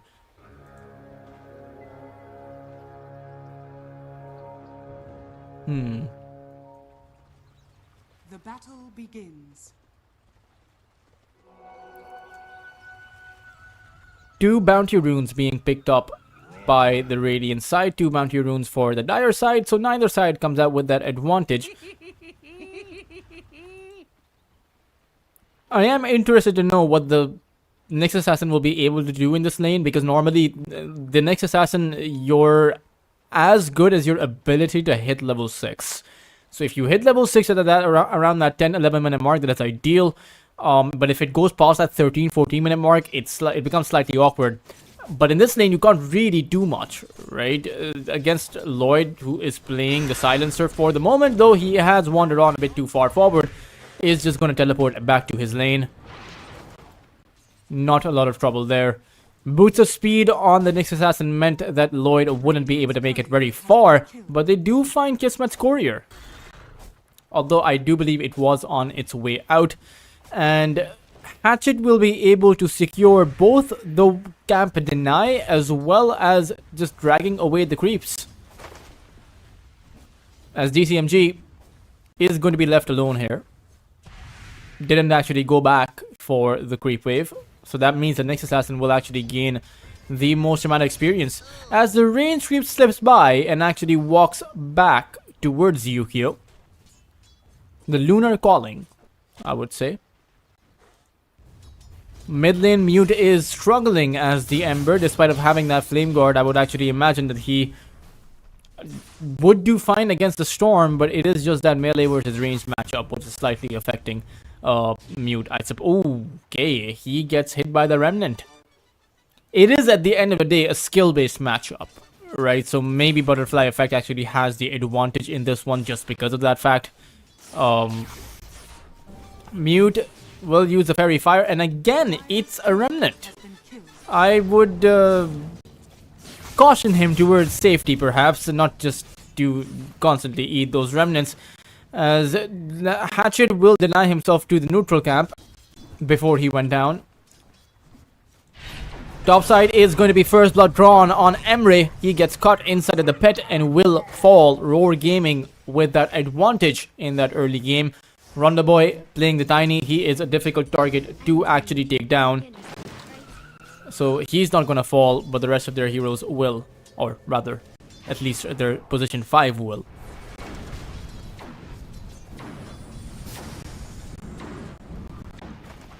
I'm surprised they are running a support keeper of the light. They certainly give a preference to this hero.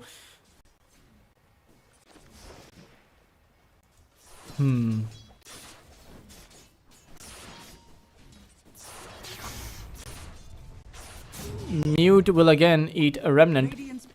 All 3 cores from the side of the Radiant have the last hit advantage.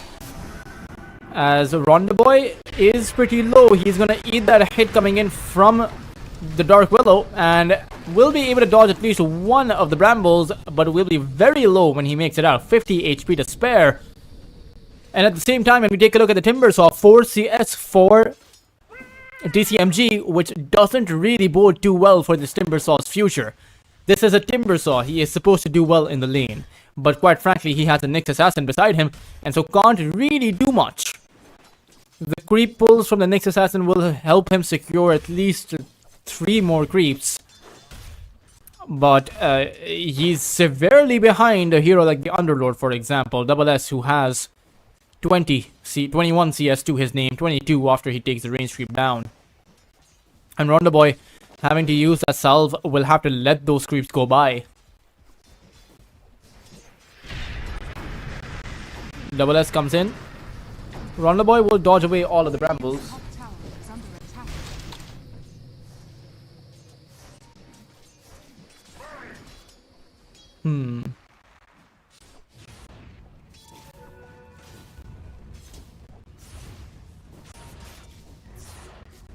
Butterfly effect. Radiant structures are fortified. Ooh, no. That is not how you want to play the mid lane. Butterfly effect able to pick up a solo kill on Mute. That is going to be pretty tilting if you're this Ember, considering that your Timbersaw is also having a horrible time. Even Ronda Boy is constantly getting pushed back by this Underlord Willow combo.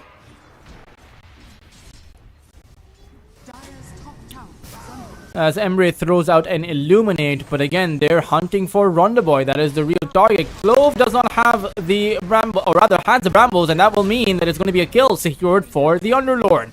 Emre found Clove, so even though Ronda Boy gets some bits of experience, that is truly not going to be worth it for the side of Savage Wolves. They're losing quite a few of these lanes. They've lost that mid lane. They're losing that bot lane as a Timbersaw has 11 CS. We don't even know how many of those are just neutral creeps. And the top lane, you lost your carry.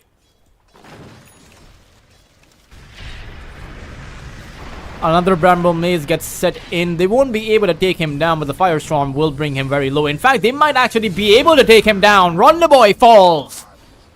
And he is going to have to make a walk of shame back into his lane. That is not going to be a very good look for him. That is a big disaster for that Tiny and for their overall lineup.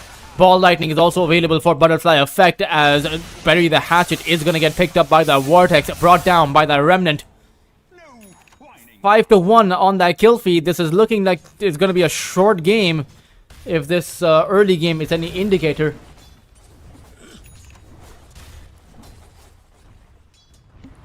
Timbersaw uses that healing salve, which is just going to get cancelled by Lloyd. As Rondaboy is farming up the neutral camp 6 minutes in. This is, again, the Shrine of Wisdom isn't even safe here because the Timbersaw is very low on his HP. But with the Ember Spirit making his way in, so too does the Underlord. Lloyd, though, did not really pay much heed to Mute making his entry. So at the very least, they'll be able to secure their Shrine of Wisdom over the other side.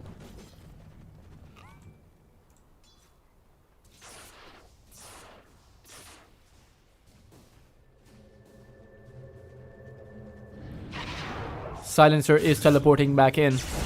As Mute is forced to Remnant back towards that bot lane, apparently. Very far away Remnant, which means that he's also slowed by the Arcane Curse and sure has a lot of mana received by the Chakra magic, right? He just gets pulled up back to full, nearly. Top lane, it's Rondaboy once again in trouble. Kismet has the Eclipse to actually use, but doesn't really need it. One Lucent Beam is more than enough to take out Rondaboy, who has gone down 3 times in a row on this top lane. They have to abandon their tier 1 tower as well, as Yukio can just clear it up, but it will in fact choose to go back to that bot side. This tower will fall on its own. Rondaboy doesn't have a game. Even a Timbersaw 24 CS for him. Bury the Hatchet, trying to do what he can. Kismet, he's waiting for the Eclipse, will pop it out and should be able to take out at least Bury the Hatchet. Timbersaw goes back in, eats a Lucent Beam, is going to be getting hit by the Cursed Crown stun, but should be able to make it out. Well, in some way he makes it out. Right, he still can't play the lane, unfortunately. When we take a look at the net worth, we see quite a bit of difference, right? Each of the players on Savage Wolves are just at that 2 mark, 2,000s, right? 2,800 for the Ember, 25 for the Tiny, 23, 60 for the Timbersaw. But everyone from the Radiant side are at that 5 or 4 mark. 5,000 net worth for the Underlord. He is at 2,500 net worth ahead of that Timber. 1,500 net worth on between these two mid laners, 1,500 net worth of a difference, and even when you take a look at the carries, it is a 2,000 net worth advantage in favor of Yukio. So this is not looking too good for Savage Wolves.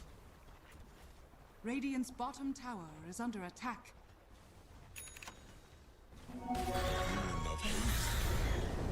As the full fury of Savage Wolves does appear on this bot lane, they'll be able to take out Yukio. He survives for a little while. In fact, he's surviving for a lot longer. Ember Spirit will be able to remnant towards the other side and uses his Sleight of Fist to take down Yukio. Butterfly Effect will not be able to catch up to the haste rune available for Mute.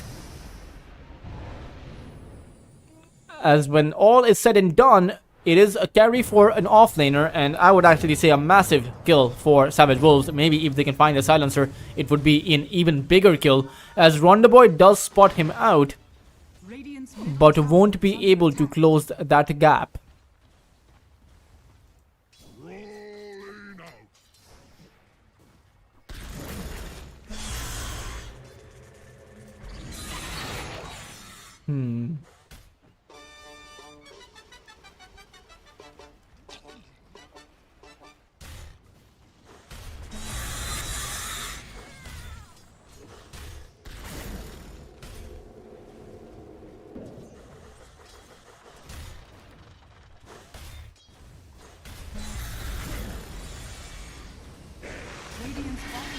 Next assassin, or rather the Dark Willow, is going to be able to make it out. It's a great hit coming in from Double S. He catches the next assassin. Timbersaw will fall, and so too will the Ember Spirit. He has no way out despite of the regeneration rune. 3 heroes to fall in the blink of an eye as Been denied. a 7,000 lead now gets built up. Yukio free farming on that top lane. Ember Spirit barely at that 4,000 mark. He's yet to hit it.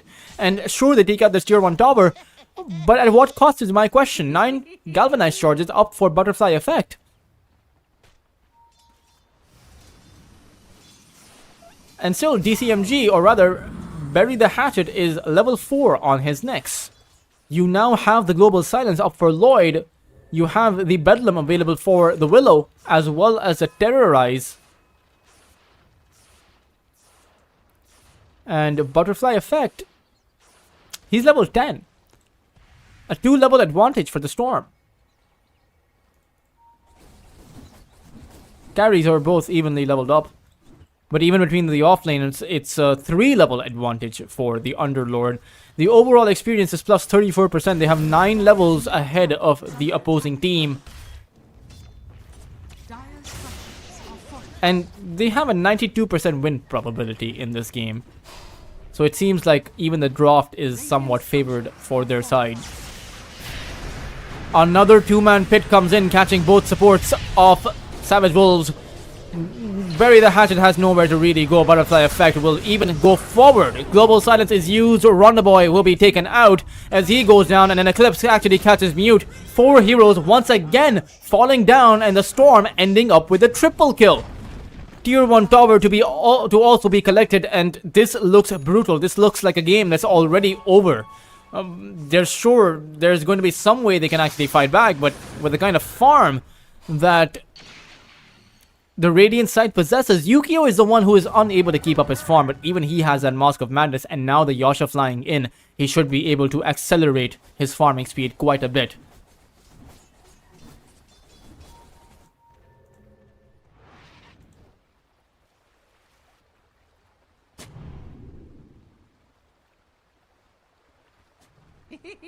May the light keep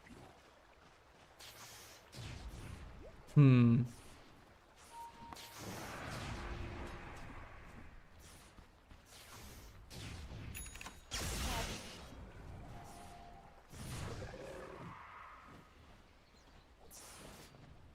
Emre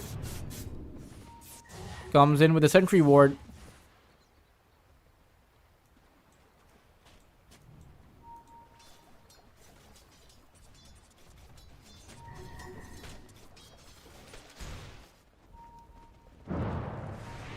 Ember Spirit jaunts forward. Lloyd is going to possibly be the first casualty. He is. The pit comes out, so too with the Bedlam, and it will be the Ember Spirit Mute to go down. Storm to collect up 33% or Bury the Hatchet, but Rondaboy is able to find the trade. So the first actual fight that ends up evenly in this game overall at that 14-minute mark. And sure, if you can get more of that, you have to remember that the net worth is in the Radiant side's favor. So every single fight that turns out even in numbers, just even in terms of positions traded out, is still an advantageous fight for the Dire side.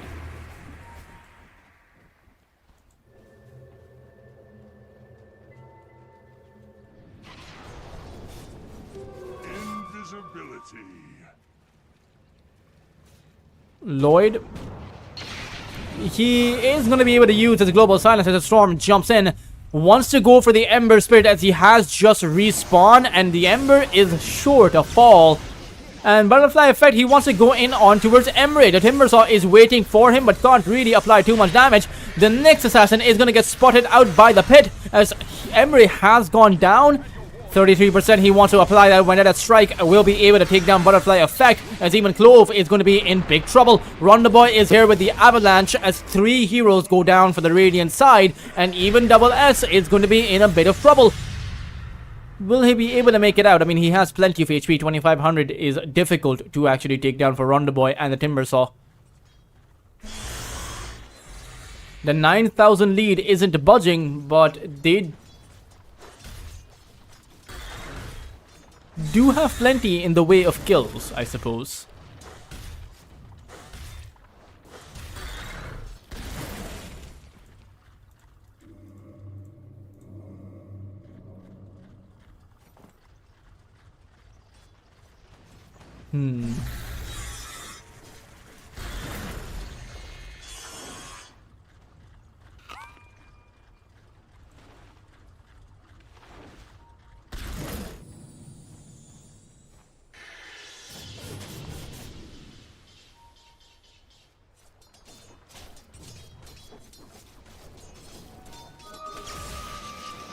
Storm Spirit Butterfly effect sees the Nyx, who does use his Vendetta and may actually look to return the favor by going for some kind of a play.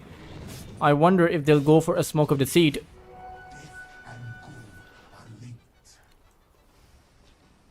But Lloyd is nearby with his Global Silence coming off of cooldown. Dire are scanning.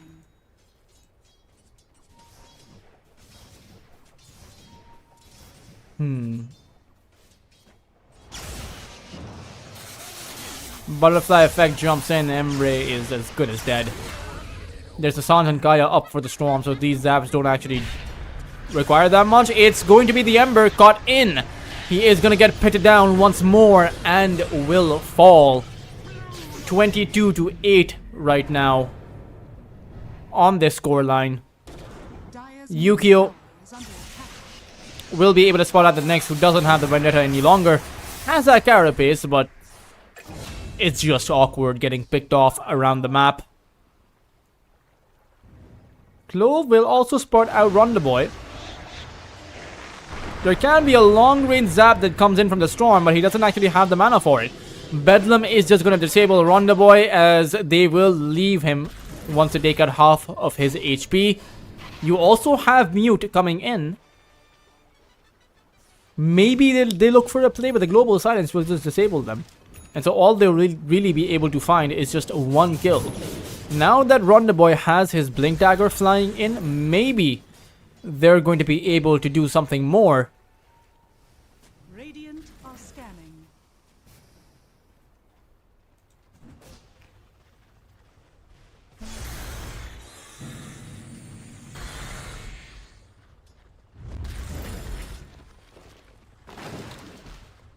Radiant's middle tower is under attack.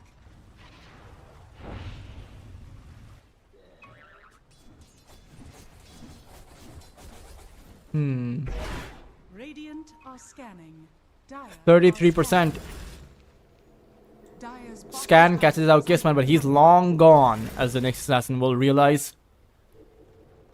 Will actually go through the gate, but I mean, alongside the Tiny, and okay, there's quite a few numbers here, so Yukio, he might just go down here.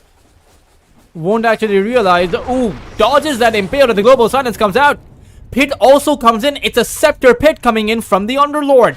Double S will catch both the Keeper of the Light as well as the Tiny, as they will both go down.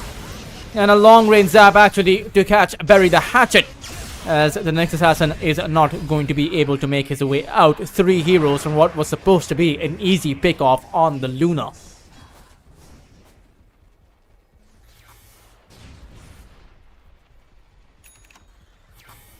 Dire's bottom tower is under attack.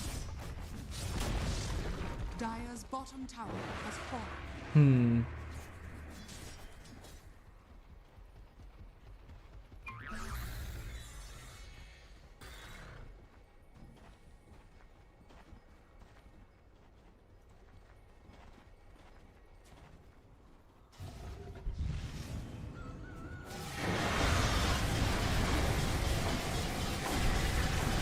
Tormentor is also going to be picked up.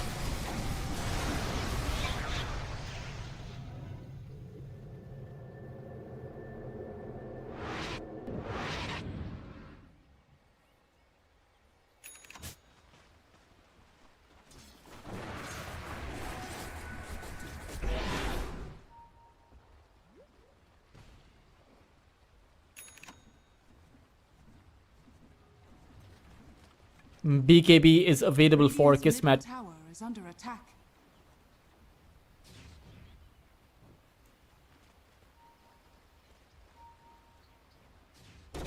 As this time around, they will be able to find him with that toss. Pit is still going to come in, so at the very least, they will still be punished for it, but you do take Yukio down.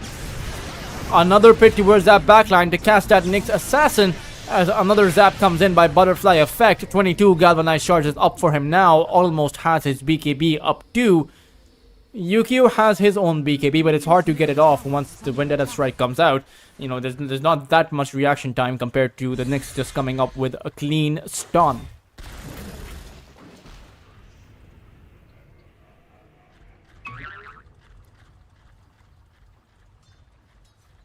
There it goes.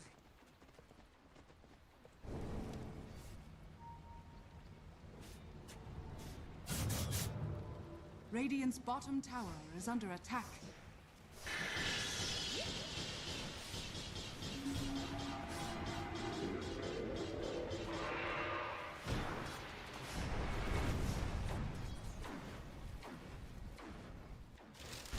Dire's top tower is under attack.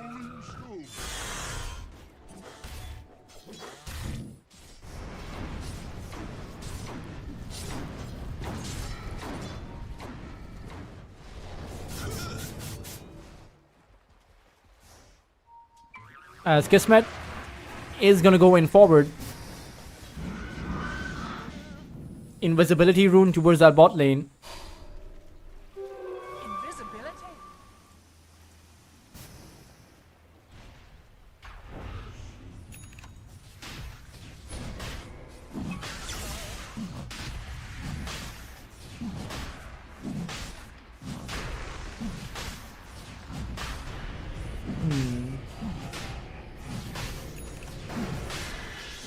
Radiant are scanning.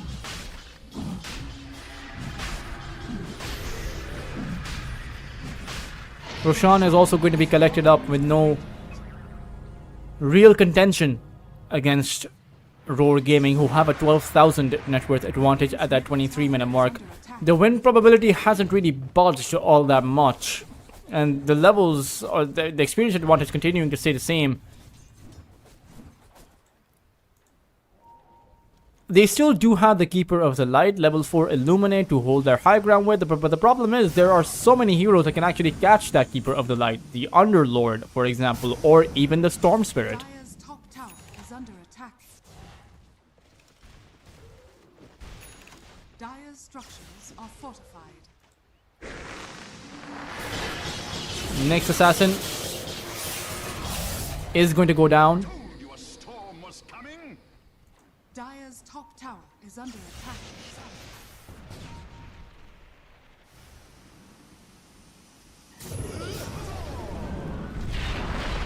Pit is going to come in alongside that Global Silence. Butterfly Effect will be able to activate his BKB and turn things around.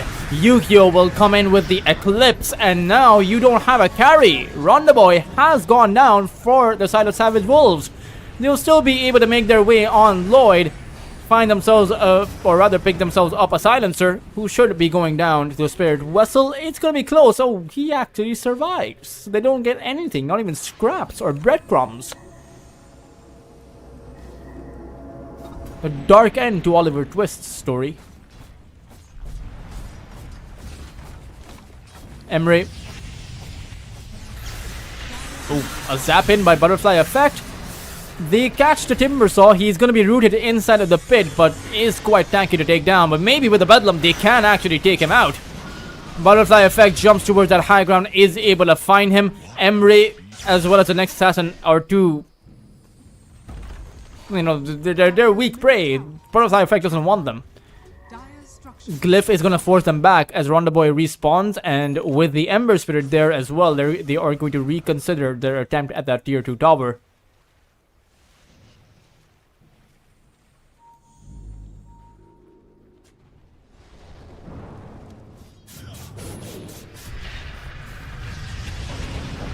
Making mistakes is the path to wisdom.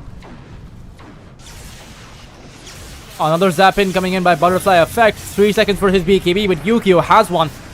Bury the Hatchet is going to go down as a pit comes in catching Rondaboy, but he's able to run away. No, another pit comes in and actually catches Mute.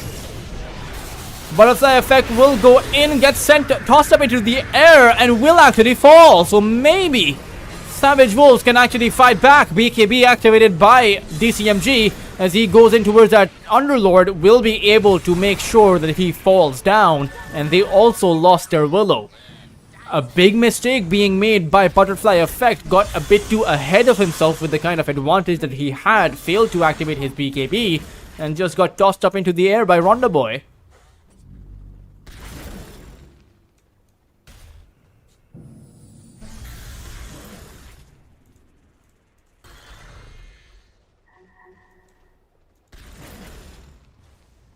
Radiant's middle tower is under attack.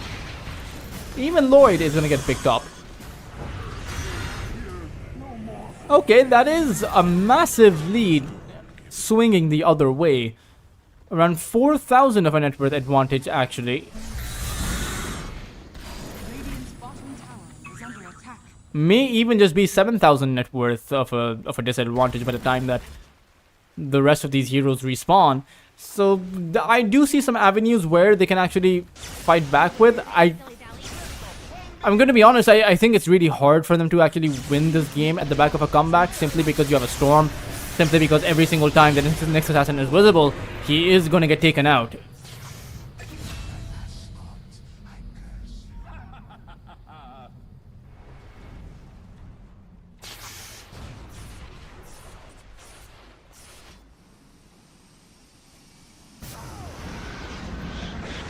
Keeper of the Light, Emre. The Glimmer isn't really going to help him. He even dropped the gem on the deck. That is not too good for a lineup that has a Nyx Assassin. Suddenly the Nyx can't really move around the map. As Yukio will make its way towards that high ground, his Aegis is about to expire though, so he can't really stay here for too long. Ronda Boy looking for the BKB, still needs one more component for it. As the pit comes in, they go for a play on mute. He does have his BKB up though, so Butterfly Effect won't be able to secure that kill. But with the tower falling down, these barracks fall pretty quick too, so you kind of need to make a move.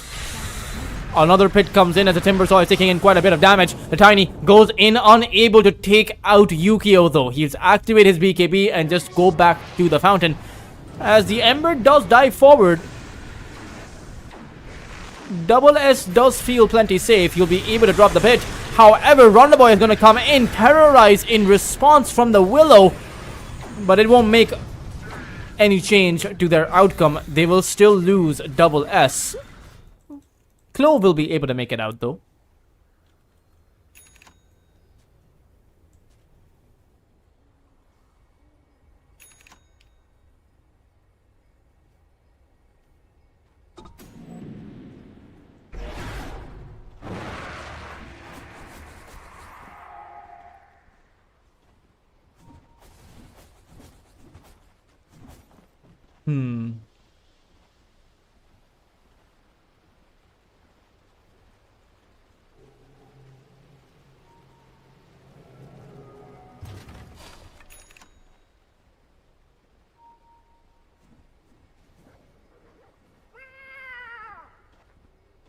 Radiant's middle tower is under attack.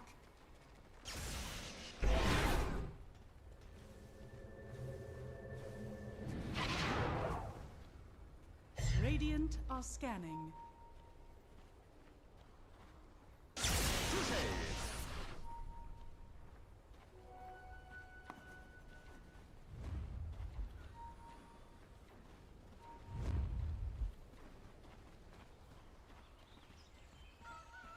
A Smoke of Deceit with Butterfly Effect and Lloyd, actually all four of their heroes.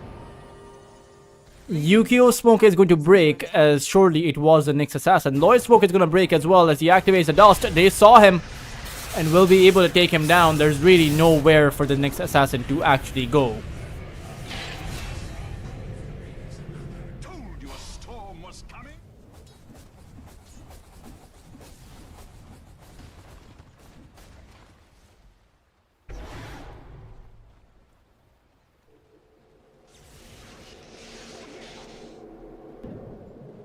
As they make their way through the gate,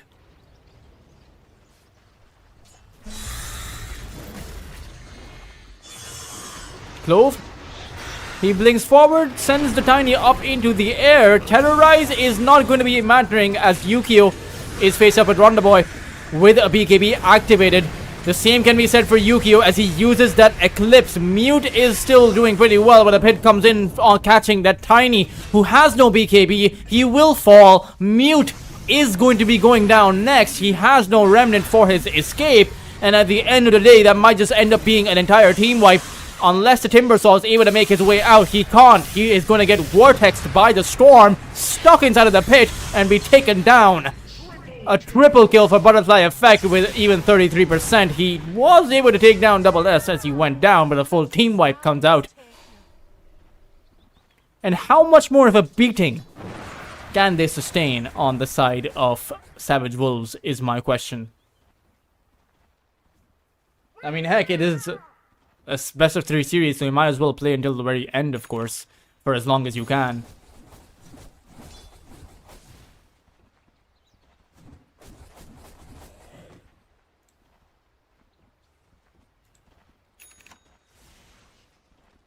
Coin for me.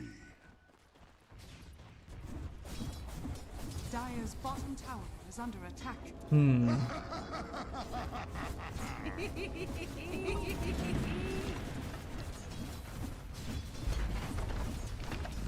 Tier 2 tower is also going to fall. Dire's bottom tower has fallen.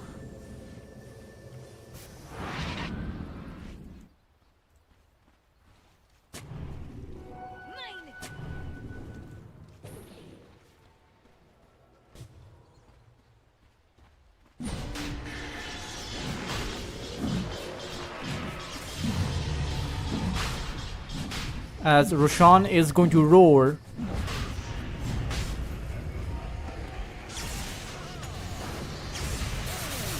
Ember Spirit is also going to be collected as a Timbersaw. Or rather, the pit actually catches the Ember. He does have a BKB to use. He will have to actually activate it to make his way out. Timbersaw goes back in. He has an Academ Scepter, so maybe he can fight back. He does have to reposition as both supports are traded out. Clove, though, buys back. And Yukio has to activate his BKB and forced to now hold his ground. Ronda Boy taking in so much damage. Yukio is very low as the Ember goes in. Mute wants to take out the Luna. Might be possible, but in the end, he can't. It's going to be yet another full team wipe as the only real target they found was just that Willow. And in the end, Yukio should be able to run apart or take apart all of these barracks. Ronda Boy does buy back and he has a blink dagger, so that means Yukio actually can't enter. They'll have to settle with just one lane of barracks, but Ronda Boy, he wants to start things off. But Mute is also back in. However, the pit, it catches them both. First Crown Stun is going to be there, and the Ember and the Tiny are now on a dieback.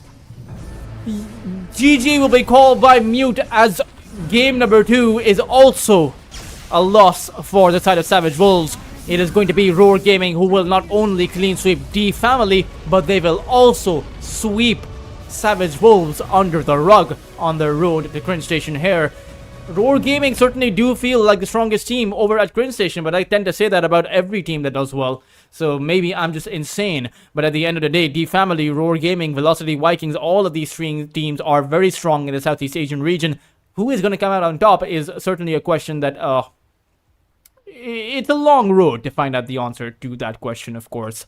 For now, guys, this is going to be it over for Lunar Horse Trophy today. We will be back with Lunar Horse Trophy for 3 best of 3s tomorrow, all the way starting from around, I believe, 12 p.m. Singaporean time, then around 3 p.m. Singaporean time, and then we will finish off with the last series at around 1800 or 6 p.m. Singaporean time. This is your host, Ultras. Do make sure to follow Cringe Station on their social medias. You can follow me on my social medias, on my Twitter or on my YouTube, and I will see all of you later.